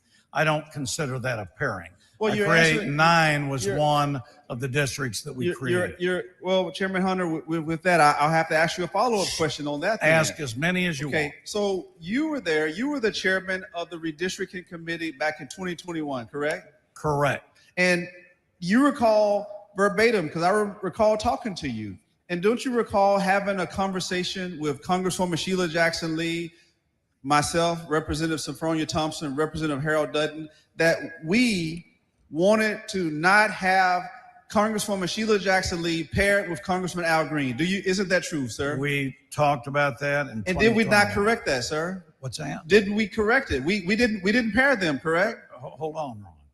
We came on the floor and there was an amendment. Correct. That the body adopted. That is, well, you answered, so to answer the question, we fixed that with a floor amendment on the House floor, correct? Well, you keep saying we fixed it. Well, what I'm saying is, Ron, we disagree. What I said at the very beginning is we've created 5 new districts. These aren't pairings. This is much different than 2021. Petaway is different. We've got Rotu that is different. So we have a lot of new circumstances, and we're relying now on pure political performance. Chairman in Hunter, 2021, different circumstance, but we did do the amendment. okay, Yes. I have a question for you. Sure. Is there a member of Congress currently serving in the 18th congressional district at this present time? No. Okay, correct. Because of the death of our brother, our former colleague. My classmate. Your classmate, Congressman Sylvester Turner, correct? Correct. And isn't it your understanding that Governor Abbott called a special election for November to fill that seat, correct? I don't know about Would you have any reason to disagree with me? If you're a member of this House, what you state, I will rely on. Okay, so hypothetically, if Congressman Turner had not passed away, he would still be the congressman for the 18th congressional district, correct? I think so. Okay, and based on your new map and the parent and Congressman Al Green's address, he would now be in the new 18th congressional district, correct? According to what was said in the hearing. According to his testimony, correct? Yes. Okay, so wouldn't you agree then that basically it would be a collision course with Congressman Al Green and the congressman of the 18th congressional district? Well, I don't know about collision courses, and both individuals I knew and know for a long time. But what I'm telling you, we have 5 new congressional. How many new? 4 are Hispanic performing district. That's not the question. That's not the question. You haven't let me finish. You go ahead and finish. And they are based on the U.S. Supreme Court political performing. And so I am adopting this map. I think this is the map we should do that I proposed. No. And it's the right thing. I And it's understand been your adopted position. by I understand all your, law. I understand your position, but you understand the way this process works. At the back, I get a chance to ask the questions, and you get a chance to answer them. No, you need to let me answer. I am letting you answer. You're breaking up. I can't even talk. You're Here, why don't you pulling finish? Hypothetical. So here's the Go ahead and question. finish. Here's the question then. Based on this proposed map in House Bill 4, how many African American opportunity districts are there in Houston? In the Houston Yes. area? On mine, are you talking about? On yours. Which amendment are you? I'm talking about. I thought we were talking about the amendment. On your. So now you're going back to my bill. So, all right, I'm going to go ahead and answer your questions, even though you're not staying on the amendment.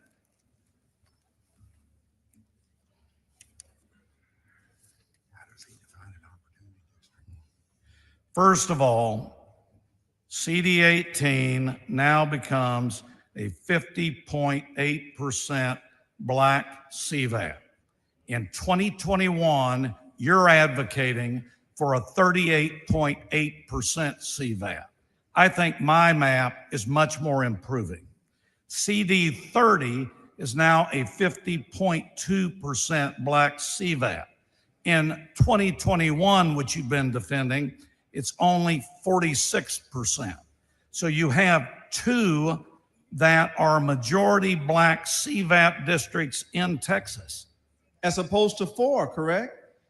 I don't know where you're coming up with. Well, currently we have 4. You have CD 9, CD 18, CD 30, and CD 33, and now you have 2 based on your map. You reduced it by 50%.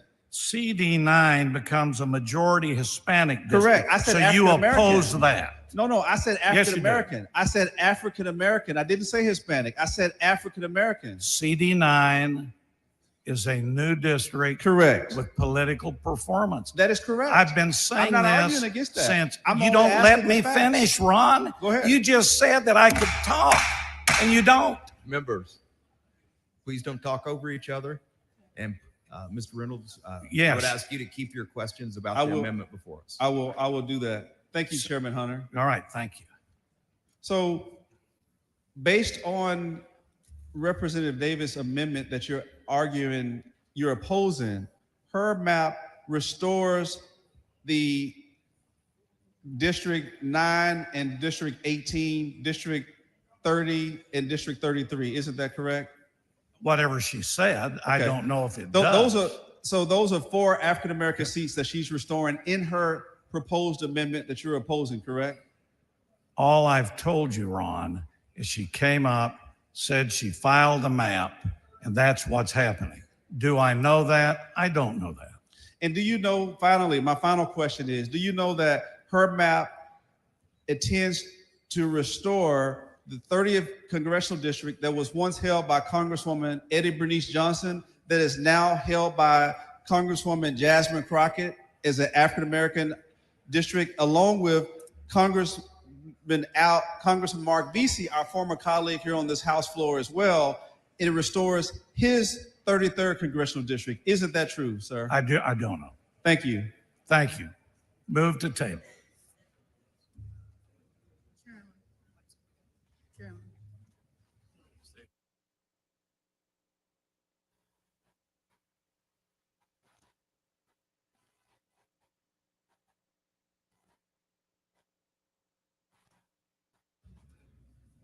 Can I go to the mic? I just say withdraw my motion to table. Chair recognizes Mr. Chairman Speaker, members, I'm withdrawing my motion to table. Chair recognizes Ms. Davis. Thank you, Mr. Speaker. Members, I'm going to withdraw the amendment. The amendment has been withdrawn.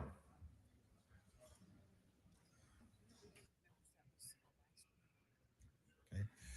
Members, that was our last amendment. Anyone wishing to speak on, for, or against, please come down front.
The chair recognizes Mr. Wally in opposition to the bill.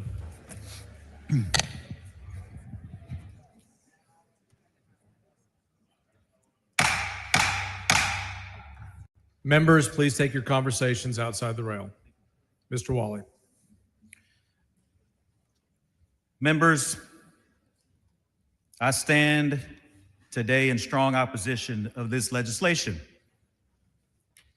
As the representative for the voters of House District 140, who elected me to be their voice in this chamber, I must speak out against this injustice being done on the House floor today, particularly for Congressional District 29.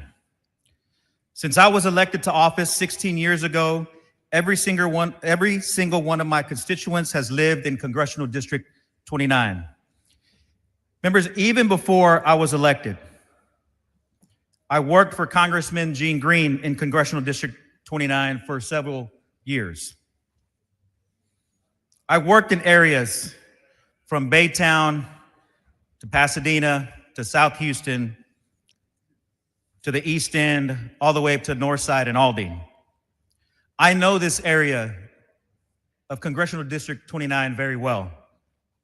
Make no mistake, members, and to the public, House Bill 4, this map being rammed through the process today, obliterates that district.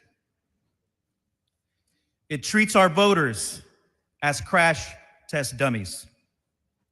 The district has been dismantled. The biggest impact to my voters will be on splitting apart communities of color that have historically been together. Congressional District 29 is a long-standing Latino majority district in Harris County. This district was created after the 1990 census as mandated by the Voting Rights Act, Section 2. The two anchors of this district are the North Side in my area and the East End and East Harris County. Historic, members, historic Mexican-American and Hispanic neighborhoods in Houston, where many of our grandfathers, our abuelitos, abuelitas, our tíos and tías settled in the early parts of the 19th and 20th century. These areas are now being ripped apart. They're being ripped apart, members.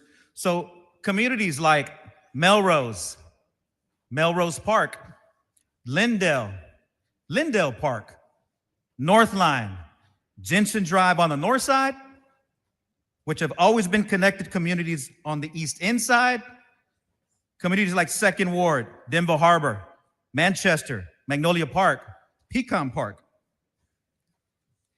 communities like Aldine, Green Ridge North, Imperial Valley, Green Forest, High Meadows, Little York on the north side also have historically been connected to areas like Galena Park, Jacinto City, Pasadena, in East Harris County along the channel. But look, members, what's comical about this, I doubt the author of the bill and the author of this map even know where these neighborhoods are. But they are clear communities of interest that have always voted together since the inception and the creation of this district, Congressional District 29. And you will hear from my colleagues, Representative Hernandez, Representative Marianne Perez. They know exactly the neighborhoods we're talking about. Currently, the Hispanic citizen voting age population of House District 29 is about 64%. Under this map, the facts are that the population in the current CD 29 drops down to 42%. It does this by sawing off the district down the middle with the hacksaw and splitting apart the entire east side of Harris County from District 29 and running that eastern part, inner city East End, and connecting it all the way out into Liberty County. I'm sure there's fine people in Liberty County. I'm sure the representative from Liberty County is proud to represent their community. But the facts are, East End, inner city Houston, I would suspect have very, not much in common with Liberty County. What's more, the map on the floor today has changed from the map proposed from the first special session. And it's gotten worse for the Harris County Latino voters. These changes happened without public testimony and without a public hearing. On behalf of my voters, members, I'm angry. It's easy. It's easy when staring at a map of Texas on your computer to look at spreadsheets with population data and voter turnout and use that to draw shapes that will help you win elections. But redistricting is about the people and communities and creating districts that comply with the principle of one person, one vote. We also have a legal obligation to carefully consider how those districts affect the ability of racial and ethnic groups of voters elect candidates of their choice. This is more complex than just checking your population percentages. You cannot split apart a bunch of brown and black Texans and pat yourself on the back because you left enough behind to try to avoid legal trouble. Texas voters deserve better than this. My constituents deserve better than this. This body, this institution deserve better than this. Please vote no on this sorry piece of legislation. Thank you, Mr. Speaker. Chair recognizes Mr. Reynolds. Thank you, Mr. Speaker. Members, today, in this second call special session, the first order of business should have been House Bill 1. We should have been debating a bill to restore flood relief to many Texans who lost their lives in the Kerr County historic flooding. But instead, the first bill that we're taking up is a racial gerrymandered House Bill 4 from a mid-decade redistricting that is totally unnecessary. You know, I want to put this in context. Just less than 2 weeks ago, we commemorated and celebrated the 60th anniversary of the Voting Rights Act of 1965. And everyone in this body should be extra proud of it because it was signed into law by then Lyndon Baines Johnson, President of the United States of America from Texas, our own Texas. This, in the history books, is one of the most transformational pieces of legislation in our nation's history. It changed literally the course of this country. It righted a historic wrong. And what do I mean by that? Prior to the passage of the Voting Rights Act of 1965, people who looked like me, they couldn't serve in public office. In fact, I'm the first African-American elected in Fort Bend County as state representative since Reconstruction. And I know I stand on the shoulders of those who made good trouble. What do I mean by that? The people who came before me, whose shoulders I stand on today, they risked their lives to end Jim Crow laws that had literacy tests, that had poll taxes, where people had to recite the Constitution. People had to guess how many bubbles in a bar of soap. Not just people, but African Americans in this country. Because of their risking their lives on freedom rides, because they're risking their lives sitting at lunch counters, because they marched, they protested, knowing they may be beaten with billy clubs, knowing that they may have water hydrants pushed on them, knowing that law enforcement was not there to serve and protect them, but to push them back and enforce Jim Crow. They defied the odds. They pressed forward. Many of them didn't make it back home. Many of them lost their lives because lynching was a way of life. Lynching was common. Prior to the passage of the Voting Rights Act of 1965, there was an incident that was captured on national TV called Bloody Sunday. And if you don't know it, you should Google it. Bloody Sunday was when former Congressman John Lewis and other freedom fighters, they marched from Selma to Montgomery for ending Jim Crow so that people could vote of color. Many of them were beaten, including Congressman John Lewis. He was beaten nearly to death by law enforcement because they weren't there to serve and protect. He was beaten to a pulp. He nearly lost his life. He was knocked unconscious. It captured the American people to say, not on our watch do we want to continue to allow this country to treat African Americans this way. And people of good conscience said that they didn't want to be on the wrong side of history. So they came in solidarity with John Lewis and Martin Luther King and others to say, we want to change this. And so it wasn't just African Americans then walking and marching. It was people of good conscience that were Anglo, that were other ethnicities, to say in America, we believe that every human being should be treated with dignity and have the right to vote. Long story short, that was why they passed the Voting Rights Act of 1965, because of Bloody Sunday.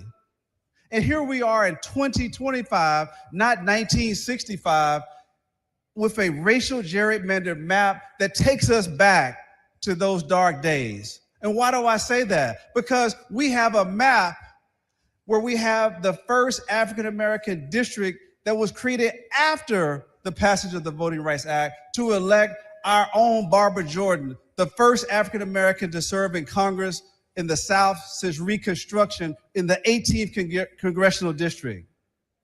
That was progress. But here we are with a map that eliminates the progress that was made, the marginal progress that was made in a state that has more African Americans than any other state in the country. You had Barbara Jordan. After her, you had the legendary Mickey Leland. After that, you had the legendary Craig Washington. After that, you had the legendary Congresswoman Sheila Jackson Lee, followed by Congressman Sylvester Turner and his death.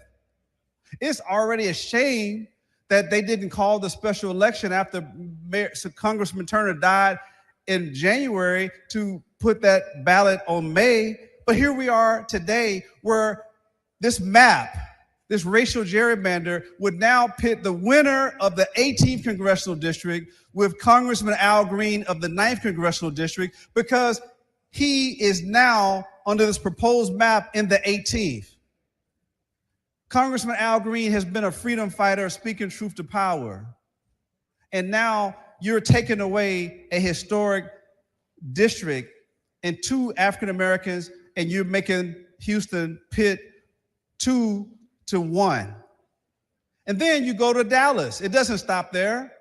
The historic 30th Congressional District that was once held by Etta Bernice Johnson, who we memorialized, and her body lied in state. She was a transformational legislator from this body. She was preceded by Congressman Jabson Crockett, our own colleague, former colleague. Now that seat is Congresswoman Crockett was removed from her district into the 33rd to pit her against our former colleague, Congressman Mark Vesey. So we should be increasing African-American representation by 50%, but unfortunately, this racial gerrymandered map reduces it by 50%. And I don't know, I feel like Fannie Lou Hamer when she said she was sick and tired of being sick and tired. I'm sick and tired of seeing more attacks on African Americans in this state that has more African Americans than any other state. I'm sick and tired of seeing more attacks on our Hispanic brothers and sisters, because this map doesn't just disenfranchise African Americans, but also our Latino brothers and sisters. I'm sick and tired of this attacks on Black and brown with this anti-diversity, equity, and inclusion. I'm sick and tired of us not want to talk about it because we implemented critical race theory, so we don't even teach about it anymore.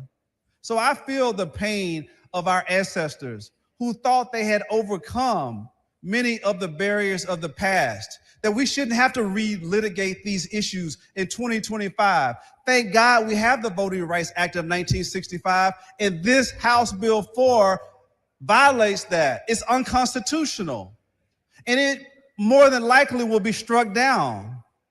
But in the meantime, many people, including my constituents that are currently in the 9th Congressional District, are going to be disenfranchised. And so I know, as a man of faith, I believe that in a higher power, and I believe that Barbara Jordan would be turning over in her grave to see what we're doing in this body. I believe that Sheila Jackson Lee and Mayor Congressman Sylvester Turner will be turning over in their grave to see what we're doing in this body. And I know many of you probably are like, well, this is just something we have to do. People elect us to be statesmen, to put people before politics. And this racial gerrymander is going to disenfranchise and impact people, specifically people of color, packing and cracking communities of interest to disenfranchise them so they don't have the ability to elect a candidate of their choice. And so I rise today in opposition of this racial gerrymander map and ask you to be on the right side of history and reject this notion, this Texas takeover, and do what's best for the citizens of this state. Not President Trump, not anybody else, but the citizens of this state. They are the ones that are watching. And you may not realize this today, but just like the people that were on the wrong side of history back in 1965, history will be looking at the decisions that is made in this body today. And I want to challenge you, when you look in the mirror, where were you? Were you on the right side of history in favor of voting rights for all? Or were you on the wrong side of history where you're upholding discrimination with this racial gerrymander map? So I strongly urge you to do the right thing and protect the rights of the vulnerable that's found in Proverbs 31:8-9. And I'll close with this. It says to speak out for the one who cannot speak, for the rights of those who are doomed. Speak out, judge fairly, and defend the rights of oppressed and needy people. Ms. Garcia of Dallas. Thank you, Mr. Speaker. Members, under the current map, CD 32 is a coalition district. When white, Black, Hispanic, and Asian communities come together and make up nearly 68% of the population and nearly 64% of the voting age population. Black and Hispanic voters alone account for over 52% of the voting age population. Under the proposed map, our community will be torn apart. The Anglo share of the district rises from 36% to more than 52% of the voting age population. Meanwhile, Black, Hispanic voters together drop from 52% down to just 35% of the voting age population. This is not a minor adjustment. This is deliberate dismantling of minority voting strength in North Texas. In Dallas County, the effects are even more clear. Currently, Dallas makes up 85% of CD 32. Within what share the district reflects the true diversity of the Dallas County, 31.7% Anglo and 58.9% Black and Hispanic combined. But in the new map, Dallas County's shares of the district is reduced to 62%, adding many counties far from Dallas, Rockwell, Hunt, Upshur, Wood, Rains. As a result, Anglo voters jump to nearly 38% in Dallas's portion, and the combined Black and Hispanic population falls to 48%. In other words, the very heart of Dallas's diverse communities is being diluted by drawing counties that do not reflect the same racial or cultural makeup. This is about more than numbers on a page. It is about whether families in Pleasant Grove, Garland, and Mesquite will still have a voice. It is about whether communities of color that built CD 32 into a district of opportunity will be silenced by map lines that crack Dallas County apart and pack it with neighboring counties. I want to be clear. This map doesn't just weaken minority representation, it severs the connection between communities and their elected officials. It makes it harder for parents, workers, and seniors in Dallas County to know that their voices matter as much as anyone else's. Congressional District 32 has been a district opportunity.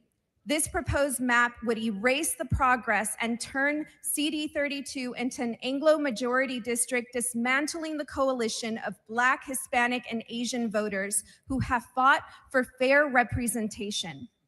Members, our democracy is the strongest when every community has a seat at the table. Weakening minority voices in Dallas is not just unfair, but unconstitutional. I urge you to reject this map and stand up for fair representation in Texas.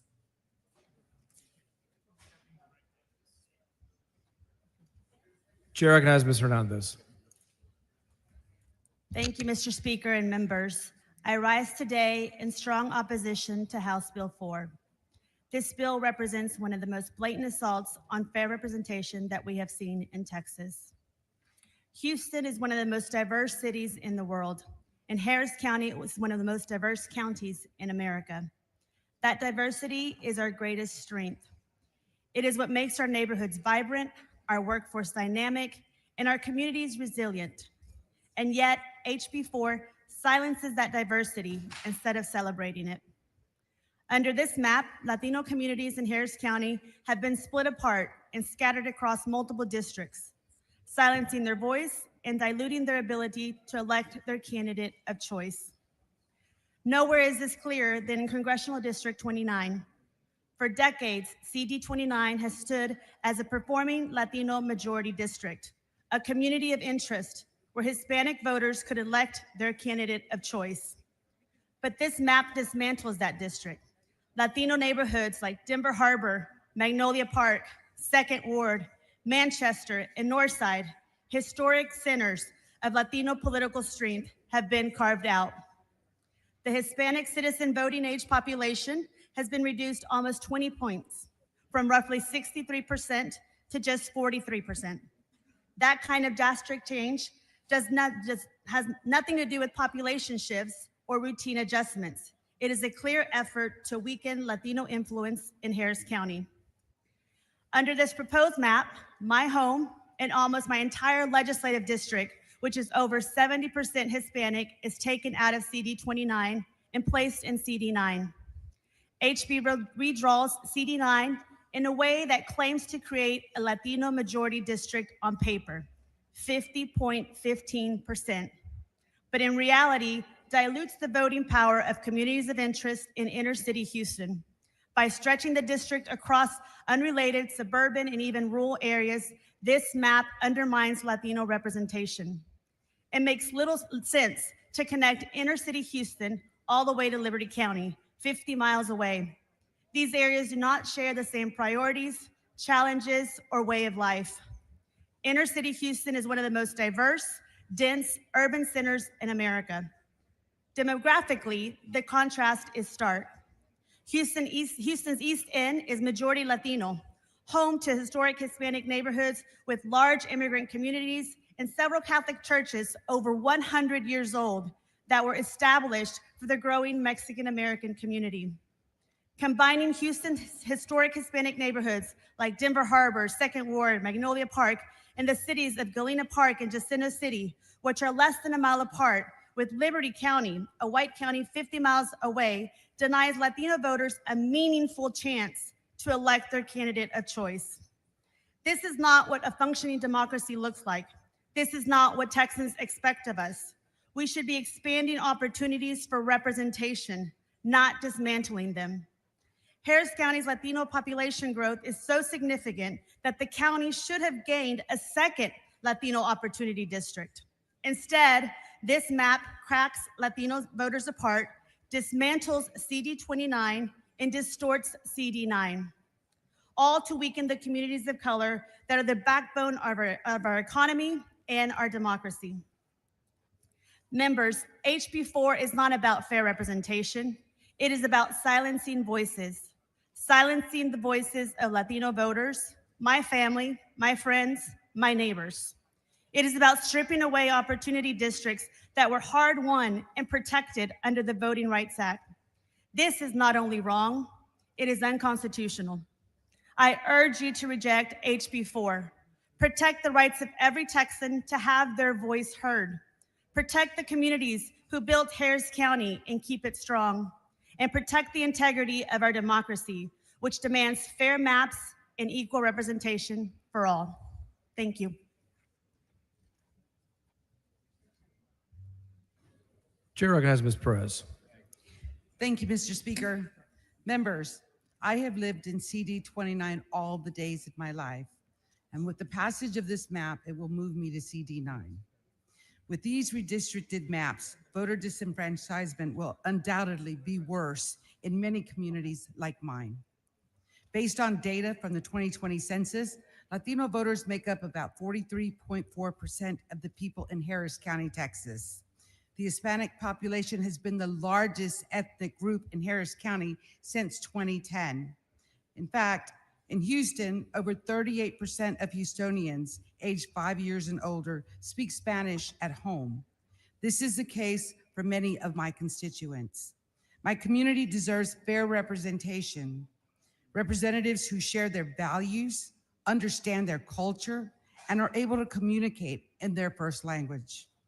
Representatives who truly understand the struggles that Hispanic communities face. The Hispanic population is already underrepresented. These maps further affect our representation. Additionally, based on 2020 census data, Black or African American residents make up 18.7% of the total population of Harris County. Those two groups, when combined, make up the clear majority. Despite making up the clear majority in Houston, where I live, and in this state, our voters' voices are diluted. Our communities certainly deserve to have their voices heard. I urge you to join me in voting no on this bill. Thank you, Mr. Speaker. Chair recognizes Ms. Gervin Hawkins. Thank you, Mr. Speaker. Members and people in the gallery. Today represents something new and different as it relates to, as state representatives, how we must see ourselves moving forward. I would ask each member in this body to understand this. When I ran for election, I ran to be able to help improve Texas. And I know some people think this may be a game and it's funny, but the reality is this. Texas needs brave men and women. Texas needs transparency, which means engaging the community. Texas needs its members to respect and show how honored they should be a part of this body. What was interesting to me as I had my dialogue with Chairman Hunter was he focused a lot on why Democrats left to not create a quorum. I want to be clear. I want each and every one of you to understand, we didn't run from anything. We ran to the public because what we felt has truly been an injustice and is being an injustice. And I'll tell you why it was an injustice. We didn't act as Texans to be able to change the dynamics of our community. There was a letter that came through. A letter. Mr. Speaker, I hope in the future that we're not moved by outside influence. That we indeed move in a way that makes sure that Texans sets the agenda and no one else.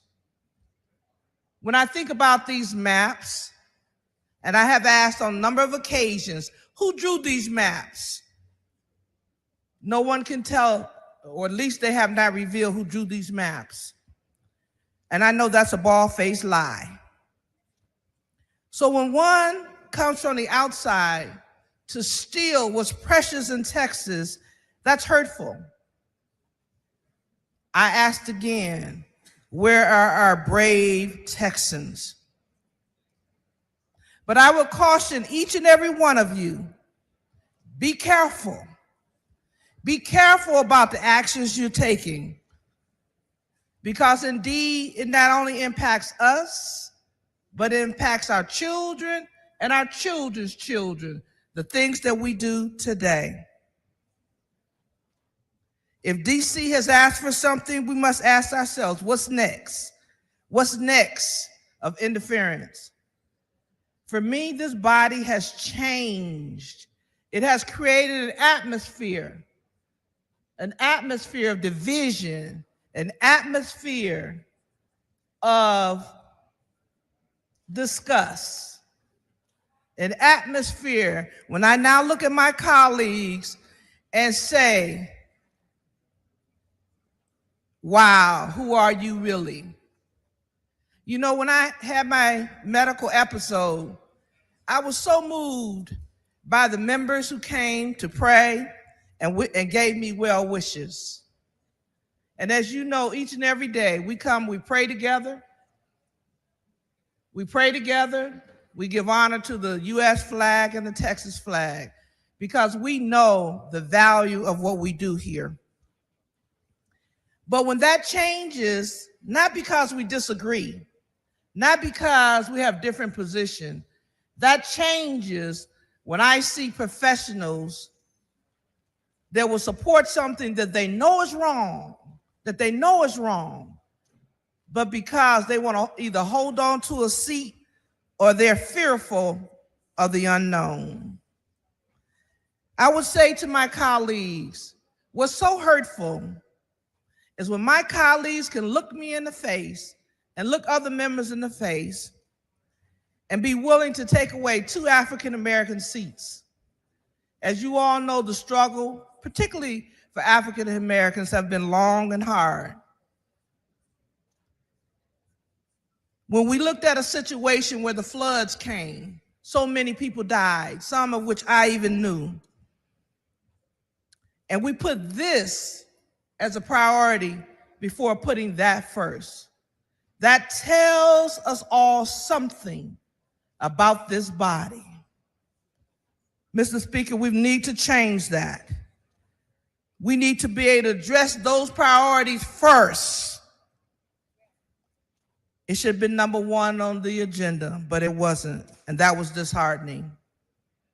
So I say to my colleagues today, get brave. Understand our real work here. It's not a game.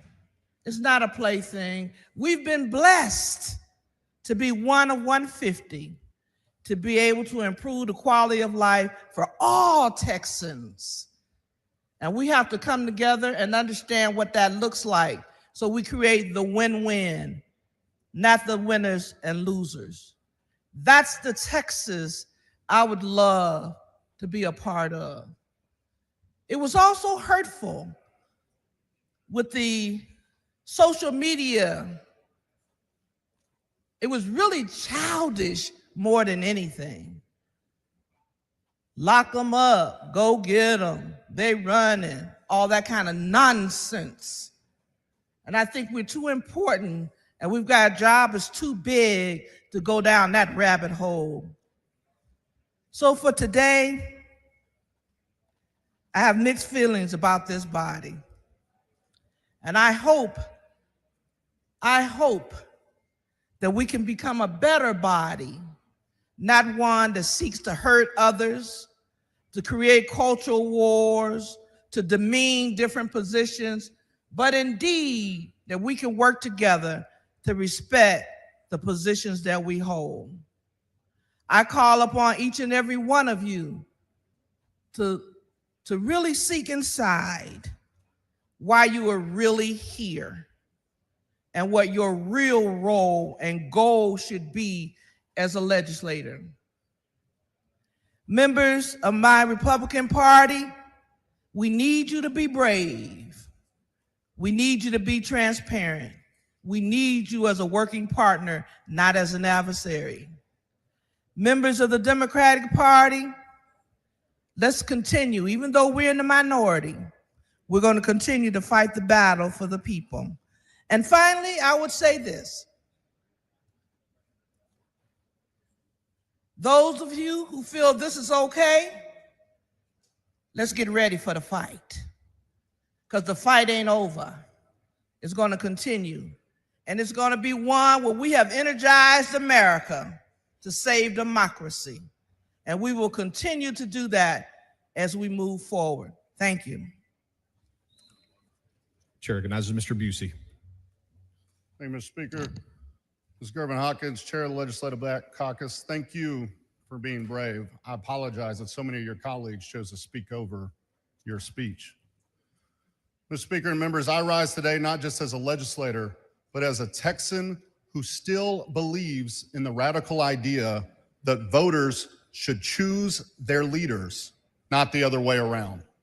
This bill, House Bill 4, betrays that idea. House Bill 4 is not about representation. It is not about fairness. It is a desperate mid-decade power grab engineered in Washington, executed in Austin, and paid for by the Texans we are supposed to represent. Let me be clear. This is Donald Trump's map.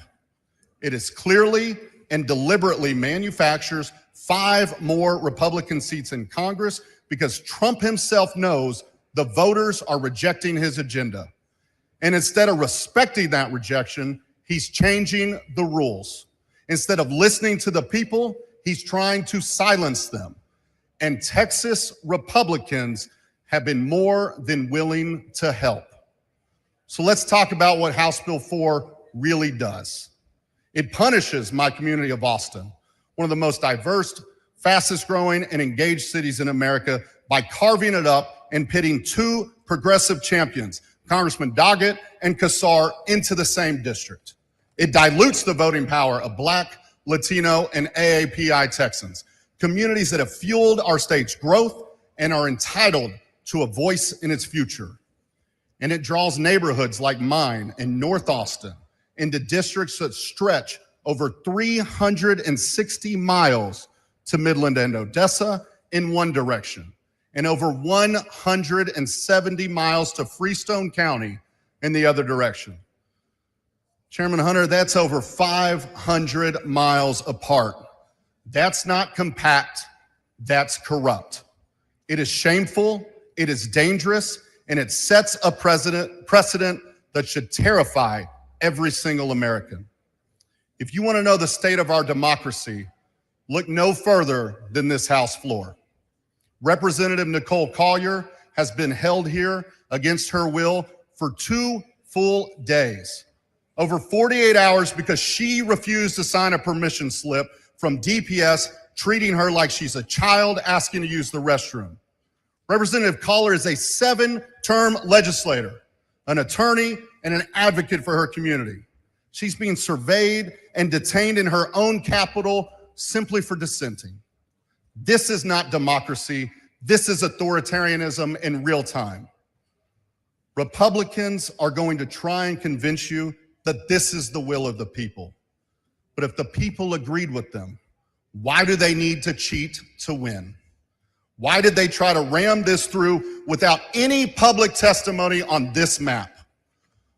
Why did they hold a duly elected representative prisoner? Why did they use flood victims as a political bargaining chip? I'll tell you why. Because they're scared. They're not scared of me. They're not scared of our caucus, but they are scared of the people. They're scared because they know the people are tired of their lies. They're scared because they know the people are rejecting their policies. And they are desperate to pass these maps because it's their last chance to cling to power. And they know if they don't, they will lose in the 2026 midterms. So let me end where I began. I still believe in the Republic. I still believe in this House. I still believe that democracy is worth fighting for. That's why I broke quorum. That's why I stand here today. And that's why I will vote no on this racist bill. Because House Bill 4 is not just about where the lines are drawn. It's about whether the people still hold the pen. And I think they should. Thank you, Mr. Speaker. Chair recognizes Mr. Manuel. Thank you, Mr. Speaker and members. I wanted to read a definition because I realize that some people have gotten a little lost with what we're doing here and what's happening. I want to explain what is an economic engine. It refers to key drivers of economic growth, profitability, and value creation for companies, regions, or nations. When we were in committee, I brought up the fact that we were taking economic engines from already poor minority districts or districts that had been underrepresented or poor and underrepresented for many years. The point of that being is that we are taking from districts, for instance, Congressional District 30, which is where Congresswoman Eddie Bernice Jackson was. She used to be in the House. Now let me explain to some of you who don't know anything about her. She was a woman who used to have to sometimes walk home from work because they would force her to be late so she would miss the bus. So she'd have to walk 5 miles, and then the next morning they would say, "Hey, Eddie, did you catch the bus?" And she would say, "Yes, I did." And they would laugh knowing that she had to walk 5 miles to get home in the afternoon. These economic engines give us the ability to call these companies and make sure that they're investing in their areas. It's not forcing them to, it's asking them to. But I want to give you an example that a lot of people in here don't have. I'm going to give you my congressional district, which a lot of times people want to say things like, oh, Democrat-run cities don't work well. Well, the reason that my Democratic city hasn't worked as efficiently as it should have for over 2 decades is because in 2003, when this body did a mid-decade redistricting, you cut off our economic engines. You gave us to a different part of a county, Brazoria County, that has nothing in common with Southeast Texas of Jefferson County. And it has diluted that power and it broke us up. It put us with a group of people who had more retail when we are more blue collar and we're industry.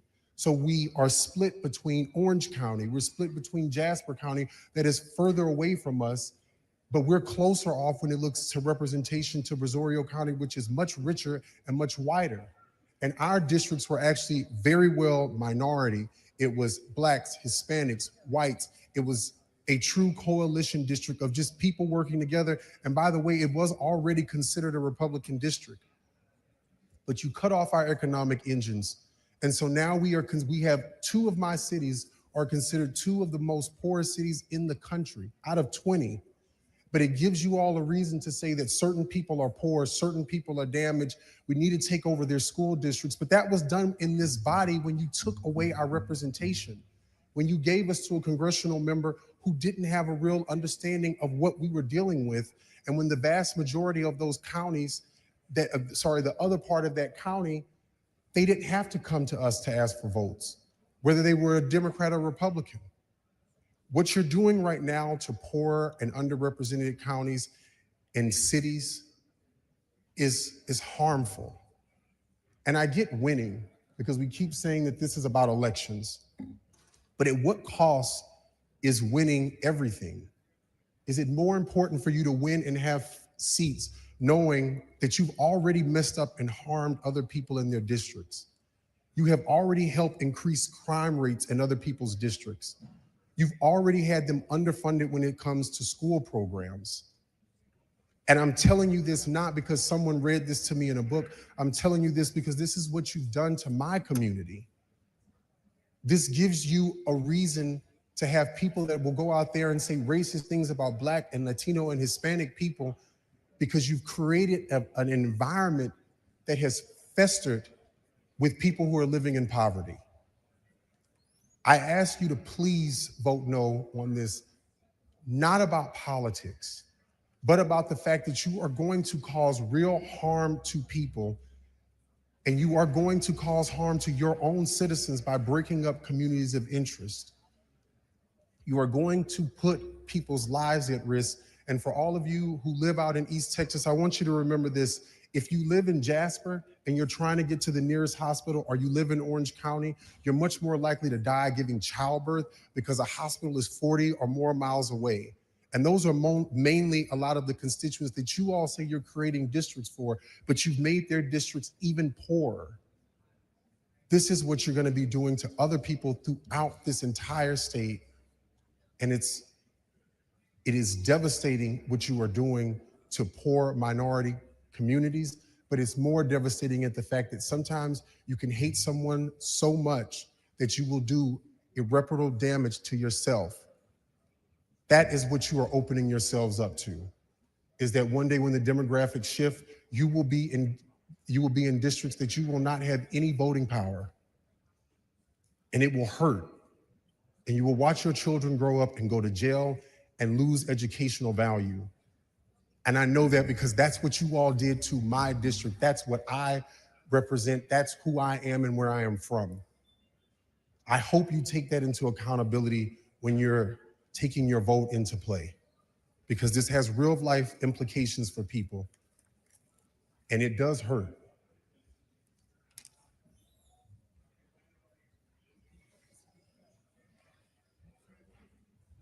Chair recognizes Mr. Rosenthal. Thank you, Mr. Speaker and members. I'm concerned that when I speak to the members of this body, I notice that many of you are not listening, and I actually don't expect you to. And I don't expect my words to affect how you act in the next few minutes. That's why today I'd like to speak to the people of Texas and the people of this country. And I want to speak out against the process that has been used to ram this gerrymandered piece of work down the throats of the people of our state. So I'm a process person. I'm an engineer for a living. I'm particularly keen on how we do what we do. So let me start out by pointing out that the whole process for this has been a sham from the beginning. Any member in here, any leader of this state that tries to tell you that there were public hearings on this map, that is simply a lie. That is not true. So first, what we have before us today is a committee substitute that was voted out in a formal hearing. What that means for the layman at home is a formal meeting is not a hearing to the public. And when the author of the bill gets up at this microphone and says, we're not required to hold hearings, they did not hold hearings on this bill. They did not hold hearings on this map. So first, I'm honored to be the vice chair of the Redistricting Committee. I've had a front row seat to all of this. That committee did not convene during the session. It wasn't important. There was nothing to consider. Now in the special session, suddenly it's become an urgent enough need that we have some hurried hearings around the state with no bill being presented to the public. So let me just tell you what a farce that is. We had a hearing here in Austin. We had a hearing in Arlington. We had a hearing in Houston. Those 3 hearings, only 5 hours each. No map had been presented. We asked the bill author and the committee chairman over and over again, do you have a map? Are you working with anybody on a map? Is there a map? And they told us, no. We haven't been talking to anybody. We don't know anything about no map. Still, the people of Texas overwhelmingly came out to complain about this process, this mid-decade redistricting process that they could only see as unfair because it's not based on new census data. It's only based on partisan performance. Between the 3 public hearings to solicit public input, we had over 3,000 people in this state weigh in. Let me be clear, 98.8%, almost 99% of the people that weighed in, whether there was a map in front of us or not, boldly decried this. The people of Texas spoke, and the leaders of Texas ignored them. 99% opposed, 3,000 comments. The worst part is that this map seeks to serve power bosses in Washington by dismantling communities of color. And when we put it that way, I know I have heard members of this body push back on that. What it does is it dilutes the voting power of communities of color by dismantling those districts. And just saying a recent court case allows us to doesn't make it fair. And just saying there's no law against redistricting in the middle of the decade doesn't make it right. Y'all, if you're losing a game so badly that you feel the need to change the referees and change the rules to help you win, maybe it's time to have a look in the mirror, because this process has been a sham from beginning to end. The maps that we're voting on today were never reviewed by the people of Texas. It dismantles communities of color to serve power bosses in Washington, and that is that. So when it comes time to express your opinion at the ballot box, and I'm talking to you, the people of Texas, I hope you'll show up and show out and let these folks know that we deserve fairness, equity, and a voice in our process. The bottom line is the people should choose the representatives to be their voice, and we should not have power bosses in Washington deciding who gets to vote where so that they can install Congress members. Thanks for your attention. Chair recognizes Mrs. Weiner.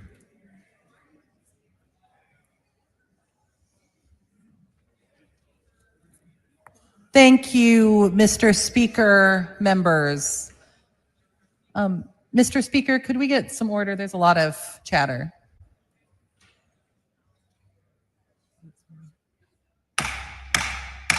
Members, please take your conversations outside the rail. Members, I have never much liked the idea of legislators drawing politicians' districts.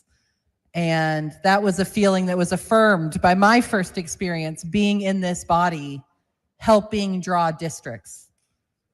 But one of the positives was being able to advocate for my constituents, and in particular, to be able to advocate for the I-35 corridor in Hays County to stay whole, to be connected in its state house districts, its state senate districts, and its congressional district. That's important because the I-35 corridor is a distinct community that is connected to itself. People in East Austin have family in Kyle and San Marcos. And those folks have family down in San Antonio. Now, I know there's been a lot of conversation about how wonderfully compact these new maps are. But the truth is, this new map is ripping apart a performing Hispanic opportunity district, Congressional District 35, that runs up and down the I-35 corridor. It's going to take communities like Blanco Gardens and Victory Gardens, historic Hispanic communities in San Marcos, and fold them into a district that is over 60% white. It's going to take the voice of those constituents and effectively erase them, giving them no power in determining who represents them in Congress, and attaching them to counties that they have little relationship with, like Bandera, Gillespie, Kendall, Kerr. Rural counties that don't have much in common with the rapidly growing and urbanizing I-35 corridor. It's also going to take fast-growing communities like Buda and Kyle and attach them to communities on the Gulf Coast, to Matagorda County, Aransas County, Nueces. It's going to take bedroom communities of Austin like Buda and Kyle, communities where the industries are focused on tech, government, higher education, and connect them to more industrial communities that just don't share their interests. But most importantly, these maps are ripping apart Hispanic communities, and the lines don't even make sense. Travis Elementary School, part of San Marcos CISD, will be in Congressional District 27, just barely. But much of its attendance zone will be in Congressional District 21, and a little finger that stretches up between Post Road and the Blanco River. Why anyone thought that was a boundary that would make sense to the constituents of San Marcos, Texas is beyond me, but the line is confusing and arbitrary and divides up communities. It means that Blanco Gardens will be in a different congressional district than Blanco River Gardens. Neighborhoods that, again, share a community, share relationships, share a grocery store, will be in different congressional districts. And members, this is particularly important because Congressional District 35 has been a performing Hispanic opportunity district. We hear a lot of promises about this new map, but you don't know performance till the map is drawn on the ground, until elections actually happen. Congressional District 35 was court-ordered to be drawn as a Hispanic opportunity district based in the I-35 corridor. And this body is about to disregard that court order and rip communities I represent apart. Remember, these maps also harm the Black community along the I-35 corridor, not just the Hispanic community. Right now, Congressional District 35 is 13.9% Black in voting age population. Now, parts of that district are going to get absorbed into Congressional District 37, Congressional District 21, and some will stay in 35. The highest Black population in any of those districts is 10%. Congressional District 21 will be just 2.53%. That means our historic Black communities in San Marcos that live along Martin Luther King Jr. Boulevard are going to have no ability to link their voices with those of other constituents who share their identity and their history in order to have an influence on the electoral outcome. This map is destroying a district that has consistently been able to elevate the voices of people of color in choosing who represents them. So members, I ask you to think about the harm that's happening. Think about the districts on the ground that are being ripped apart. Think about the constituents who are going to have members of Congress who have no reason to listen to them because these maps are drawn to marginalize their voices. Members, stand up for fair representation and vote no on this map. Mr. Speaker, Ms. Flores, for what purpose? will the gentlelady yield for question? Will the lady yield for questions? I will. The lady yields. Thank you, Representative Sweener. I understand your district, like mine, is within the current Congressional District 35. Is that correct? Yes, about 70% of my district is in Congressional District 35. And this is a strong Latino community and a strong Latino opportunity district, is it not? Yeah, we have historic Hispanic communities all up and down the I-35 corridor, from Ulen to Kyle to San Marcos to East Austin, and of course down to San Antonio. And these are communities that, as I mentioned, share relationships. I was on the phone with my old chief of staff recently, who's old guard San Marcos, and he has cousins in East Austin and cousins in San Antonio. Are you familiar with Del Valley in my District 51 in Southeast Travis County? I'm familiar with the community, but I don't know it as well as you do. Well, as you know, as you might be aware, I represent 2 school districts. Del Valley ISD is in the community of Del Valley, and that's just east of the airport. That I'm being told by constituents, and our Senator Saffarini, is being called by constituents with concern that their school district is being split between 2 congressional districts. Their own school district is now going to be split between 2 different congressional districts. Are you aware of that? I wasn't aware of the specifics of Del Valley, but we're seeing those same concerns. San Marcos CISD is going to be split between 2 different districts, and even the attendance zones for some elementary schools are going to be divided between 2 districts. It doesn't make a lick of sense. And that community is a big Hispanic community, and those students in that school district are going to be torn apart. It's a community of interest, and they're going to be, no longer be able to share a congressional representative. Don't you find that really troubling? I find it incredibly troubling. And I was looking over the map, using some of the tools we have to look at the population, the Hispanic population in particular in that area. And when you're east of 35, I-35 in either Travis County or Hays County, there is almost always, with a couple exceptions, a Hispanic plurality. And in most cases, a Hispanic majority. Those constituents should have the right to band together and elect the candidate of their choice, just like they can in the current Congressional District 35. Well, thank you, Representative Sweener, for standing up for your constituents, for standing up for my constituents that are within that congressional district. And I also join you in urging everybody to vote no against this map. Thank you. Thank you so much, Representative Flores. Members, the facts are clear. This map is going to rip apart performing minority opportunity districts. And the harm in my community it's going to be immense. So I urge you to vote no and keep these connected communities of interest along I-35 together in Congressional District 35. Please vote no.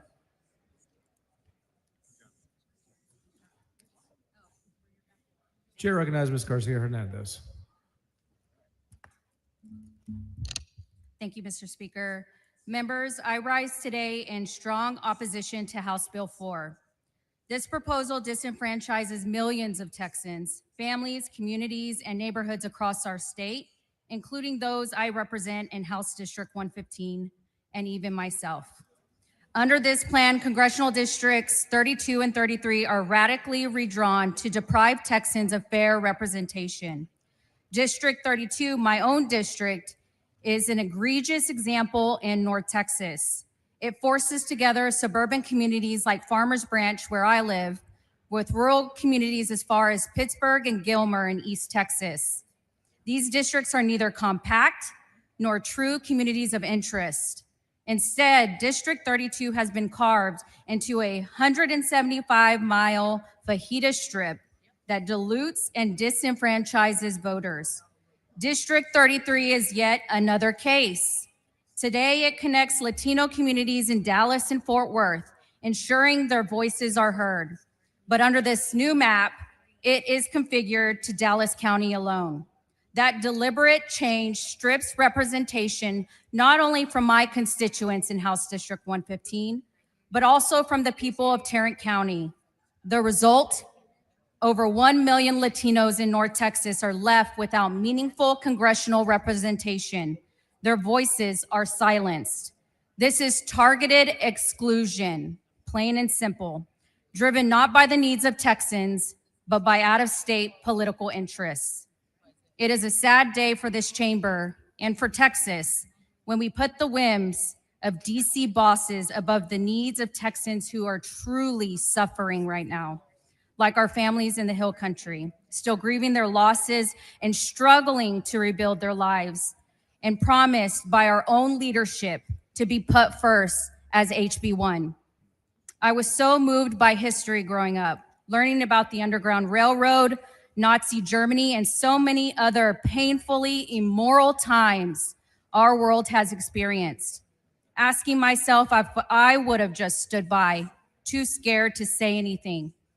or if I would have met the moment in recognizing that our lives, each and every one of us, 150 members, our lives, our impact can turn the tide, stop the hurt, and heal others as well as ourselves at the same time.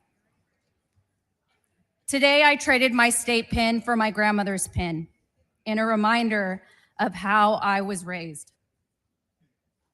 I'm sure how so many of you were as well, to recognize our obligation to speak and fight for those who are most vulnerable, to speak up against injustice, and to have courage whenever everyone around you seems to be too scared to do what is right.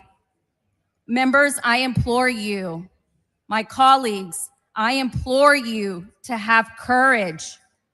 What we are doing today is unjust, it is un-Texan, and it is un-American. All eyes are on Texas. All eyes are on our chamber. For all of these reasons, I urge you to vote nay on House Bill 4. Thank you, Mr. Speaker. Chair recognizes Ms. Gonzalez.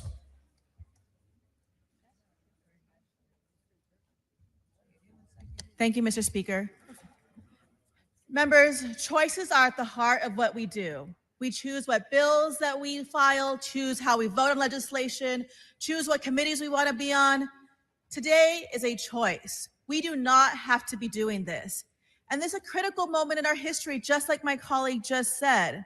Recently, I went to a classroom in my district, and as an educator, going to a classroom is one of the most joyful experiences that I do as a legislator. I'll tell you why. And every election outcome for the last 20 years will tell you why. And so you cannot claim that you're creating Hispanic opportunity seats when you are taking true performing citizen voting age population districts and replacing them with nominal districts that may not perform, because under that standard, CD9, CD29, CD35 should all have 60% Hispanic CVAPs. And so again, for the 5 redistrictings I've seen, there have been the entire Texas delegation of Congress in this building. And in fact, we had one member today who wanted to come here, and they said, well, we can't let him on the floor because he has a vested interest in the outcome. I remember the days, Ms. T, I know you do too, Joe, you do too, where you'd have this whole building surrounded by the Texas delegation, and you could not move an elementary school enrollment zone without having them come down like a sack of potatoes. I remember a time they would open this door so that we could watch the Senate gavel a map while we gavel theirs, because there is no trust in redistricting. We have not heard a peep from the Texas delegation about what they think about this and all the lines that have been impacted, except for those who've objected. And yet we're to accept the fact that this process, as controlled from the outside, is a legitimate process, is a transparent process, is a public process. I think not. And so you can cast your vote however you want. The only thing I will tell you in closing is, if you're a member of that committee, don't delete your emails. If you participated in those discussions, don't delete your text messages, because that's where we're going to go next. And like I said, you may win today, but we will have our opportunity in federal court. Whether you vote for this or not, you know it is wrong. There is a way to do this. And I don't think there's a single member in this body, all of you, both sides of the fence, we can lock this door like it's locked right now. We can fight all day. Nobody here is scared of that. Nobody here is scared of that. But to take this mic and to lay out this bill and tell the public that you're doing their work in a public and transparent and a fair process, and all you care about is just swaying political outcomes, that's not what this is. There is an easier way to do that. But you cannot and will not do that on the backs of the minority community. And that's why I object to this proposal, and that's why I ask and urge you to vote no. Chair recognizes Mr. Perez.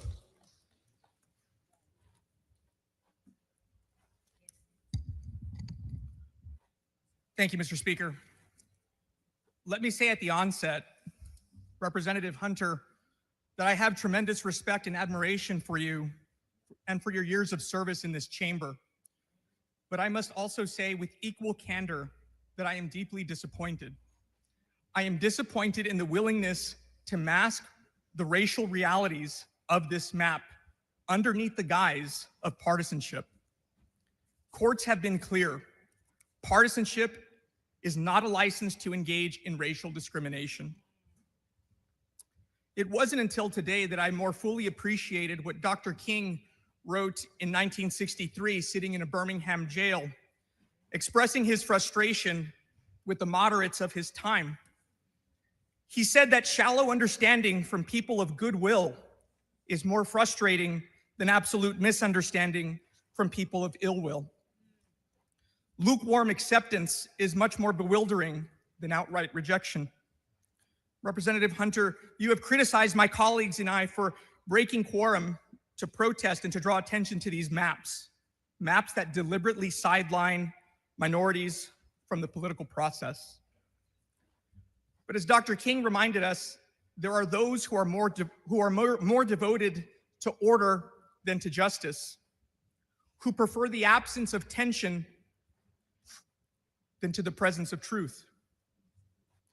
I took time away not to avoid my duty, but to better understand the real implications of these maps on the people I serve in a district that is majority Hispanic, and on the more than 11 million Texans who look just like them. Their voices deserve to be heard and deserve to count the same as anyone else's. But let's focus on the congressional districts before us. It was mentioned that the underlying goal was simply to improve Republican performance, and Representative Hunter relied on the lawyers to draw the lines. But any fair reading of this map shows what it actually does. It systematically dilutes Latino and Black voting strength while cementing and increasing Anglo control. Any claim to the otherwise is either misunderstanding the racial realities of this map or is deliberately misrepresenting the truth. And neither approach is worthy of this chamber. We have not seen a map this deliberately engineered by skin color since the days that brought Americans to march from Selma to Montgomery, Alabama in the 1960s. Marches to protest laws designed to sideline Black voters, marches that helped to bring about the Voting Rights Act just months later. Today, Hispanic and white Texans each make up about 40% of our state's population, equal in number. But under the proposed map, 26 of the 38 congressional districts, 70% of our entire state's congressional delegation will be controlled by white majority districts. You cannot say you found a way for one racial group that is 40% of our state's population to have 70% political control in this state and say that the racial disparities are merely coincidental.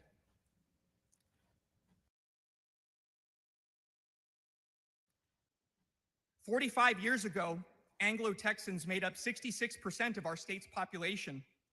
Today, that number is 40%. Yet your map freezes white political control as if the demographics in this state have not changed at all in the last 50 years. And somehow,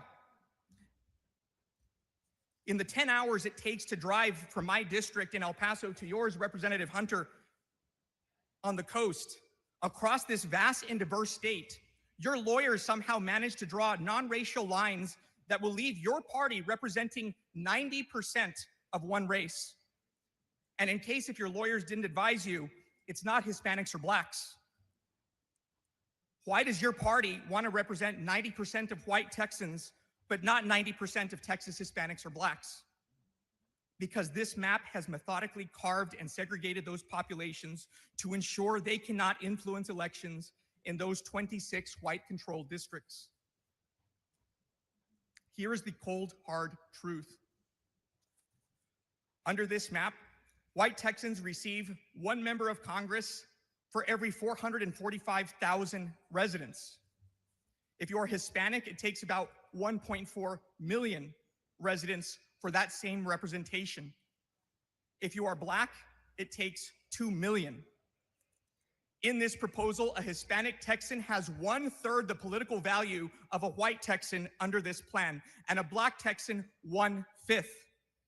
It would take 3 Hispanics to equal the representation of 1 white Texan and 5 Black Texans to equal the value of 1 white Texan. Under these lines, Texas Hispanics will be the most underrepresented population group in all 50 states.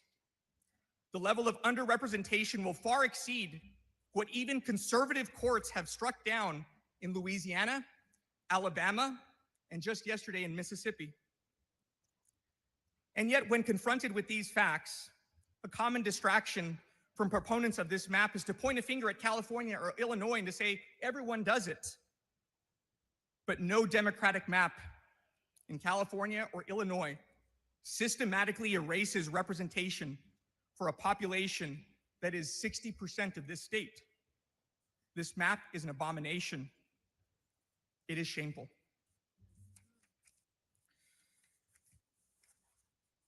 What kind of society are future generations of Texas Hispanic and Black children going to grow up in, where their government doesn't feel accountable to them?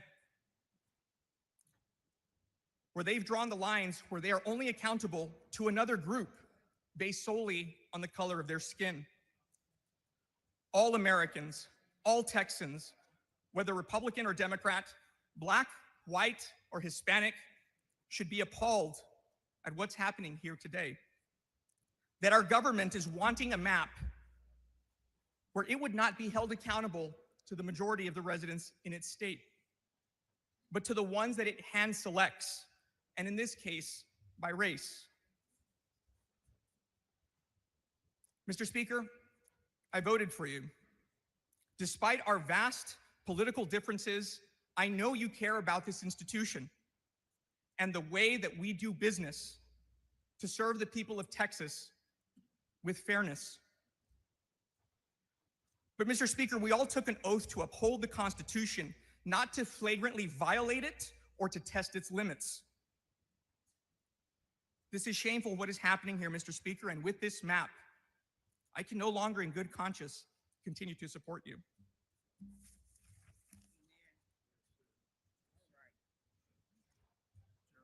I recognize Mr. Moody.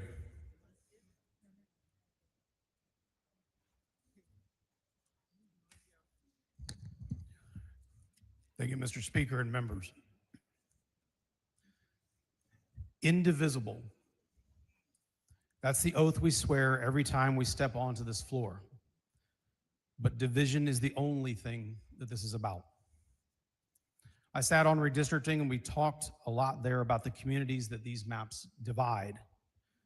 Through racial gerrymandering, these maps crack and pack districts of color, silence their voices and votes, and put politics over people in the most dramatic way possible. Texans were against these in committee almost 100-1. These maps are theft. But this is also about division that's both smaller and bigger. The smaller division is right here, right now, in this room. We used to say that Austin wasn't DC. We had strong disagreements, but all as servants of something bigger than ourselves, the people. But also the institution itself and the dream of democracy. Leadership in this chamber meant looking for common ground with respect. It seems like leadership today is just about the echo chamber. Who can be the loudest and the meanest? It's a toxic and selfish approach to government. Instead of being stewards of tomorrow's house, this process is tearing it apart today, brick by brick. But that's all part of a bigger division. People are more disconnected from government than ever before because they know it doesn't serve them. We've heard over and over again that Republicans didn't have to have hearings on this map, as if our people were being done some kind of a favor. But the people get what's going on. And they know that today, these maps are deepening the struggle for communities of color that will only worsen because one small man in DC demanded it. This is where division becomes dictatorship. The government against the people. Some people here are doing so much winning that they can't see what we're all losing. There's still time to turn back on this. We can actually unite with those people, and we can vote no, and we can move to the flooding legislation that I keep hearing is our #1 priority. Thank you. Chair recognizes Mr. Dutton.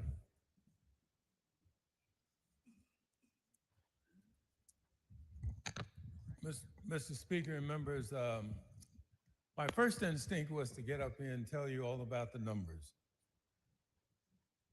But I think you already know those. I think you know that during the last presidential election, the Democratic candidate got 45% of the vote about. But yet you all have, the other side has 65% of the seats. And now what you want to do is change that to 85% of the seats. Well, why are you doing that? And my thoughts is this. I think you're doing it because you know you're in decline. I think you know that you're not winning in terms of the public. And so rather than talk about all of the evilness of all this bill, I thought I'd tell you something I hope you'll remember. When you go home, you can pick up the Bible. I know some of you are probably Bible toters, so I'm talking to the Bible readers.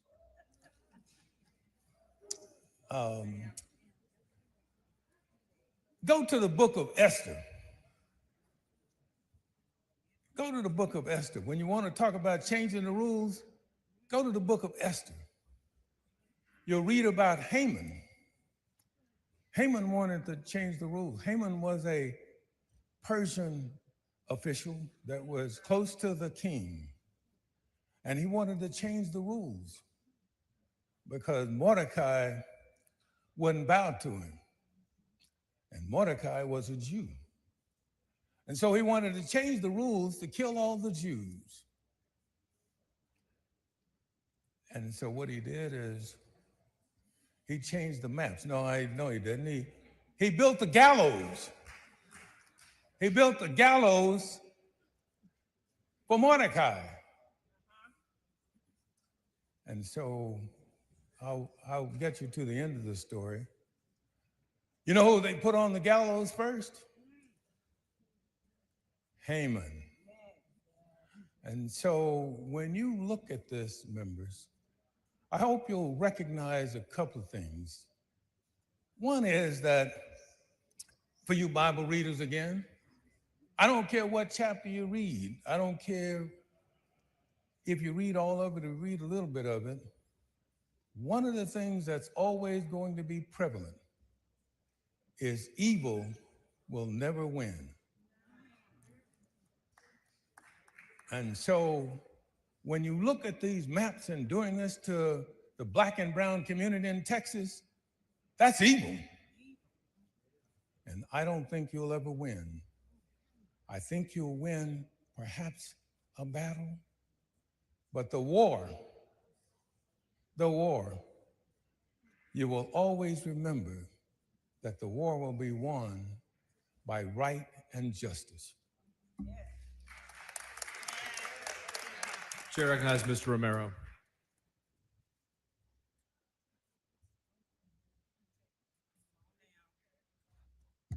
Thank you, Mr. Speaker. I'm from Fort Worth, Texas. We're real proud in Fort Worth, and we pride ourselves in talking about where the West begins.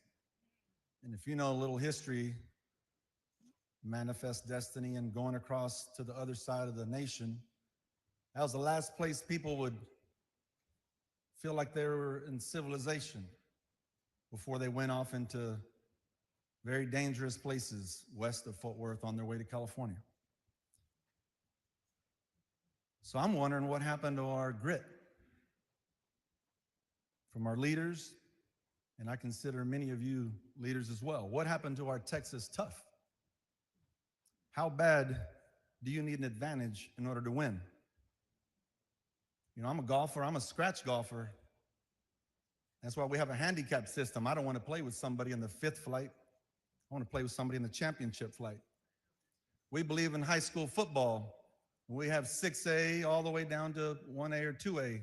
I can't imagine any of you would want to pit your 2A team against a 6A team. Or if you're a boxer, like I was in my youth, I was a middleweight. I'm not going to fight the lightweight. I already know the result. Even in bull riding, the champion wants the best bull, because even the bull is graded. Texas tough. You want competition. What's happening today isn't competition. So I love the fact that every day, including today, we get to start out our day with a prayer. And in today's prayer, the pastor said, and I quote, "Let's give thanks for America. Let's give thanks for an America where people are free, where people can live." And members, that was a message for all of us. Message that America should be a place where people are free to choose their representatives, not to vote in an election where they already know who their winner will be. So let's not be fooled in passing this bill. We are not free. People are not free to vote their interests. They aren't free to vote for people that have their same values because of the way you've split us apart. They aren't free to vote for somebody that has the same lived values, and it's proven by what you've done in the Latino and Black communities. Under this bill, Texans aren't free to make a politician pay at the ballot as we say why we want electeds. Under this bill, Texans aren't free to reject a politician who can take away SNAP benefits from the hungry children and families. Texans aren't free to reject a politician who's taking away Medicaid and health care from what's already the most underinsured state in the nation. Texans aren't free to fire a politician for taking away federal dollars for sake of giving his billionaire friends tax breaks. And Texans aren't free to reject the idea that children and families should be locked up in private, for-profit prisons, all just because they're seeking a better life and putting it on the dime and the backs of the American taxpayer. Young men and women all over Texas, and even in my community in DFW, they aren't free to dream just as I did of one day being a U.S. congressperson. Because you've taken away that right through this map. You know, this bill, it determines the victor, and that's not freedom. That's forced subjugation, subordination, and that's oppression. This bill's a gross attempt to make Texans give up, to believe that their vote doesn't matter because the outcome is predetermined. That's not democracy. That's dangerous. And in fact, you too, you yourself, you're not even free to vote your conscience. You've been told exactly how to vote today. You've been harassed, threatened with a future loss of your seat, just as you were with the voucher scam. This is and should be the land of the free, not the land of where you must agree with me. You too have an oppressor. When Donald Trump asked for 5 more seats, your decision was made, and it was made at the expense of communities of color. Their political representation has been a target of this bill. And you're making that decision in your mind for political preservation. You made that decision, and you're making that decision out of fear. It's a political calculation. You are not free to be courageous and vote with your heart. One of the first times I ever came here, there was a mass, and the bishop gave a mass, and he said in Jewish times, men didn't make their decisions in their mind, they made them in their heart. Because then you could really tell what kind of heart a person had. And you may tell yourself that your heart is colorblind, but that's far from the reality of what these maps are. The intention of the map drawers, where is their heart? And for that matter, any member that votes for this map. If you truly believe in freedom and you believe in liberty, then you would believe in the principles of the American Revolution and the early Americans that fought because they understood and fought against taxation without representation. And you would vote no because that's exactly what this bill does. By voting yes today, you're trying to take away that American belief in the democratic process, and you put us on a path to dictatorship. And you're no better, and we're no better than the monarchy that we left behind. You want people to give up, and we won't. So now is the time to be brave and courageous. Now is the time to honor that pledge that we give every day that ends in justice for all. If we don't stand up for justice today, we will be on the same path where people are not heard, where their interests are not represented in their government, and where people will rise up and fight back. I will not give up on our trust in a pure American democracy because the Constitution is worth fighting for. The promises it provides are worth fighting for. The communities that we represent are worth fighting for. Para todos los que están escuchando en español, les digo, una honra que hay aquí en esta Cámara de Representantes es que empezamos todos los días con una oración. Y hoy el pastor dijo, hay que dar gracias por América. Hay que dar gracias por la América donde la gente, donde el pueblo es libre, donde la gente puede vivir. Y ese mensaje fue para todos nosotros, todos los diputados, que América debe de ser un lugar donde la gente, donde el pueblo escoge sus representantes, no una elección donde ya sabemos quién va a ganar. Los Estados Unidos no se puede convertir a un país como el que dejamos porque venimos aquí por refugio, porque las promesas de la Constitución americana son diferentes de nuestros propios países. Aquí vivimos donde uno que es elegido tiene una responsabilidad al pueblo, no al revés. Y por eso le pido a todo el pueblo que ponga atención, que cuando ellos dicen que sus valores de ellos son más unidos a los de nosotros, esto y este rediseño de estas mapas es como nos quitan de la mesa que ya estamos.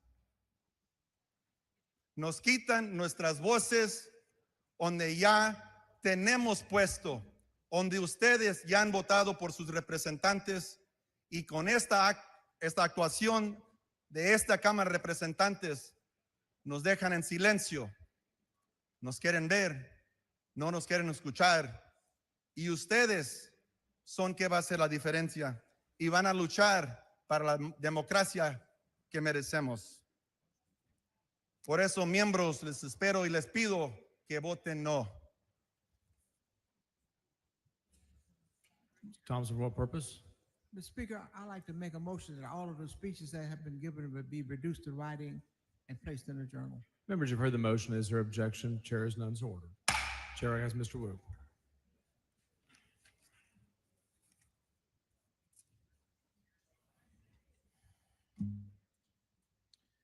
I'm very tired. It's been a very long session. I'm in the same clothes that I wore starting on Sunday night until now. I've been sleeping on the House floor with Ms. Collier for the last few days. I'm very tired. But I'm here to fight, and I'm here, and what keeps me going, what gives me strength, why we do this is not about Democrats. It's not about Republicans. It's not even about Texas. It's about you. We fight so hard because at the end of the day, this is about you and this is about us.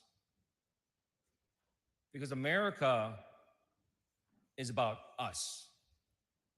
America was a place that God built to give the people a place of their own, a place that the people could decide what was good for them and what they needed. That's what this is really about. For everyone who's watching and you don't understand what everything's about, this is about you. Because over and over again, we have heard from people who have said, this is not working out for us. This American dream that we were told about is no longer functioning. Everything we've been told and told that we should believe in, and this is what this country's about, no longer applies. Growing up, I was taught that this was the place, the one place in the world where you could be anybody. You didn't have to have the right last name. You didn't have to have famous parents. All you needed to do was work hard, follow the rules, and you'll earn the American dream. And time again, we have seen Americans out there struggling and failing, and again and again and again. Because the American dream no longer works for them. And it starts right here. This is why it doesn't work. This thing that we're doing, this body that we're in, this podium that I'm in front of, your problems start right here. And it is this issue that is the linchpin. You may not understand gerrymandering. You may not understand redistricting, but I hope you understand lying, cheating, and stealing. Because this is what people do. People like Donald Trump. People like the Republican Party of Texas. When they can't win, they cheat. The problem is that doesn't stop in this room. That doesn't stop at just politics. You end up with elected officials who no longer care what you have to say, no matter where you live and what community you represent, whether you're Black or Latino or white or Asian, it doesn't matter. They say nice things to your face. They say they care about you. And they take care of themselves. And they take care of their buddies. And they take care of their donors. And they take care of their king. Today, we had an opportunity to do something that the people actually wanted. Democrats and Republicans say, we should release the Epstein files. One of the greatest scandals in American history, one of the great single largest incidents of human trafficking. It's such a shameful act that our own government has helped to cover up because the people implicated are the wealthy and the powerful. People in Congress, people out of Congress, but people who control this nation and decide the rules for us. We had a chance to put on an amendment that would simply say, if you're going to do this dirty, thing in the darkness. If you're going to take do this despicable act quietly while you hope no one is watching, we should at least have some sunlight. We should at least have an ounce of sunlight to replace the ton of darkness that this puts upon us. And all it would have said was, if Donald Trump really wants this so badly, then condition it on his release of the Epstein files. I know people are laughing. Mr. Vassoud, Mr. Kane, when they went up to argue their point of order, were giggling about it. Repeatedly saying, oh, make sure you put in there that Epstein didn't kill himself. Because they know that Americans across the board care about this, whether they're Democrats or Republicans or nothing at all. They want transparency, they want accountability, and they want justice. I remember when Republicans used to say, release the Epstein files. And we'd talk about how damning it was and how important it was. And all of a sudden, they really, really don't want to vote on it. So much so that they're willing to concoct a point of order for us to twist and bend our rules to get it struck down. That's fine. The people know. You had an opportunity to do what you promised, to do what you told people you would do, and you chose not to. You went to great lengths to not to. The United States Congress, with a 2-seat Republican majority, intentionally, purposely left early so they could be out until September so they wouldn't have to vote to release it. And you complain about us being gone for a couple of weeks. Congress is gone until September so they don't have to release the Epstein files. At the end of the day, this is about whether or not we will have a government that actually listens to us and actually does what we say. Because every time people come out and say, we want education, and they say, well, here's some books we're going to ban.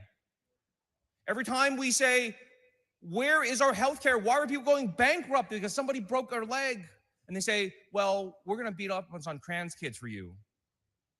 Every time people ask, what happened to all the good jobs that we used to have? And they'll blame abortion or divorce or I don't know what else. Because whatever they want to do is they don't want to answer to the people. They don't want to answer why aren't they doing what they said that they would do. The answer is right here at this podium on this issue. Because when you redistrict in a way that you can make it so you don't care who the voters are anymore, then you won't care who the voters are anymore. My fellow Americans, if you want to take your country back, if you want to go back to a nation that education actually provided a pathway to success, where hard work and following the rules actually meant something, where just because you were rich and powerful does not mean you get to evade justice, then start fighting. Start here. Texas will have to go to the courts. But California, New York, Illinois, Michigan, and many other states, look at what's happening here. Look carefully. This is the future, right here, if you do not act now. What Texas looks like, this process, this division, this partisanship, and most importantly, leaders who simply do not give a damn what you need or want anymore. if you do not stand up today and push back, the American dream will be dead and our democracy will fall. Mr. Hunter to close.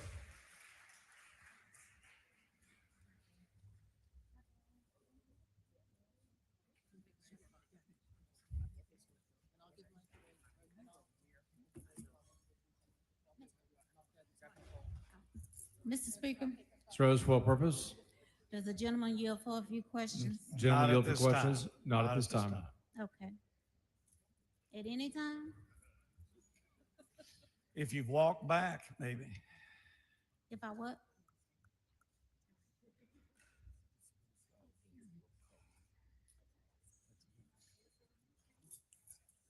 Thank you, Mr. Speaker and members. I am going to address the body. I'm not calling people out by their names. We passed House rules that provided decorum, not shots at individual members and their names. Seems to be a little bit of a contradiction that we're all supposed to be respectable, but yet the opposition throws out our names.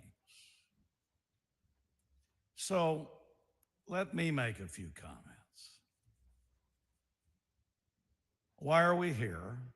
Because congressional redistricting is allowed.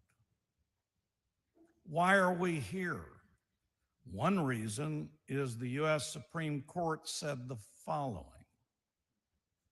It says, we recognize that politics and political considerations are inseparable from districting and apportionment. To hold that legislators cannot take partisan interests into account when drawing district lines would essentially countermand the framers' decision to entrust districting to political entities. The law allows it. Now, we have just heard a couple of hours from our Democrat opposition, and everyone that spoke was with the Democrat Party. I'm standing with Republican members. And what's wrong with Republicans standing up and Republicans stepping up and Republicans being honest, which you don't like, which is Supreme Court says we can use political and partisanship to do congressional redistricting. We will not agree on this issue. We will push forward as the votes have been all day long. The votes today have followed the Supreme Court, which is partisanship preferential. And yes, we have a congressional plan. What's the difference to the whole world listening? Republicans support it, Democrats do not. And that's the bottom line. I've heard a lot of comments, and I will tell you, I don't take them personally. That's how and the reason I dress this way. These are tough issues. I feel like sometimes that I'm a piñata with no candy, just hit. But I respect all of you. We may not agree, and we won't agree on this issue. Absolutely not. But I do want to say this to my opposition, and you will not like this. I was told by a very long-time Democrat, South Texan, who said, Todd, I want you to know I'm not a walker, I'm a stalker. And I will tell you, I don't like walkouts. And you can tell me every reason in the world you did. But you left from 17 to 19 days. And most of the comments I've heard could have been handled, discussed, or mutually involved this House within that time period. You chose to leave, or some of you did. That's your choice. We chose to stay. That was our choice. So, members, I want everybody to know this is the plan. It has been supported. It has council approval, and it absolutely should pass. And I want to thank the Republican members for standing with me. This may be one of the very few times, Dean Craddock, that we've had all of us up here together. And even though he's a good opponent, Chris Turner has now placed me into the old club with you over this particular bill. I'm glad to take questions. Mr. Speaker, Calling for what purpose? will the gentleman yield for questions? Gentlemen, you have questions? You know, He yields for, Yes, I yields for didn't hear, questions. okay, I didn't hear the answer. Chairman, are you aware that during slavery, blacks fled? Are you aware that during the slavery times, blacks fled? They ran away. I can't hear you very well. Are you aware that when there was slavery times, blacks fled? During the Nazi times, Jewish people fled. They fled their oppressor.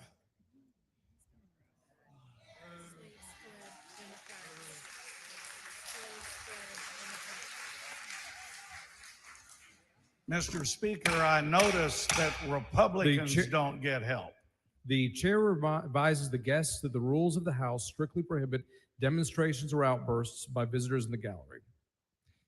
If there are additional demonstrations or outbursts in the gallery, the chair will order the sergeant at arms to clear the gallery under the House's constitutional authority to prevent obstruction of its proceedings. Chairman, Yes. this is a very powerful visual that you have up here that you Well, just it's- spoke about. And very good, because you all just did it. It's time the Republicans get to do it. Absolutely. You do it all the time. You all do it all the time. But let me just ask you some questions because I think that this is an important visual for Texans, the voters of Texas, because our crowd of gang looks smaller than yours. And so I thank you for showing that visual. Well, it's 'cause 88 it doesn't to look as 62, diverse. correct. It's Your- 88 to 62. Yeah, but your crowd does not reflect the diversity of Texas. Now I think we're What is your avoiding the understanding bill of the right requirements? now. What is your understanding? Sorry, Denise. What is your Katrina? understanding of the requirements of Section 2 Hey, Nicole. of the Voting Rights Act? Would you repeat? Yes, sir. What is your understanding of the requirements of Section 2 of the Voting Rights Act? I don't have all the elements here, but the Voting Rights Act needs to be followed. Section 2 is one of the biggest sections in there. As I've told you, just like, I hate to tell all of you, but there's a lot of photos of the scripts that were on your phones from organizations with lawyers out in the hallway. But we go to council, we present bills, and if they have approved them and tell us that we have followed these legal positions, we do. And that has been done. I'm sorry, I don't think that you answered the question. I sure did. What is your understanding? I just told you that. Again, I'll repeat again. I do not have all of the elements on the Voting Rights Act. Well, what Section elements do you 2. have? No. You What gotta elements get do you have? Mr. Speaker, can I ever get a chance to finish my answers? I thought we had ruled that a question and I get the answer. Members, make sure that you allow each other to finish the question and answer so the members in the gallery can hear the debate. Thank you. Repeating, do I have all of the Voting Rights Act criteria in front of me? No. Do the lawyers that I've worked with? Yes. Can I go make a call and get it to folks? Yes. You can do the same thing. Section 2 in the Voting Rights Act is what has been looked at in redistricting. Petaway has changed the law. Rucho has changed the law. Many of you, Representative, are talking about 2021. I do get a kind of an interesting deal, everybody.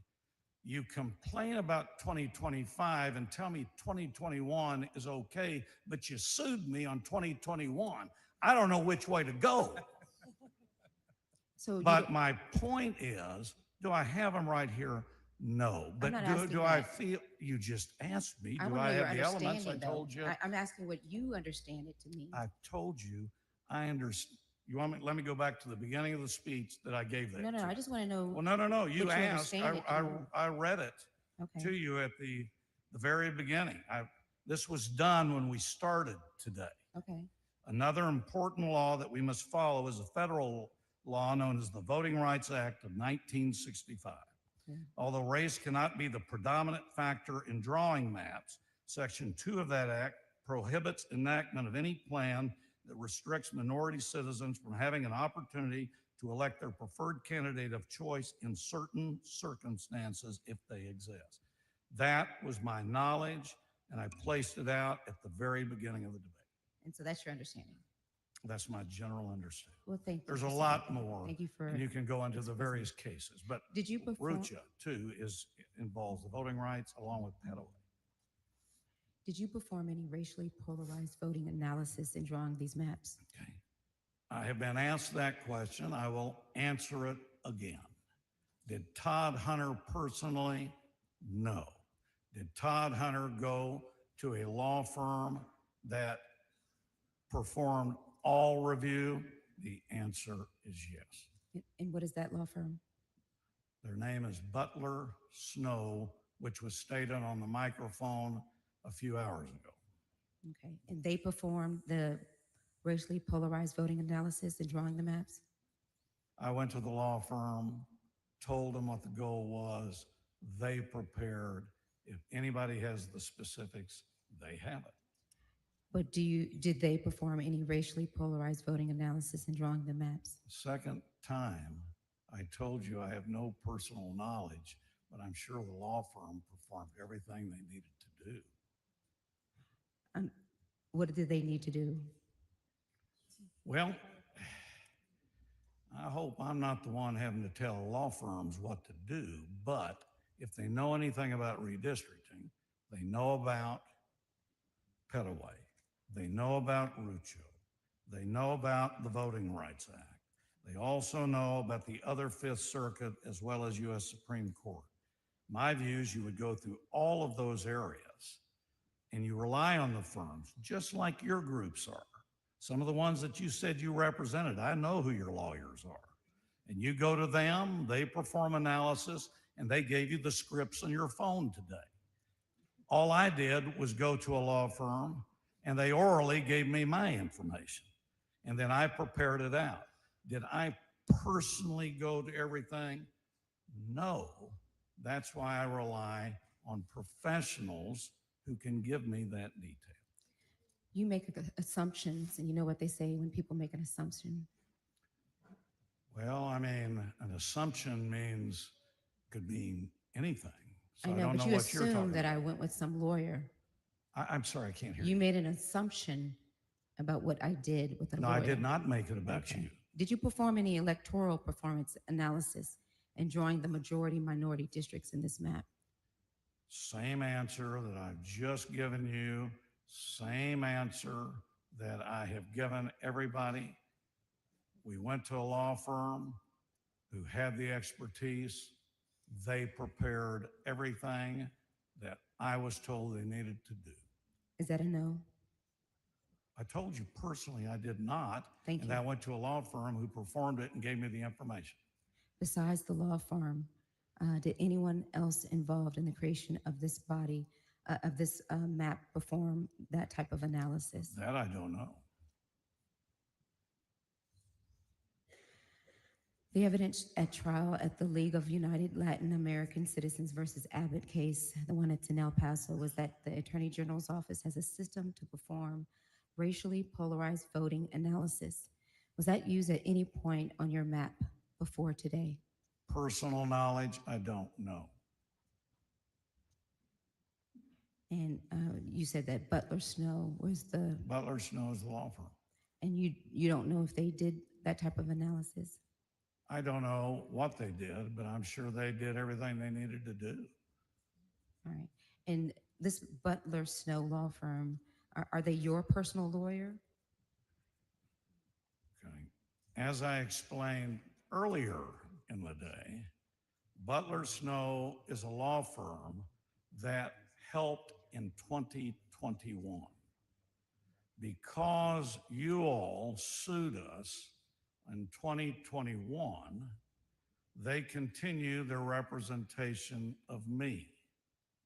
With congressional redistricting, they were engaged again, and then I was listed because I was already in an attorney relationship with them. So it continues from 2021 to today, but the answer is yes, they represent me. And do you pay for them with your No. own campaign money, or do No, you pay for I them don't with pay personal them. money? I don't pay them. Who pays for them? I don't know who specifically pays them, but there's a contract that pays the attorney relationship with me and others. So That's you, already been brought up in the committee hearings. Oh, I'm just asking. Yeah, well, I mean, you're asking, I noticed the people that know this aren't at the back line. Well, there may be a lot of people who don't know a lot of things. Well, that's why we're So answering your the questions. 2021 I just want to know who you're getting all your feedback up there on your notes. But Well, I'm I not wrote going to them. ask you I who, wrote them myself. and I won't ask some of the members who took photos of your scripts to disclose that too. Okay. And just remember, Is it your belief? Representative, in Is it your belief? 2021, Sure. I was the chairman of redistricting. There sure are a lot of you in the back that came and asked me to help you. Well, that's how And you now made it. Wait, wait, wait. today, That's how you had now it. today, I'm getting an attack. So I guess it was okay for you to ask for my help in 2021 and then today attack us. Well, when we're not included in the process and you You control left the for whole 17 to 19 days. How could you be included? process. Again, when Again, that's correct. Again, in 2021, when you did also. when you oppress, when you are oppressed, you try to flee the oppressor. We Is it your disagree. belief that you can be fairly We disagree confident? with Is it your belief that you can be fairly confident how a district will vote, Republican or Democrat, by the racial percentage No. of the citizen I voting don't- age population? No, I do not in that think. district. No, you didn't. I get to finish. Oh, I had to finish You my asked question. a question. No, you didn't. You asked me. Nobody knows who's going to win an election. That's why I disagree with most of your all arguments. That doesn't mean a Republican or a Democrat are going to win. You have new criteria that may give people some energy to run and maybe some areas they can do better in, but it doesn't say who's going to win. None of us can predict who's going to win an election. Then why are you changing the maps now? Well, one of the reasons is for partisan reasons under Rucho and to give Republicans an opportunity where they haven't in the past. The composition of CD 30 under the proposed plan creates a Black majority citizen voting age population district in Dallas County. Is that correct?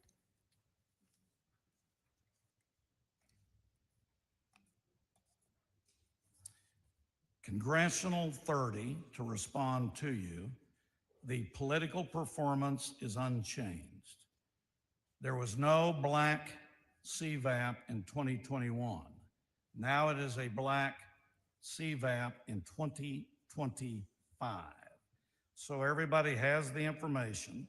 The Black CVAP in 30 is 50.41%. The political performance is still Democrat.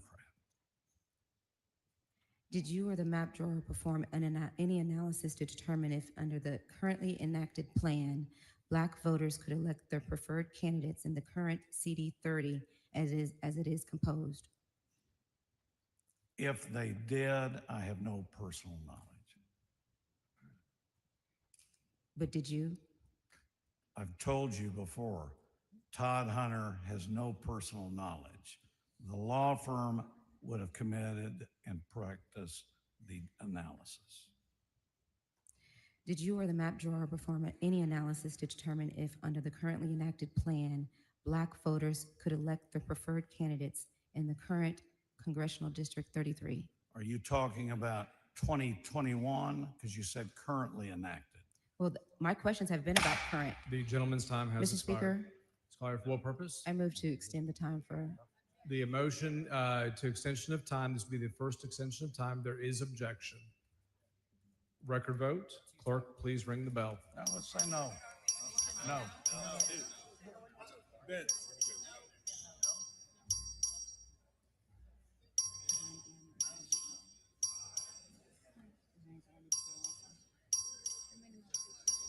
Just like 3 more.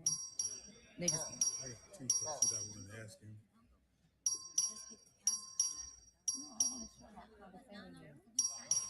Okay. Yeah. Have all members voted? 54 ayes, 83 nays. I The see they're motion for scared. extension of time fails. Move passage. The question occurs on passage to engrossment of House Bill 4. This is a record vote. Clerk, ring the bell. Shows 100 voting aye.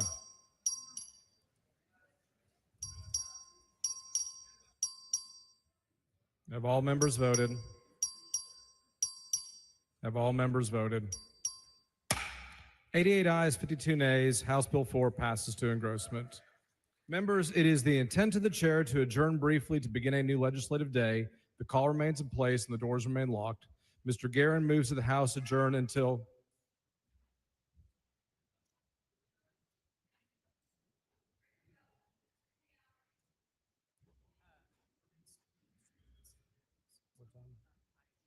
until 5:25 today. Is there objection?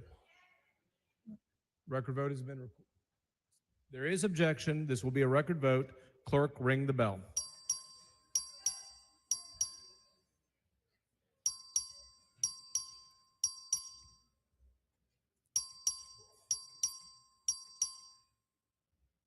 Have all members voted?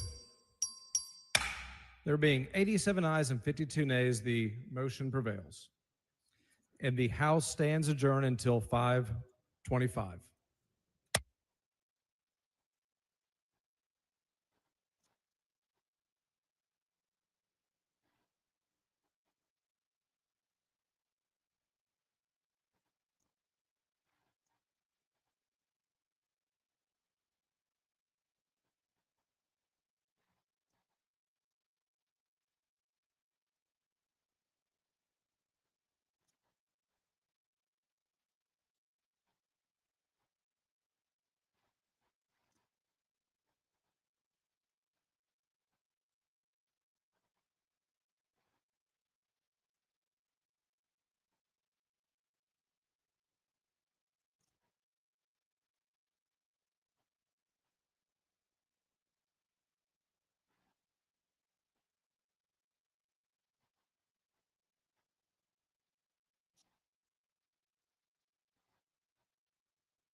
The House will come to order. Members, please register.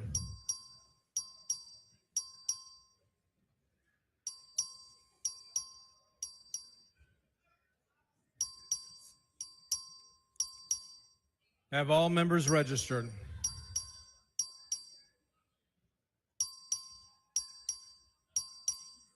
Have all members registered? Being 138 ayes and 0 nay, or 138 present, a quorum is present. The following announcement, the clerk will read the announcements. The Select Committee on Disaster Preparedness and Flooding will meet today upon final recess or during bill referral period if permission is granted in room 1W.14 Agricultural Museum in a formal meeting to consider pending referred and committee business. Mr. Rosenthal, for what purpose? I'll wait for the HB4 author.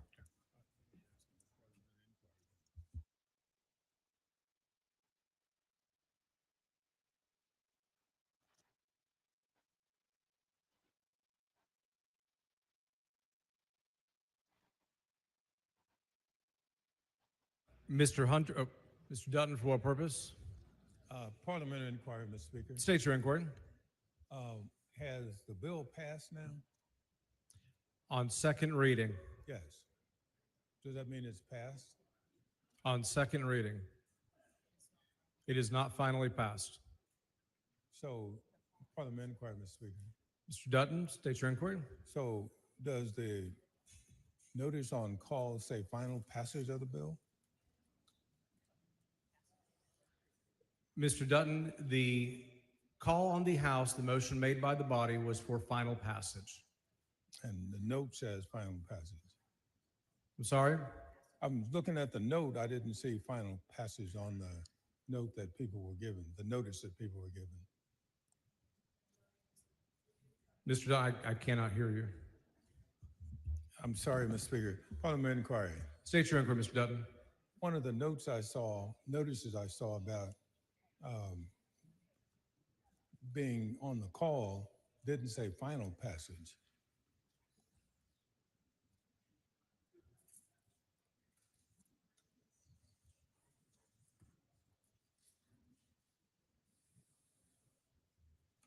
The call was made, the motion by the body was until it's finally completed on third reading. Thank you, Mr. Speaker. Yes. Mr. Hunter for a motion. Mr. Speaker, I move to direct the chief clerk when engrossing HB4 to incorporate into Article 2 of the bill the text of the census geography for each district that describes the plan as finally passed by the House. Members, you've heard the motion. There is a record vote requested on all votes today. The clerk will ring the bell. So Mr. Hunter voting aye.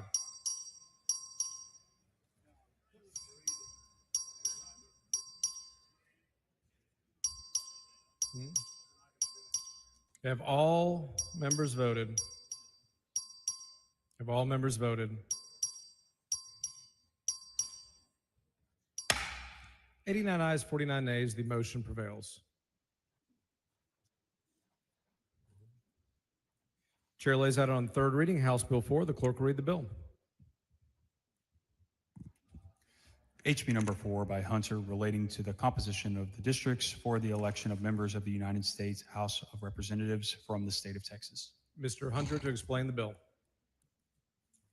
Thank you. Members, again, we are now on third reading of HB4, and I'll take questions. Ms. Rose, for what purpose? Mr. Speaker, would a gentleman yield? Gentlemen yield for questions? Yes. Thank Yields you. for questions. Yeah, thank you. Hunter, Chairman Hunter, I just want to talk to you a little bit about coalition districts. Which districts in the 2021 map were coalition districts? I can't recall. What do you understand coalition districts are? Well, if you'll go to Petaway, which we discussed on second reading about coalition districts, it will give you coalition districts as well as crossover districts. Coalition districts, as you're aware, are when, let's say, two minority groups are able to combine together. And what this says is you can have a coalition district, but you cannot use it to violate Section 2. So, so it's your view that coalition districts are illegal? Illegal? Well, I don't know if I can say they're legal. I They said are illegal. a term that was used prior to 2024. With the Petaway decision, I'm not sure exactly how they'd be legally categorized, but the terminology is still used. Okay. So which coalition districts did you dismantle in the map that you're passing? Well, I didn't go at coalition districts. I had the lawyers come up with 5 seats and enhance the Republican performance. And that's what we did. I didn't go at a coalition. I was looking at voter, basically citizen voting and voter age population. So while you were doing that, did it leave any coalition districts in the maps from 2021? That I don't know. I don't know. Okay. Thank you, Mr. Speaker. Mr. Rosenthal, for what purpose? Does the gentleman yield for questions? Gentleman yield for questions? Yes. He yields for questions. Thank you, Chair Hunter. Why was no public testimony allowed for this committee substitute plan C2333? I don't know because I'm not the chairman or vice chairman. Can you explain how the public input that was collected at the field hearings is reflected in this map Yes. that we have today? There was testimony on Austin to San Antonio, and there was discussion about how long it went in, why there wasn't more in one area or not. That's one of the areas that we've heard. We also heard at the several public hearings, and so that everybody knows there's a difference between compact and packed and cracked. And in those hearings, there was a lot of discussion of folks talking about it's better to be compact in the districts. Those variables were included, and I gave that information to the lawyers from the hearing. Can you explain why a map proposal was not made available to the public at the field hearings, the 3 field hearings that we had? No, I don't. It was made clear by both the House and Senate chairs that the map proposal was drawn by outside consultants through the Butler Snow law firm. Why wasn't the map available for the public to view and comment on at that time? So I didn't hear could you read the first part of your question? Sure.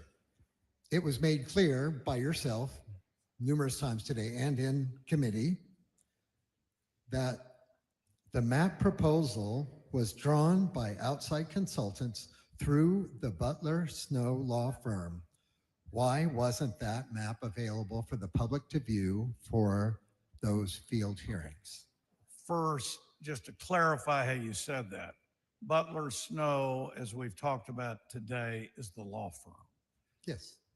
Whether the individual lawyers, they had consultants, I do not know that. Why it wasn't produced until after the Arlington hearing, is that what you're asking? I'm asking why it was not produced until after all of the public hearings. It wasn't Arlington the last public hearing? Austin, Houston, Arlington, yes. That I don't know. I was not asked to be the author of the bill until Tuesday after the Arlington hearing. I see, thank you. Why was public testimony limited to only 5 hours in each of the field hearings? I do not know because I'm not the head of that committee. Okay, so at the limit of possibility, which of course we can't operate at that, if you have 5 hours, a maximum of 150 people could speak if we were going in perfect order with no breaks, right? If each one had 2 minutes. But, you know, I'll rely on your math, but they also had a portal. They could also bring in written testimony. I believe the chairman set up a system where people could provide written information. In fact, many of us got written information, so it wasn't just limited to oral testimony. Plus, you did have, I think Zoom was set up at one of them, but you had participating and you could then turn in writing. But you would agree the math says if you had 5 hours for public testimony for people to actually speak, the maximum number would have been 150 in each hearing. I said I'm relying on your math as Very an good. engineer. And so for the last hearing where we actually had a map to look at, 10 hours, that would have been a max of 300 people if you accept the math. I will rely on you as a House member if you've done the math. Do you know how many witnesses registered for the bill's companion in Houston? At the Houston hearing? Sorry, in the House hearing. So when we had the bill in front of us in the House, do you know how many people registered? I do not. It was around 500. Do you know how many people registered against the filed map? I don't. It was 473. Do you know how many were in favor? I don't. 3. It seems that the vast majority of Texans are not in favor of this redistricting. Can you remind us of why we're here if it's not to serve the people of Texas? Well, I disagree with you. We had hearings. You didn't mention what was brought up earlier today. I believe your party had field officers, at least in print, and robos going out getting people to the hearing. Now that sounds like people are driving people to the hearing to oppose. That was in print. 2, even if they did, I think it is constructive to have hearings to hear folks. I also think it's constructive when members are present to meet with us. And I also think it's constructive that the more we're together as a body, like you just said, we can get things done very, very well. So I believe that we did have the current and good operation. And I don't know why the numbers were the way they were, but I'm not surprised. I've been to many hearings where the opposition comes out, not necessarily the support. Lots of that. That's nothing unusual to me. A few proponents of this map have cited population increase as a reason to redistrict.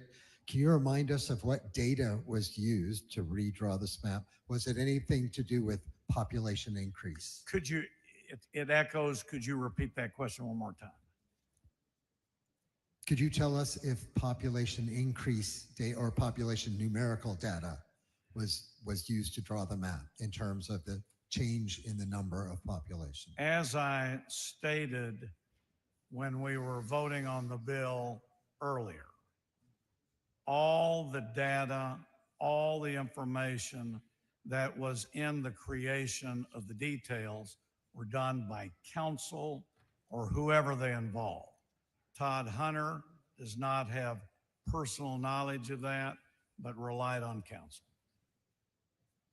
So had nothing to do with any new official census data, right? That I don't know. I don't know if there's estimated census out there.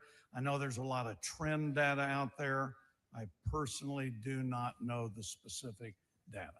Got it. Do you think it's fair to voters to have their congressional districts constantly changed?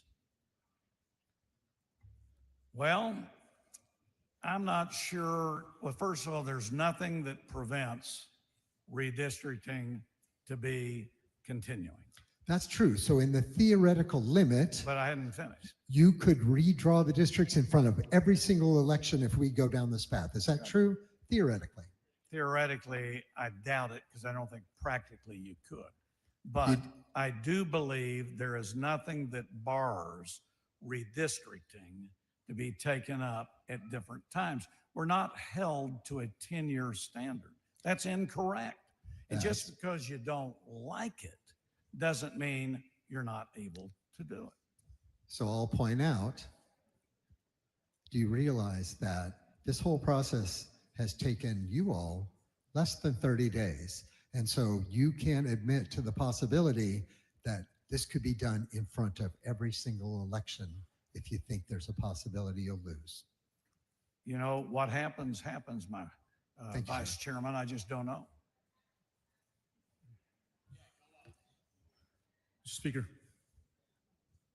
All for what purpose? Does the gentleman yield for a few questions? Gentleman yield for Yes. questions? He yields for questions. Thank you, Chairman. I'm just going to try to go through these quickly for time. I want to talk about CD 35. What is the specific purpose of creating CD 35 with a Hispanic citizen voting age population of 51.6%?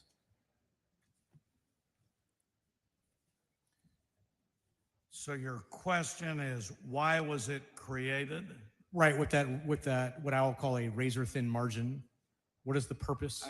I don't know what the purpose is on the margin, but this was under the Supreme Court, one of the districts that could be Republican, and so they used partisanship in it. Do you know if CD 35 with a Hispanic citizen voting age population of 51.6% was created to comply with the Voting Rights Act? All right, you're talking about 35? Yes, sir. Okay. So everybody knows Hispanic CVAP in 2021 was 4586. In this bill, it is 5157. So we increased it 5.71 change. And I don't know if that was the council's goal, but I'm sure they used all this information to create it. So to that point, just need to ask, do you know the purpose of the geographic changes to CD 35? It was moved out of Travis and I-35, out of Kyle and Buda. So this is one of the ones where the vice chairman just asked. We heard testimony in the hearings about Austin to San Antonio. And this is one of the ones that was suggested we may want to take a look at this area because it goes all the way down. And so I am sure that was one of the factors that was taken into 35, and it's now a new Hispanic CVAP majority district. And Republican does performance increase, absolutely. Do you know whether or not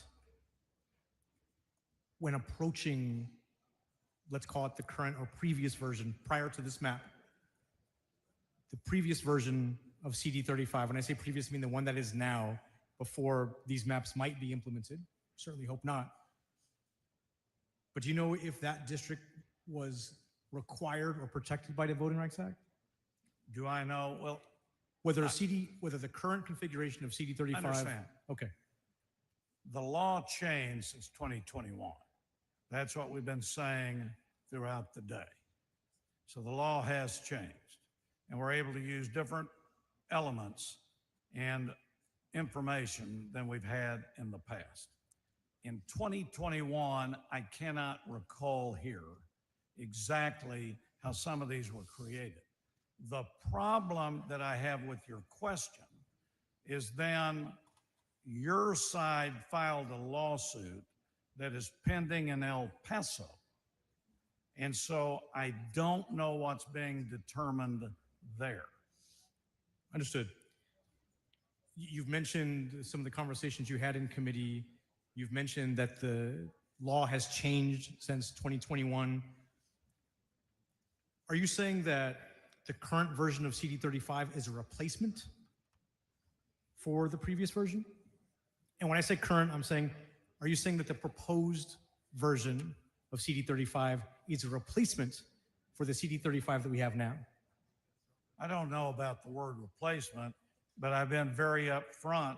This is a absolutely brand new created Republican partisan supported performing district. 9, 28, 3435. Thank you, Chairman. Dutton, for what purpose? Would the gentleman yield for questions? Gentleman Sure. for questions? Yield for Absolutely. questions. Absolutely. Thank you. Now, as I understand it, the changes that you're in this bill come about as a result of a law change in 2021. I'm not sure your question. 2021, we had redistricting. It is challenged in federal court. 2025, we are presenting a new congressional plan that allows 5 additional Republican performing partisan seats. But that's the result you said, I thought you said, of a law change in 2021. No, I said one of the elements that is being looked at since 2021 were court cases. And that is, and that is, I didn't mean to cut you off, but that results in this bill, essentially. I'm not sure that's what results in the bill, but I will say that is an element of this bill. So what else happened between the last redistricting and this bill that causes you comfort to make these changes? Well, number one, in 2024, the Petaway case was decided. A And year there ago. they said Section 2 of the Voting Rights Act does not authorize separately protected minority groups to aggregate their populations for purposes of a vote dilution claim, and it does not require political subdivisions to draw precinct lines for these particular groups. So this changed a lot of the law that happened in 2021. And Th- that, then the Rucho case, which was before 2021, 2019, has been reviewed and studied since that time. And then it, along with Petaway, for partisan redistricting, has become very strong on the law circles. or at least it changed the law. I mean, you're saying strong, but it essentially changed the law. I agree. In regards to that. Well, you know, I find that interesting, but certainly I want to compliment you. I wish you all had been around for quite some time, because are you aware of Brown versus Board of Education? I'm aware of it. And you know, it was 1956 case, right? It's a long time ago case. Yes. Right. And I was in elementary school when that came down. And you know when they finally implemented it? I was in college. And so if they could have done it with the same speed that you all are doing this, we might have a different conversation right now. And I just want to thank you for being able to change the whole concept of all deliberate speed. Mr. Speaker, Ms. Weiner, for what purpose? will the gentleman yield for questions? Yes. Does the gentleman yields for questions about 15 seconds? Representative Hunter, I'd like to know what your constituents in Nueces County have in common with mine in Buda and Kyle. Because you're inaccurate. I've heard that all day about Port Aransas. Port Aransas is about 15. Gentleman's time has expired. Mr. Speaker, I move to extend the gentleman's time. There's a motion to extend the time. There is an objection. A record vote has been requested on all motions. All those in favor of extending time vote aye. All those opposed vote nay. The clerk will ring the bell. Show Mr. Hunter voting no. Show Mr. Morgan voting no. Show Mr. Jones of Dallas voting aye. Have all members voted? Have all members voted? There being 52 ayes and 84 nays, the motion fails. Mr. Morgan, for what purpose? Yes, I'd like to ask that all the conversation regarding House Bill 4 from the yesterday be reduced to writing. That includes Ms. Pearson, Ms. Hickland, and Mr. Spiller. Mr. Morgan, that request has already been addressed and will be reflected in the journal. Okay, thank you.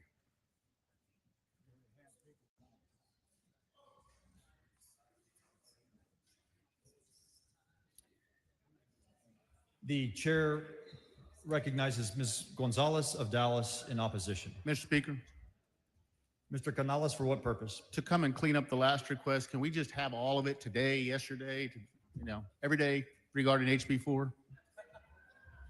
That request has already been made, Mr. Canales. The chair recognizes Ms. Gonzalez of Dallas in opposition to the bill. Thank you, Mr. Speaker, members. I rise today in fierce opposition to HB4 and for what it represents for my community and the Latino communities across Texas. This body, this legislature, spends a lot of time demonizing my people. Many of you even campaign on it. Latinos, whether in North or South Texas, whether they are first-generation citizens or can trace their lineage back to the founding of this state, have been attacked consistently by their government for as long as Texas has existed. And here we are again, being forced to sit through it once again, in a manner that is not just unjust, but inconsistent with our US Constitution. This map doesn't just draw new lines.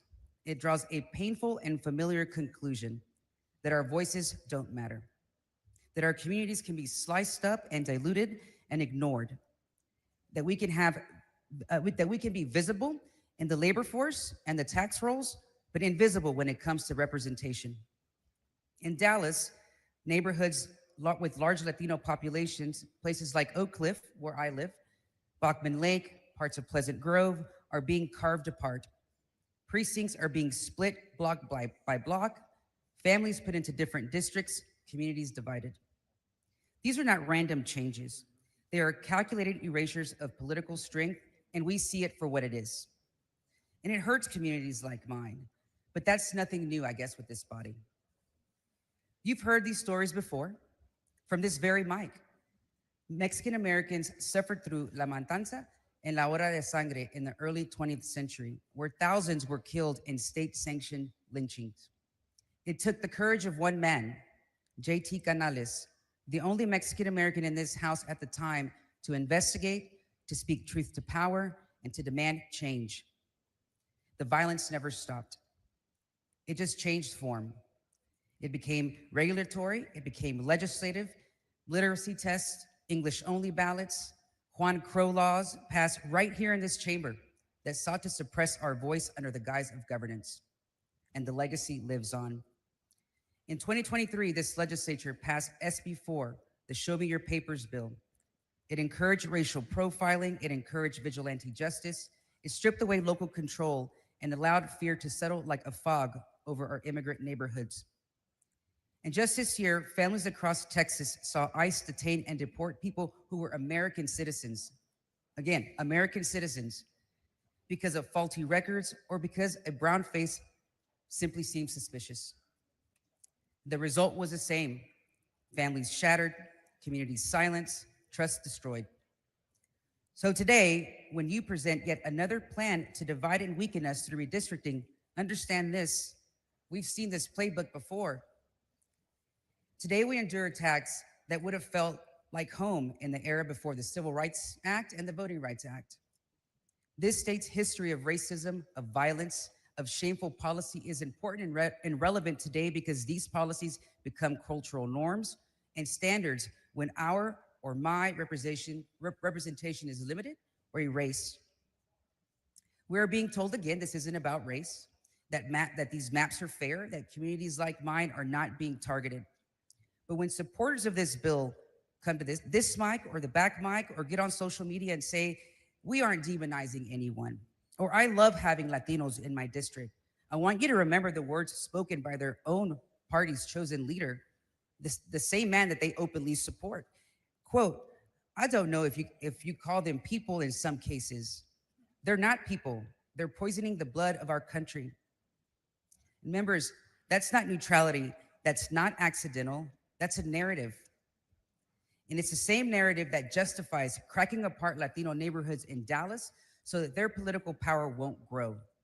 It's the same narrative that tells us our concerns don't matter, that our voices are too loud, and our representation is optional. But we aren't going anywhere. We will keep telling the truth. We will keep calling out injustice, and we will remember what you do here today because history will remember it too, and all eyes are on you. I oppose this map, I oppose this process, and I oppose what it says about the value of Latino lives in the state of Texas. I urge you to vote against this rigged map. Thank you.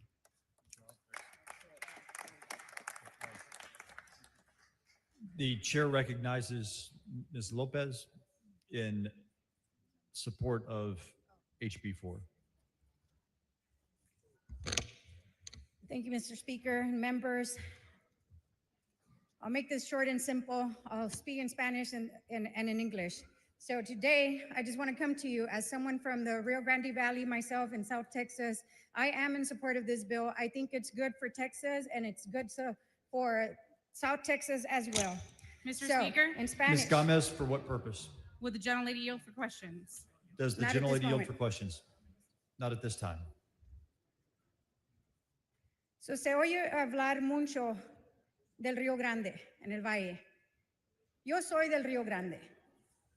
Yo también dejé el Partido Demócrata. Este mapa es bueno para Texas, es bueno para el Valle y apoyo este mapa como hispana. Thank you, Mr. Speaker. Mr. Speaker, will the gentlelady yield for questions or does she flee? Ms. Gomez, for what purpose? Will the gentlelady yield for questions or does she flee? The gentlelady has yielded the front microphone. The chair recognizes Ms. Rose in opposition to HB 4.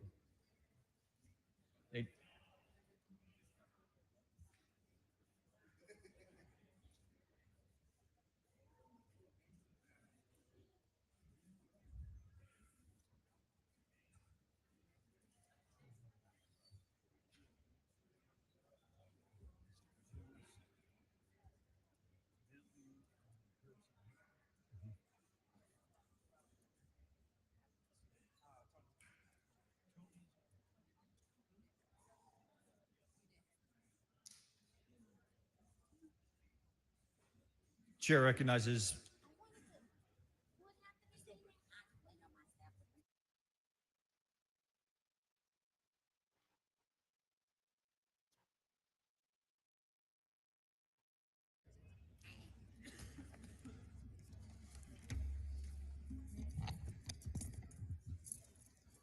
Thank you, Mr. Speaker. Members, we're about to vote on these new congressional maps, and the maps do not seek to make our districts more balanced or fair. What it does, and it's not about voters. These maps are about silencing communities. It was designated that way. These maps before us diminish the voting power of Black and brown communities who have fought for generations for that access and that power. Our parents and grandparents sacrificed so that we could have a voice in democracy, so that our neighbors, our churches, our schools, our business, all could be represented in this chamber. And I know that may be foreign to you all, especially to those who are talking while I'm talking, because you don't care, but there have been sacrifices made. Just because you may not have had to have those sacrifices and you all can't relate to them, we know that sacrifices have been made. And yet, we are here watching those voices be carved up, diluted, and diminished. This is not about lines. This is about lives. When you take away representation, you take away agency, you strip people of their power to fight for healthcare in their communities, you silence their ability to demand quality education for their children, and you weaken stances to secure good jobs, fair wages, and safe neighborhoods. For generations, Black and brown people have contributed to the state of Texas. I know you all don't believe that. This building that you're sitting in, I hope you all know who built it. For generations, again, Black and brown Texans have contributed to the prosperity of this state. We pay taxes, we raise our children, we serve, we worship, and we vote. The message of these maps is clear. that our voices are inconvenient, that our growing strength is something to be contained rather than celebrated. Let me say this plainly. Representation is power. When you deny our representation, you deny us power. You deny us dignity. We are denied the promise of Texas. History is watching us. And I hope you're proud of this part of the history that you will be known for. I will not stand by silently while the progress of generations who have struggled for it to be erased with a pen of a stroke, with a stroke of a pen. Fair maps are not just about politics. They're about justice. They are about equity.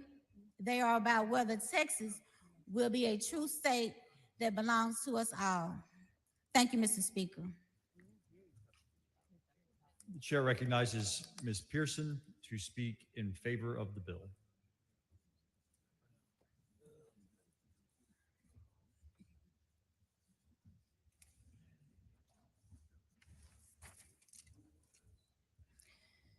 Thank you, Mr. Speaker. Members, first I want to thank Chairman Hunter and Chairman Vasut and the rest of the committee for their tireless work answering the governor's call. Chairman Hunter may not have taken the personal attacks and disrespect personally, but I did. The opposition gets to stand here and grandstand and say pretty much anything that they want, and we're expected to stand here and just take it. You call my voters racist, you call my party racist, but yet we're expected to follow the rules. Well, that double standard ends today. You know, I started out 15 years ago as a concerned citizen, and I became a volunteer activist. I didn't like what I was seeing, so I got involved. The more I learned, the more I dug in, because I was determined to change the trajectory of not just our state, but our country. And I would argue that I did that. From a founding member of the Tea Party movement to fighting on the front lines for President Trump in 2015, long before it was cool, I have traveled all over this country for the better part of a decade, and I can tell you that more and more minority voters are voting their values, not their skin color.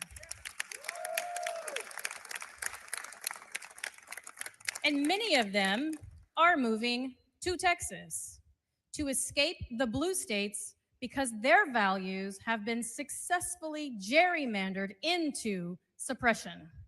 Now, I've heard the accusations that this mid-decade redistricting is going to silence voters and that it misrepresents the population of Texas. But history tells a different story. We are not the first state to do mid-decade redistricting, and we didn't invent the playbook. But who led the way? Blue states, the ones that you all fled to. The very party today crying foul, and the same party that's saying that they want a fair fight is the party that's pushing boys into girls' sports. They say we're diluting the minority districts. They call us racist, but the facts don't match your rhetoric. Texas currently has 0 Black CVAP districts, and under the new map, there are 2. Now, I haven't been to 3rd grade in a really long time, but when you go from 0 to 2, that's an increase. Or perhaps you're using liberal logic. I have heard repeatedly that these maps are gerrymandered, but that doesn't fit the narrative either. That's just spin. Because in many parts of the state, the map eliminates gerrymandering. They emphasize compactness in whole counties and whole cities. Political performance isn't just legal, it is fair. And it reflects the voters of the state of Texas. The reality is, the opposition is complaining that we are ungerrymandering the gerrymandering. Another complaint that I've heard is that we're silencing public input. But let me be clear. I sat through over 46 hours of public testimony. I listened, I traveled, and I heard the voices. And those voices are reflected in this map if you actually look at the map. But I understand the frustration. My colleagues on the other side of the aisle, they're struggling right now because the fact is President Trump won Hispanic voters in the state of Texas.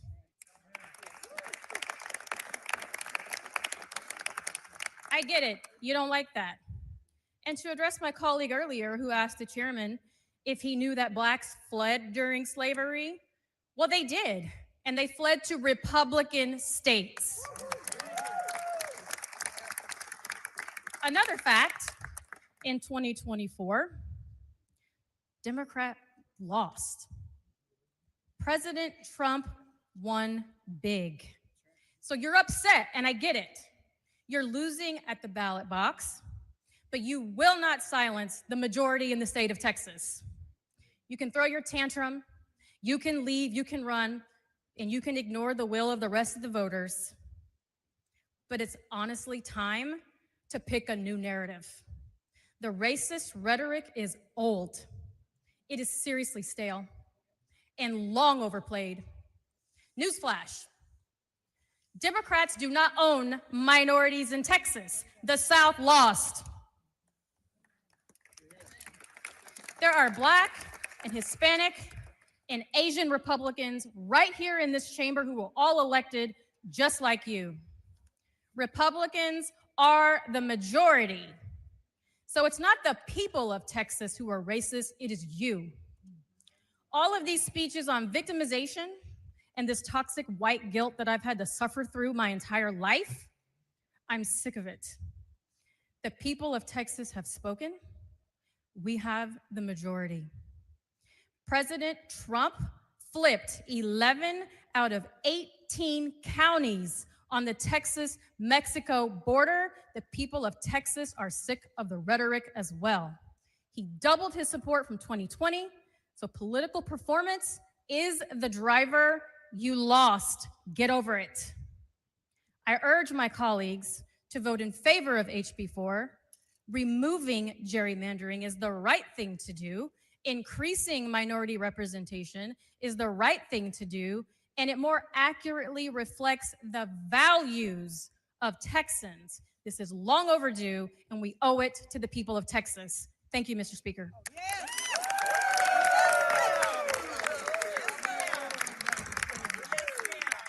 Chair recognizes Mr. Jones.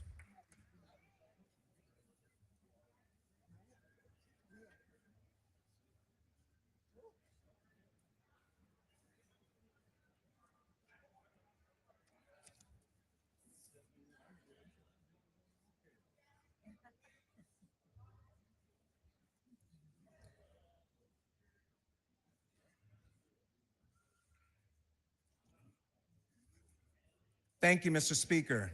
Members, I stand in opposition of HB4. I have written remarks, but these remarks come straight from my heart. The question I want to ask as we prepare for a final vote on this bill is that, is it worth it? Is it worth it to once again ignore the will of countless Texans saying, no, we don't want this. Let's focus on flood relief. Let's increase access to health care. Let's provide funding for our public schools. There are still bodies being recovered from the flooding, but we are here focused on maps, not flood relief, not returning the bodies to loved ones, but racist maps, not Texans. During the first call special session, we had 2 weeks to focus on providing flood relief, in which we had no bills on the floor regarding this topic. Not until Democrats broke quorum did a bill magically pop up as the right appealed to its base that Democrats were not doing their job. Even after leaving, my colleagues on the right had the executive power to provide funding for that flood relief at any time, and all it would have taken was a signature by the governor. During the quorum break, I watched my colleagues. I watched you call us liars and instruct your people to go get them.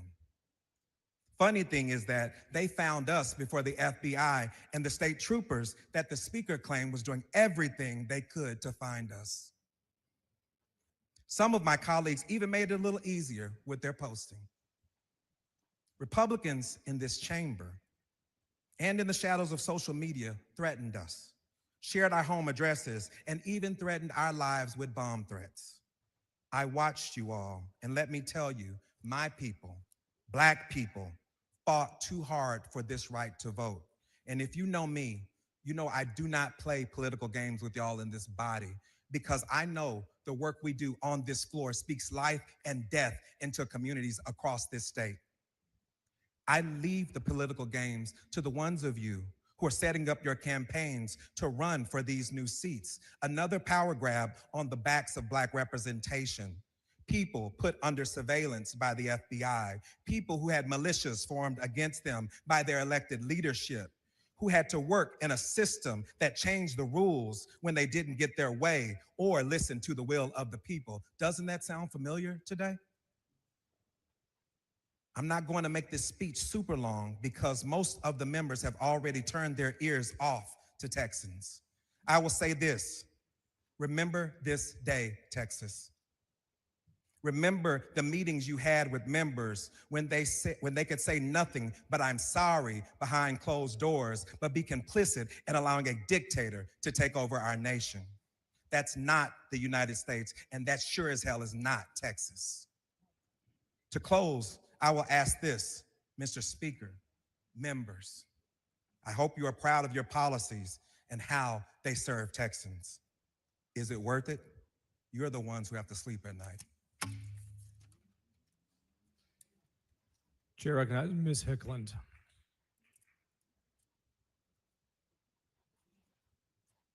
Hickland.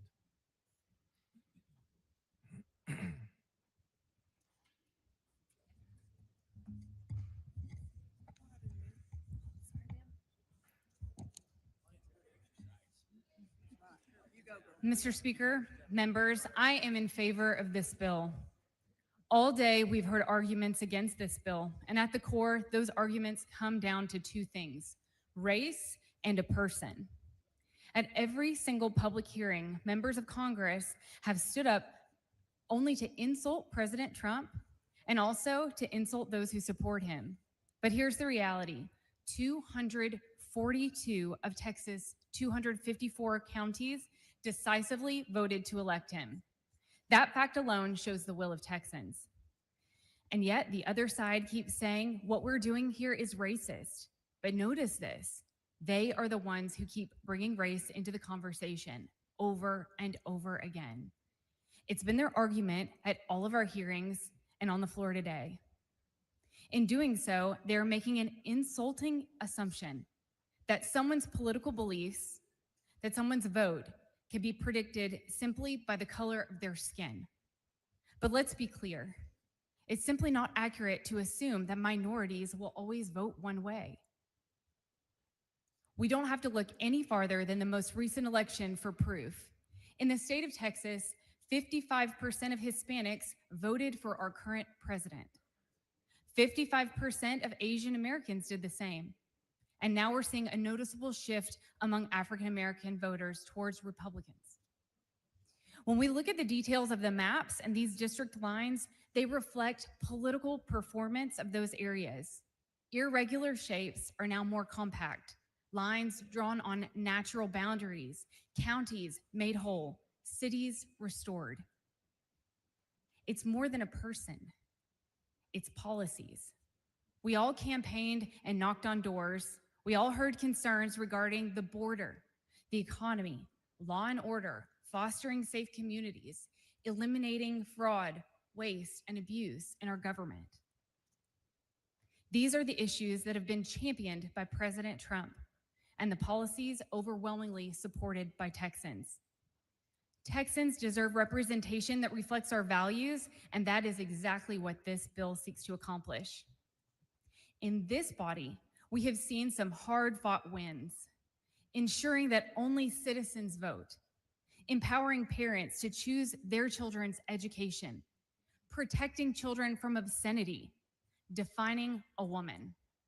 Why was that hard? We are proud Texans. We are proud Americans. Let the people choose their elected officials. They did, and this effort is in response to that. Vote for this bill. Chair recognizes Mr. Hunter to close. Members, move passage. The question occurs on final passage of House Bill 4. This is a record vote. Clerk, ring the bell. Mr. Hunter voting aye. King voting aye. Have all members voted? Have all members voted?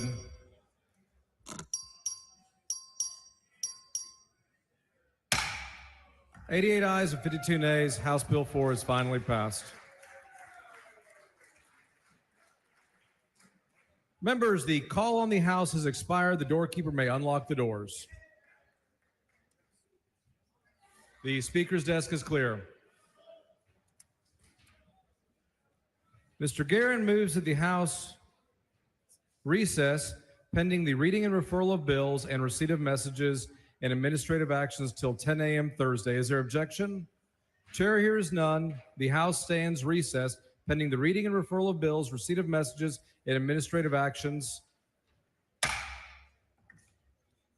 The following bills and resolutions on first reading and referral. The clerk will read the bills and resolutions.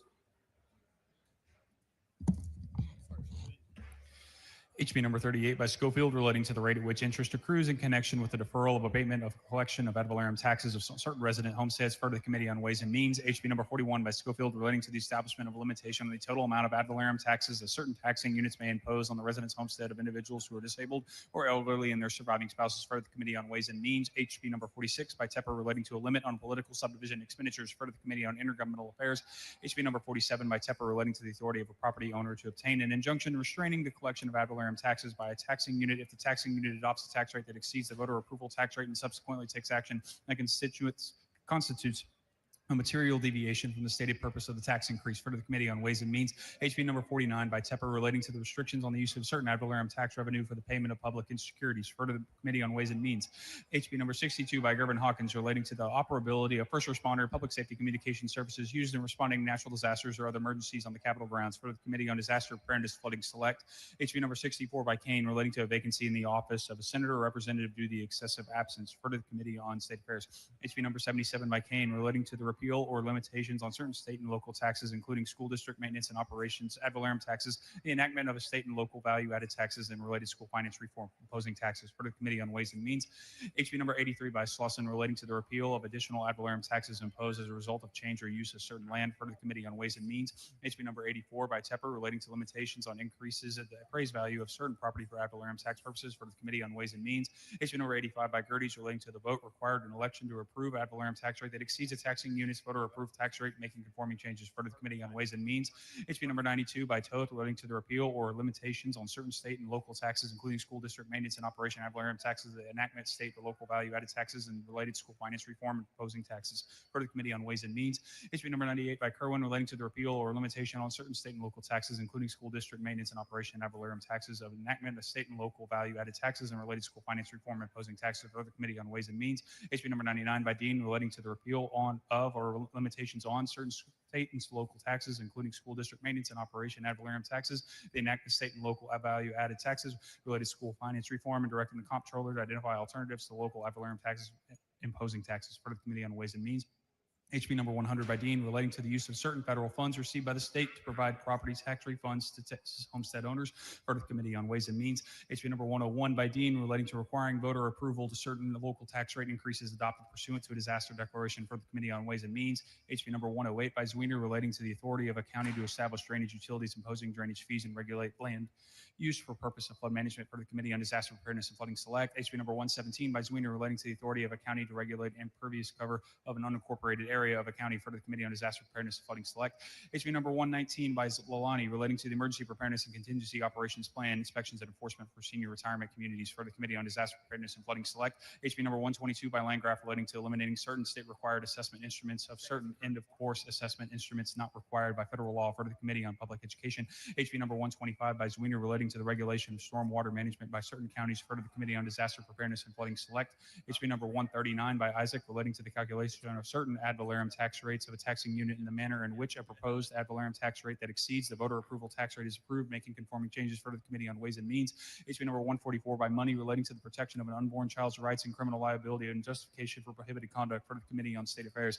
HB number 159 by Shaheen relating to the use of interim testing and adaptive growth-based assessment instruments for certain required assessments of public school students, prohibiting the use of results of certain required assessment for the public school students for certain purposes for the Committee on Public Education.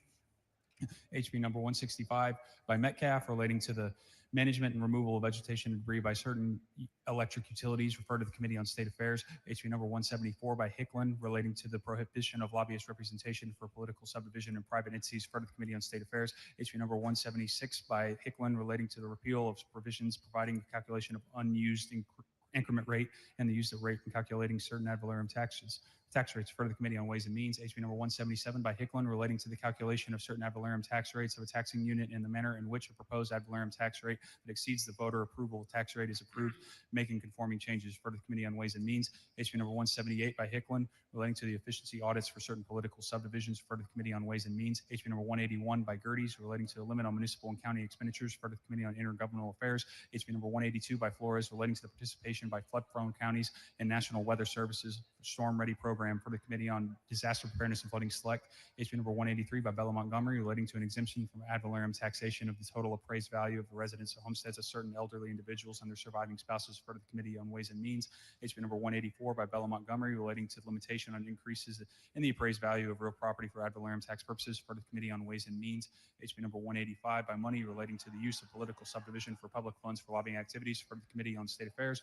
HB number 186 by Olcott relating to the use by political subdivision for public funds for lobbying activities for the Committee on State Affairs. HB number 187 by Olcott relating to the authority of the Texas Commission on Environmental Quality to issue an emergency or temporary order request by a county judge following a weather emergency for the Committee on Disaster Preparedness and Flooding Select. HB number 188 by Morales Shaw relating to the creation of Texas Rural Emergency Preparedness Fund for flood-prone communities for the Committee on Disaster Flooding Select. HB number 189 by Morales Shaw relating to requiring certain governmental entities to allow interested persons to comment on the proposed adoption or revision of certain emergency management plans for the Committee on Disaster Preparedness and Flooding Select. HB number 190 by Morales Shaw relating to state and local government disaster preparedness for the Committee on Disaster Preparedness and Flooding Select. HB number 191 by Verdell relating to the preference in state purchasing for certain goods and services used in a disaster area for the Committee on Disaster Preparedness and Flooding Select. HB number 194 by Curry relating to the flood and safety signage in certain areas of flood-prone municipalities and counties for the Committee on Disaster Preparedness and Flooding Select. HB number 195 by Curry relating to designating certain substances in Schedule 4 controlled substances under the Texas Controlled Substances Act for the Committee on State Affairs. HB number 197 by Curry relating to a study on establishing testing and scientific standards of determining tetrahydrocannabinol intoxication for the Committee on Public Health. HB number 200 by Little relating to the maintenance of emergency communication devices in certain facilities serving vulnerable populations for the Committee on Disaster Preparedness and Flooding Select. HB number 201 by LaHood relating to the exemption from ad valorem taxation of part of an appraised value of the residence homestead of partially disabled veteran or surviving spouse of such a veteran based on the disability rating of a veteran for the Committee on Ways and Means. HB number 202 by LaHood relating to exemption from ad valorem taxation as part of the appraised value of the residence homestead of a partially disabled veteran or the surviving spouse of such a veteran based on the disability of rating that veteran for the Committee on Ways and Means. HB number 203 by LaHood relating to the limit on political subdivision expenditures and the adoption of ad valorem tax rates for the Committee on Ways and Means. HB number 204 by Paul relating to the governance and territory of the Harris County Flood Control District for the Committee on Disaster Preparedness and Flooding Select. HB number 205 by Wilson relating to authorizing certain projects and undertaken in response to the disaster by certain economic development corporations for the Committee on Disaster Preparedness and Flooding Select. HB number 210 by Lozano relating to the definition of a residential homestead for purposes of the exemption from ad valorem taxation of residence homestead of a totally disabled veteran of the surviving spouse of such a veteran for the Committee on Ways and Means. HB number 211 by money relating to the calculation of voter approval tax rate of certain taxing units in the manner in which a proposed ad valorem tax rate that exceeds the voter approval tax rate is approved by the voters for the Committee on Ways and Means. HB number 215 by Martinez relating to the establishment of the disaster identification system for a declared state of disaster for the Committee on Disaster Preparedness and Flooding Select. HB number 216 by Chalks-Clay relating to the provision of an abortion-inducing drug for the Committee on State Affairs.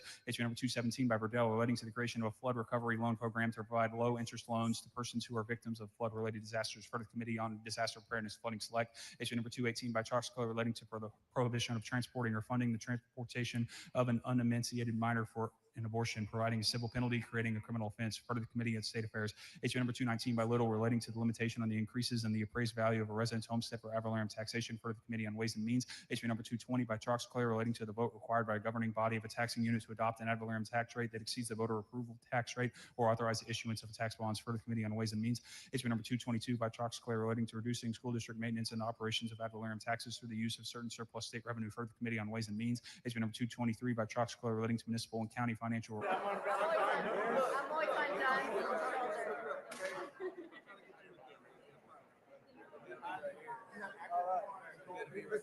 Where's John?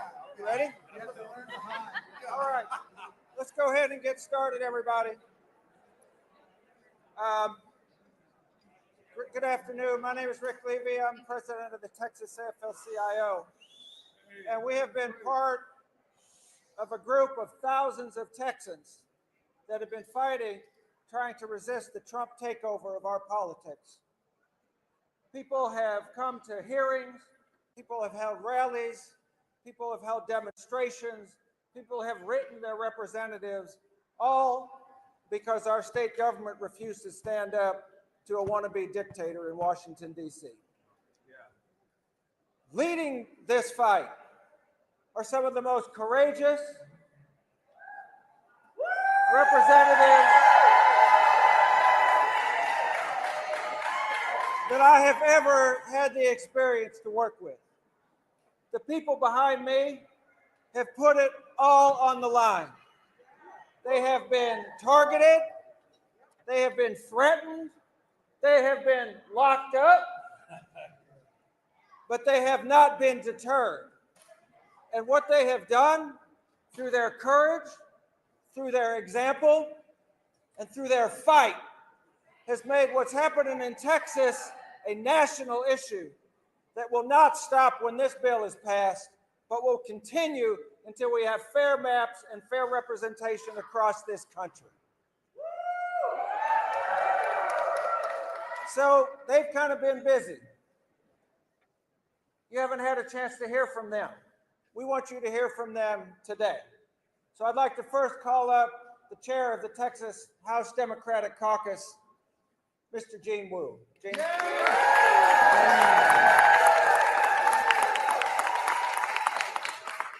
What you have just watched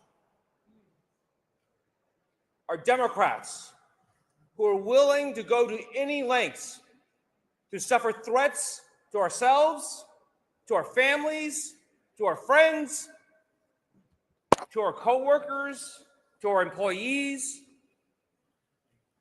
threatened with violence, threatened with expulsion, threatened with racist and bigoted hate. And you've watched us take all of this, do all of this for the people, for all Texans, for all Americans.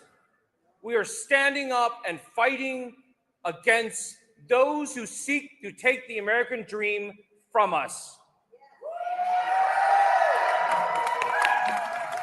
And you have watched Republicans go to every length possible, use every trick in the book, throw everything in the kitchen sink in order to do what they are told.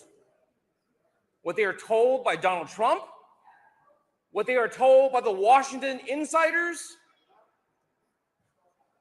and what they're told from the billionaire bosses. We fight the people, fight for the people. They fight for themselves. This fight is far from over. We have known that we needed to come back. We have known, now that we know what the courts are thinking, that we have an idea of what they'll do, that our best shot is in the courts. This part of the fight is over, but it is merely the first chapter. The fight for the American way, the fight for the American dream, the fight for all of us to live simple but honorable and dignified lives will go on much longer. You have watched the entire nation in the last few weeks suddenly realize that their votes do matter, that elections have consequences, that when they tell them that it doesn't matter who you vote for, it doesn't matter if you participate or not, and it doesn't matter if you speak up or not, they're being told that by people who seek to steal their power. And for 50 years, Republicans have quietly and slowly stolen everything that made America great. They have taken our great jobs. They have taken our education. And they have taken our health care. There is only one thing left for them to take, and that is our power, our voice, our ability to shape our own future, our most precious right as Americans. And that is our right of self-determination, our right to control our own destiny and our own lives. This is not over. We will continue fighting. But what needs to happen is we need every American, every Texan to start paying attention and start learning about how we got here and what we can do. This is far from over. In my heart, I know the American people will win, and we will see a bright day again.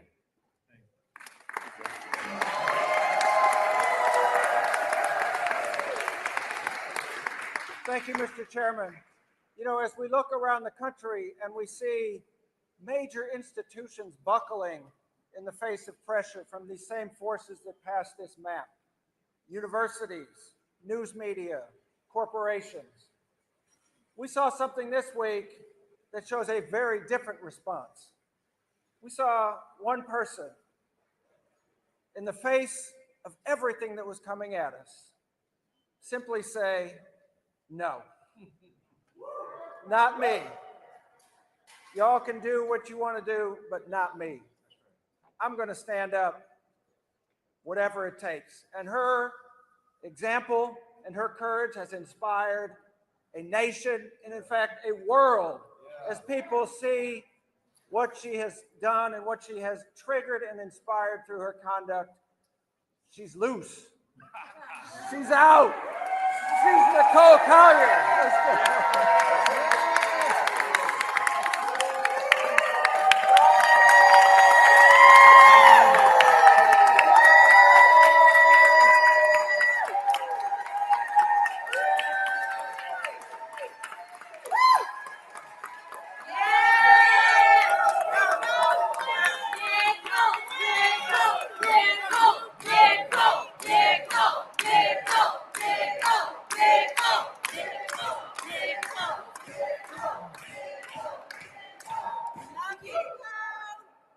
Look, I'm not gonna lie. I want to cry, but I'm too angry. I want to cry, but I'm too furious. I want to cry because I'm mad, but I'm too mad. What happened today? Today was hard. It was hard. It was hard to sit through the hypocrisy, the lies, the way that they try to silence our voices. It's hard. My feet hurt, my back aches, but I think about the people who have no home, have no bed to sleep in, who have no job to work at. I think about the people who don't earn livable wages. I think about the people who don't have health care. I can fix my back. But what are we going to do for them? That's right. Amen. What are we going to do? We got to fight. That's right. Yeah. Right. The fact that I'm still mad, angry, and furious means that I still want to fight.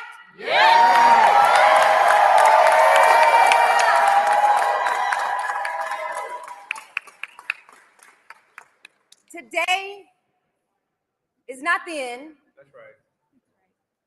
It is the start of a new beginning of the new Democratic Party where we won't back down. We won't put up with their shit. And we will push and push and push until we take over this country. We are the people. We are the party who are powered by the people. We are the party who stand out for our LGBTQ people. We stand up for Black and brown and Asian, all people. I think about, I won't give up because I think about Benny, Zen, Chase. I think about all the little children. I think about our children. And they need somebody to stand up for them. They need you to stand up for them. So we can't give up. There's no option. That is not an option. The only way to go is forward. And we got to go forward together. And we got to keep that grit. Sometimes it's hard to stand alone. It may take a while for others to get on board, but don't doubt yourself. If you believe it, do it.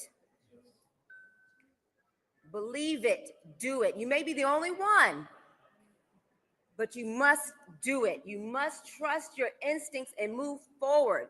Vice President Kamala Harris, that was the best thing that she told me. Keep going. So you know what? I won't cry today. I won't cry for Texas. I'm going to shout for Benny. I'm going to shout for Zen. I'm going to shout for Baker. I'm going to shout for Chase. I'm going to shout for all of you. We're going to shout that we won't back down. We're going to continue to move forward, and we're going to continue to fight. Because when we fight, we win. Yeah.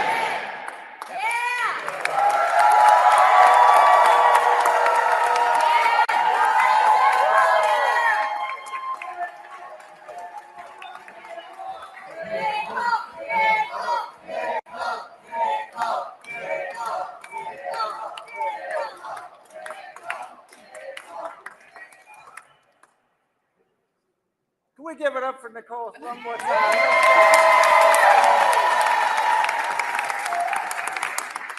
So one of the things that we've talked about is what a sham process this was. That they never had any intention of listening to the people. That it was a dog and pony show without a dog and a pony. And the person who was charged with being the vice chair of the Redistricting Committee and who sat through it all and was a constant voice for justice and fairness through this process was Representative John Rosenthal. John, here you are.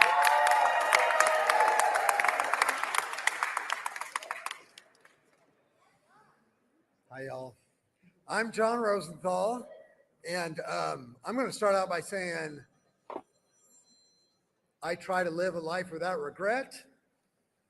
My regret today is that I have to speak after Nicole Collier.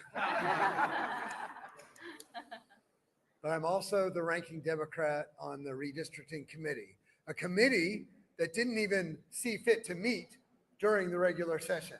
There was nothing in front of us. So I'm an engineer by trade. I'm very process driven, like literally you should see me make coffee in the morning. But this process, y'all, was a total sham from the very beginning. And I don't know if you saw some of the questions I asked on the House floor today, but if these folks can redraw the lines and change the districts in this state in the span of just a few weeks, they could do it in front of every election. So let me point out the hypocrisy of the Republican leadership in this state. Over and over, they have said Democrats are obstructing the process. They criticized us for the quorum break because they said we were blocking aid to Central Texas for the victims of a historic tragedy of biblical proportions. They blame us for that. Here we are back in the second special session. Have we heard even one bill on the House floor? No. If we were going to do what the people of Texas want us to do, we would be working on disaster relief today. If we were going to do what the people of Texas want us to do, we would be working on getting rid of the STAR test today. That's on the governor's call. If we were going to do what the people of Texas want us to do, we would put in sensible regulations for hemp and THC products. But that's not what we're doing. The only bill that saw its way to the House floor so far, the last special session and this one, is the redistricting bill. And it's more pernicious than that. It's not just a power grab. It's the fact that because they're going to lose, they want to pick up more votes, but it's the way they're going about it by dismantling black and brown districts. And let's face it, this is a racist power grab that especially goes after our African-American representatives in Congress, more than the others. And the Latinos too. My district's 47% Latino, but let me tell you, when you look at who they're taking away from us, it's the black and brown voices. Right. Literally, the result of this is that millions of Texans are going to have their voices diminished, and they will lose the ability to select a candidate of their choice. So I've already talked too long. My last words are, there ain't no power like the power of the people, and the power of the people don't stop. And the power of the people, we cannot abide by this. So we need to stand up, fight back. So when democracy is under attack, what do we do?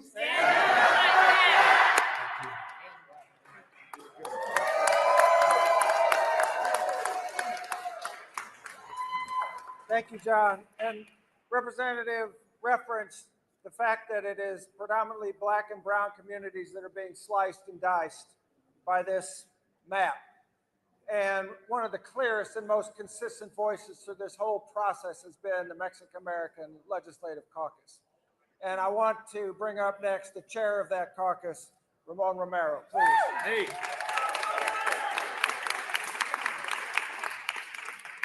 Thank you all. I want Barbara Gerben-Hawkins, the chair of the Texas Legislative Black Caucus, to stand with me as we stand hand in hand, because we know the importance of the black-brown unity that is like never galvanized in this state. And it's a demonstration here to stand here, because this is what it's going to take in order to continue this march that we started weeks ago to demonstrate to the American people how important it is to have unity behind the people, atrás del pueblo. Qué importante es ser unidos con nuestros amigos en la comunidad afroamericana. I can tell you that we all witnessed over the last few days the sacrifice that my colleague from Fort Worth said, and Nicole Collier, what she demonstrated to all the world, the sacrifice and what it's worth for you, the people, in Spanish, the pueblo. We all sacrificed so much in leaving our families and going across the country to start this march. And as we said before, that was a small price to pay for America and for American democracy. And as our caucus leader said, the march continues on. Now it is up to the people, up to you, everyone watching, to demonstrate and reject this hate that we saw today. As the chairman of the Mexican American Legislative Caucus, I am proud that we have now become the largest demographic in this very state that we are in, but we do not represent the lion's share of the representation in this state. Así es que todos los latinos que están poniendo atención y que le están diciendo que ahora que ellos votaron 11 de 18 distritos por la frontera y que están orgullosos los republicanos que porque ustedes votaron para ellos, deberían de ser ahorita momentos de vergüenza que ellos están burlando de nosotros, que nos lavaron el coco y que nos dijeron que el precio del huevo va a bajar, que la gasolina va a bajar. Y ahorita las tiendas están vacías, los trabajos están sin los trabajadores, las casas no se completan, todos los precios están subiendo y no nos vamos a dejar de nuevo. In English, we know that right now we were sold a bill of goods. Eggs have not gone down.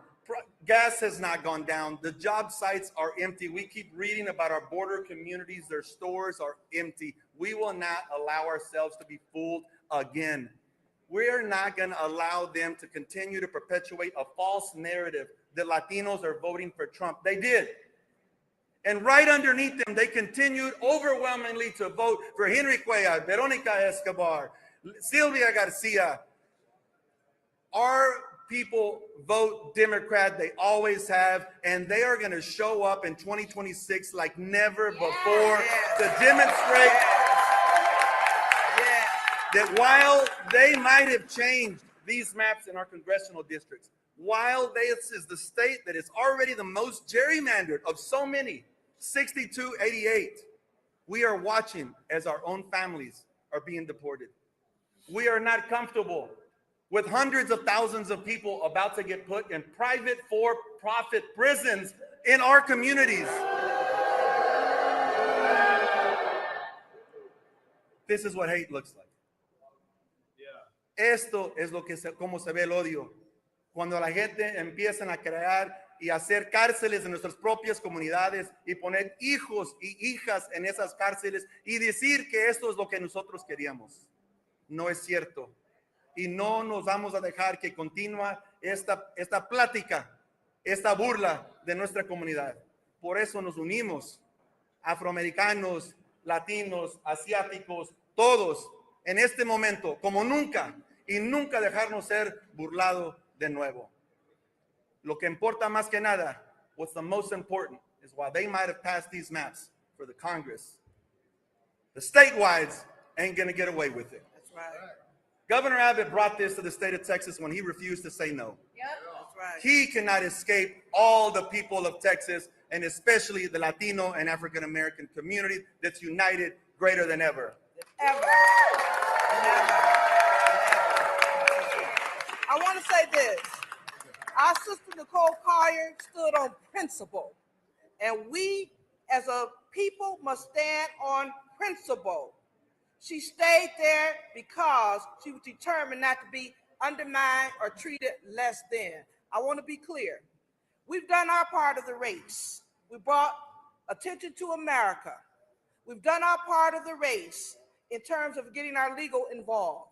We've done our part of the race through today. Guess what? We need all of y'all to join us nationwide. It's time for the ground game. Right. It's time for the people to come and turn out to vote. 5.8 million Democrats didn't vote last time. Guess what? We need to grab them and get them involved. It ain't about what district reps can do.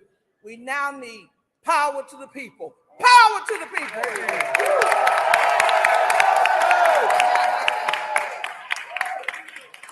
Thank you all so much. And we have one more speaker who is in a very tough district and yet has shown courage. What? What I do? No, it's all. I'm being honest. You stood You stood where you needed to be standing to make a statement about where we were going. And she is also the vice chair of the caucus. And Mihaela Plesa, would you take us down the road to the end? Thank you, everybody, for coming. My name is Mihaela Plisa, and I proudly serve as the vice chair of the House Democratic Caucus.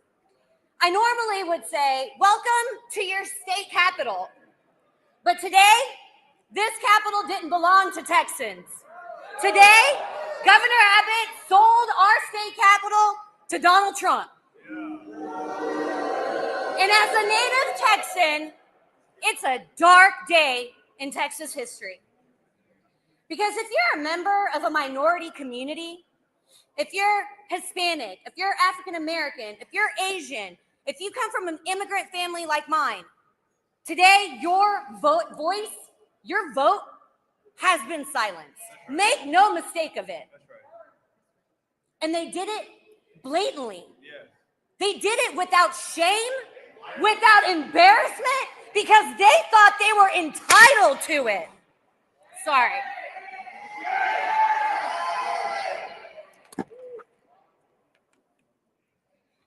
Today we might have been stricken down. Today we might feel like their knees are on our necks. But let me tell you something, like that sign says over there, Texas is not red, it's rigged.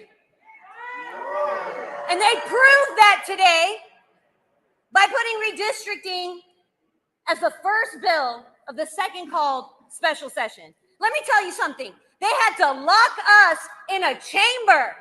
They locked my colleague, courageous Nicole Collier, on the House floor because they're so afraid. They're afraid of districts like mine in Southwest Collin County, that they put $4 million in my race. I had $500,000 and we won. We won. Because when we talk to the people about the things that really matter, public education, healthcare, access to a good job and a good pension, they can't match us. And they're afraid because they have been selling out our state ever since they took power 30 years ago. We might feel like we were stricken down today, but this battle is not over. The next battlefield is the courts, and we will win there. And then we take the battlefield to the ballot box. And we will win, and that's why they're scared. And I'm just going to end with this. A favorite quote of mine from one of the best fighters against evil, Obi-Wan Kenobi. And he said, when we get struck down, what? We will rise up more powerful than they could ever imagine. Are y'all ready to take our power back? Are y'all ready to register voters? Are y'all ready to go out and vote and show them why they should be afraid? If you're ready to get to work, let's get to work, Texas, and let's take our state back from these corrupt, crooked politicians. Because look, I stand here with statesmen, not politicians. And you know what the difference is? A politician thinks about their next election, and statesmen, statespeople, my bad, we think about the next generation. That's right. Let's get to work, Texas.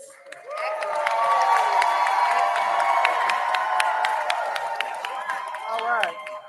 Before we wrap up and take questions, just want to say one last thing.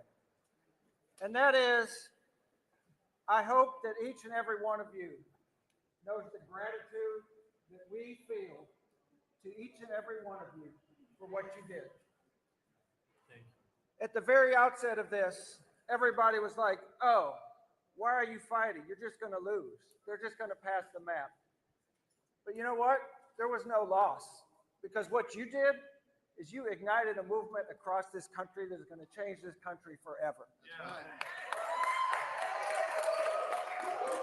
And what I say is that, what do they say? Never doubt that a small group of committed people can change the world, because exactly. That's the only thing that ever does.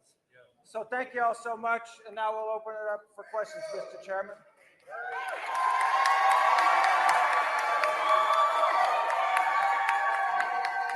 We'll do questions for a little bit.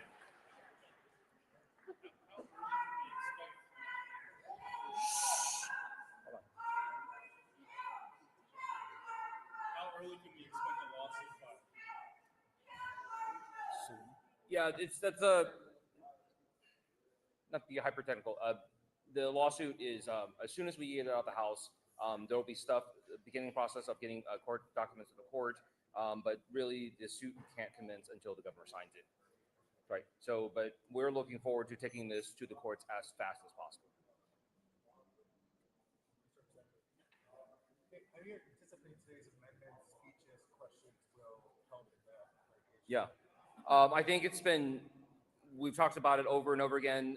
Everything that we do in this case, or I'm sorry, on this bill, from testimony in the hearings, how the hearings are set up, the fact they did this during a special session, how they conduct, where they conducted hearings, all of it, everything is a point to the courts. What the courts are looking for are the irregularities, this is not a normal process. They're trying to do something sneaky, and this is very obviously that. And they have laid that out as clearly as they could for the courts. We didn't have to do that.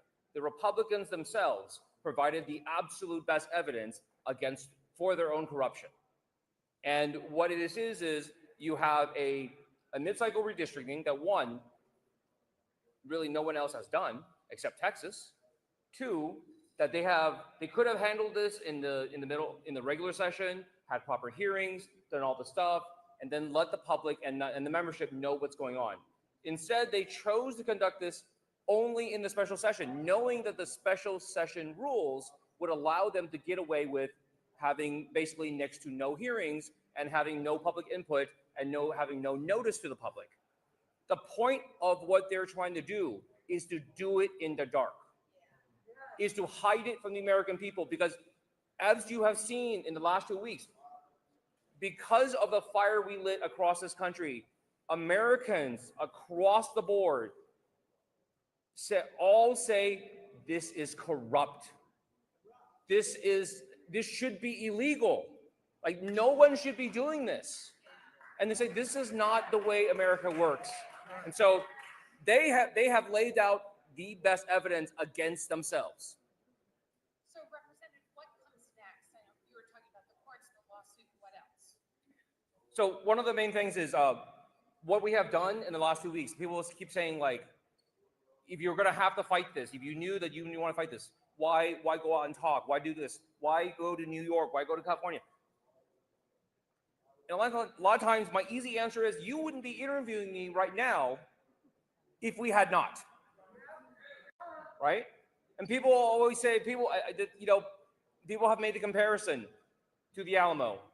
Why did they stay and fight? What did it matter? What did those few sacrifices mean? Because it inspired a nation. It inspired people to get up and fight. It inspired people to try to take action, and inspired people to say, like, it is now in my control. I have to do this. I have to join in. And that's what we've said across the board, and that's what we will continue to do. This fight heads into the courts. This fight heads into the ballot box. But our group, we are continuing to be the messengers, to tell the rest of the nation, to warn anybody who has not heard the message yet. If you want to take your country back, if you want this country to work for everyday people, you have to get off your ass. I think that's a good note to end on, folks. Thank you all so much. Thank you all for coming. People will be available for individual interviews. So thank you all.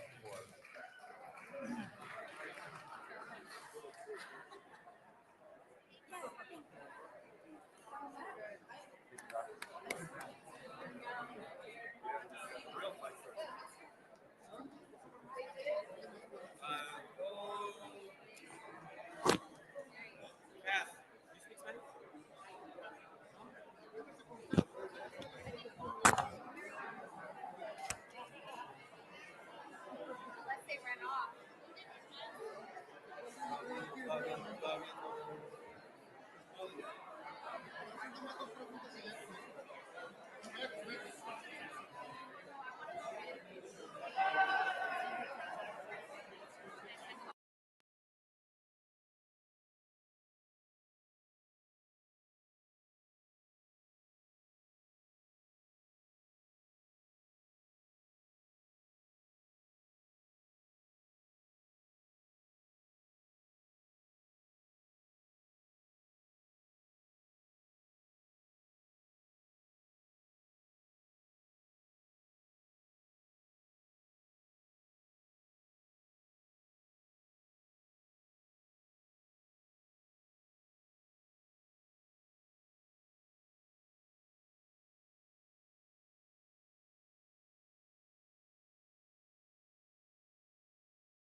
you.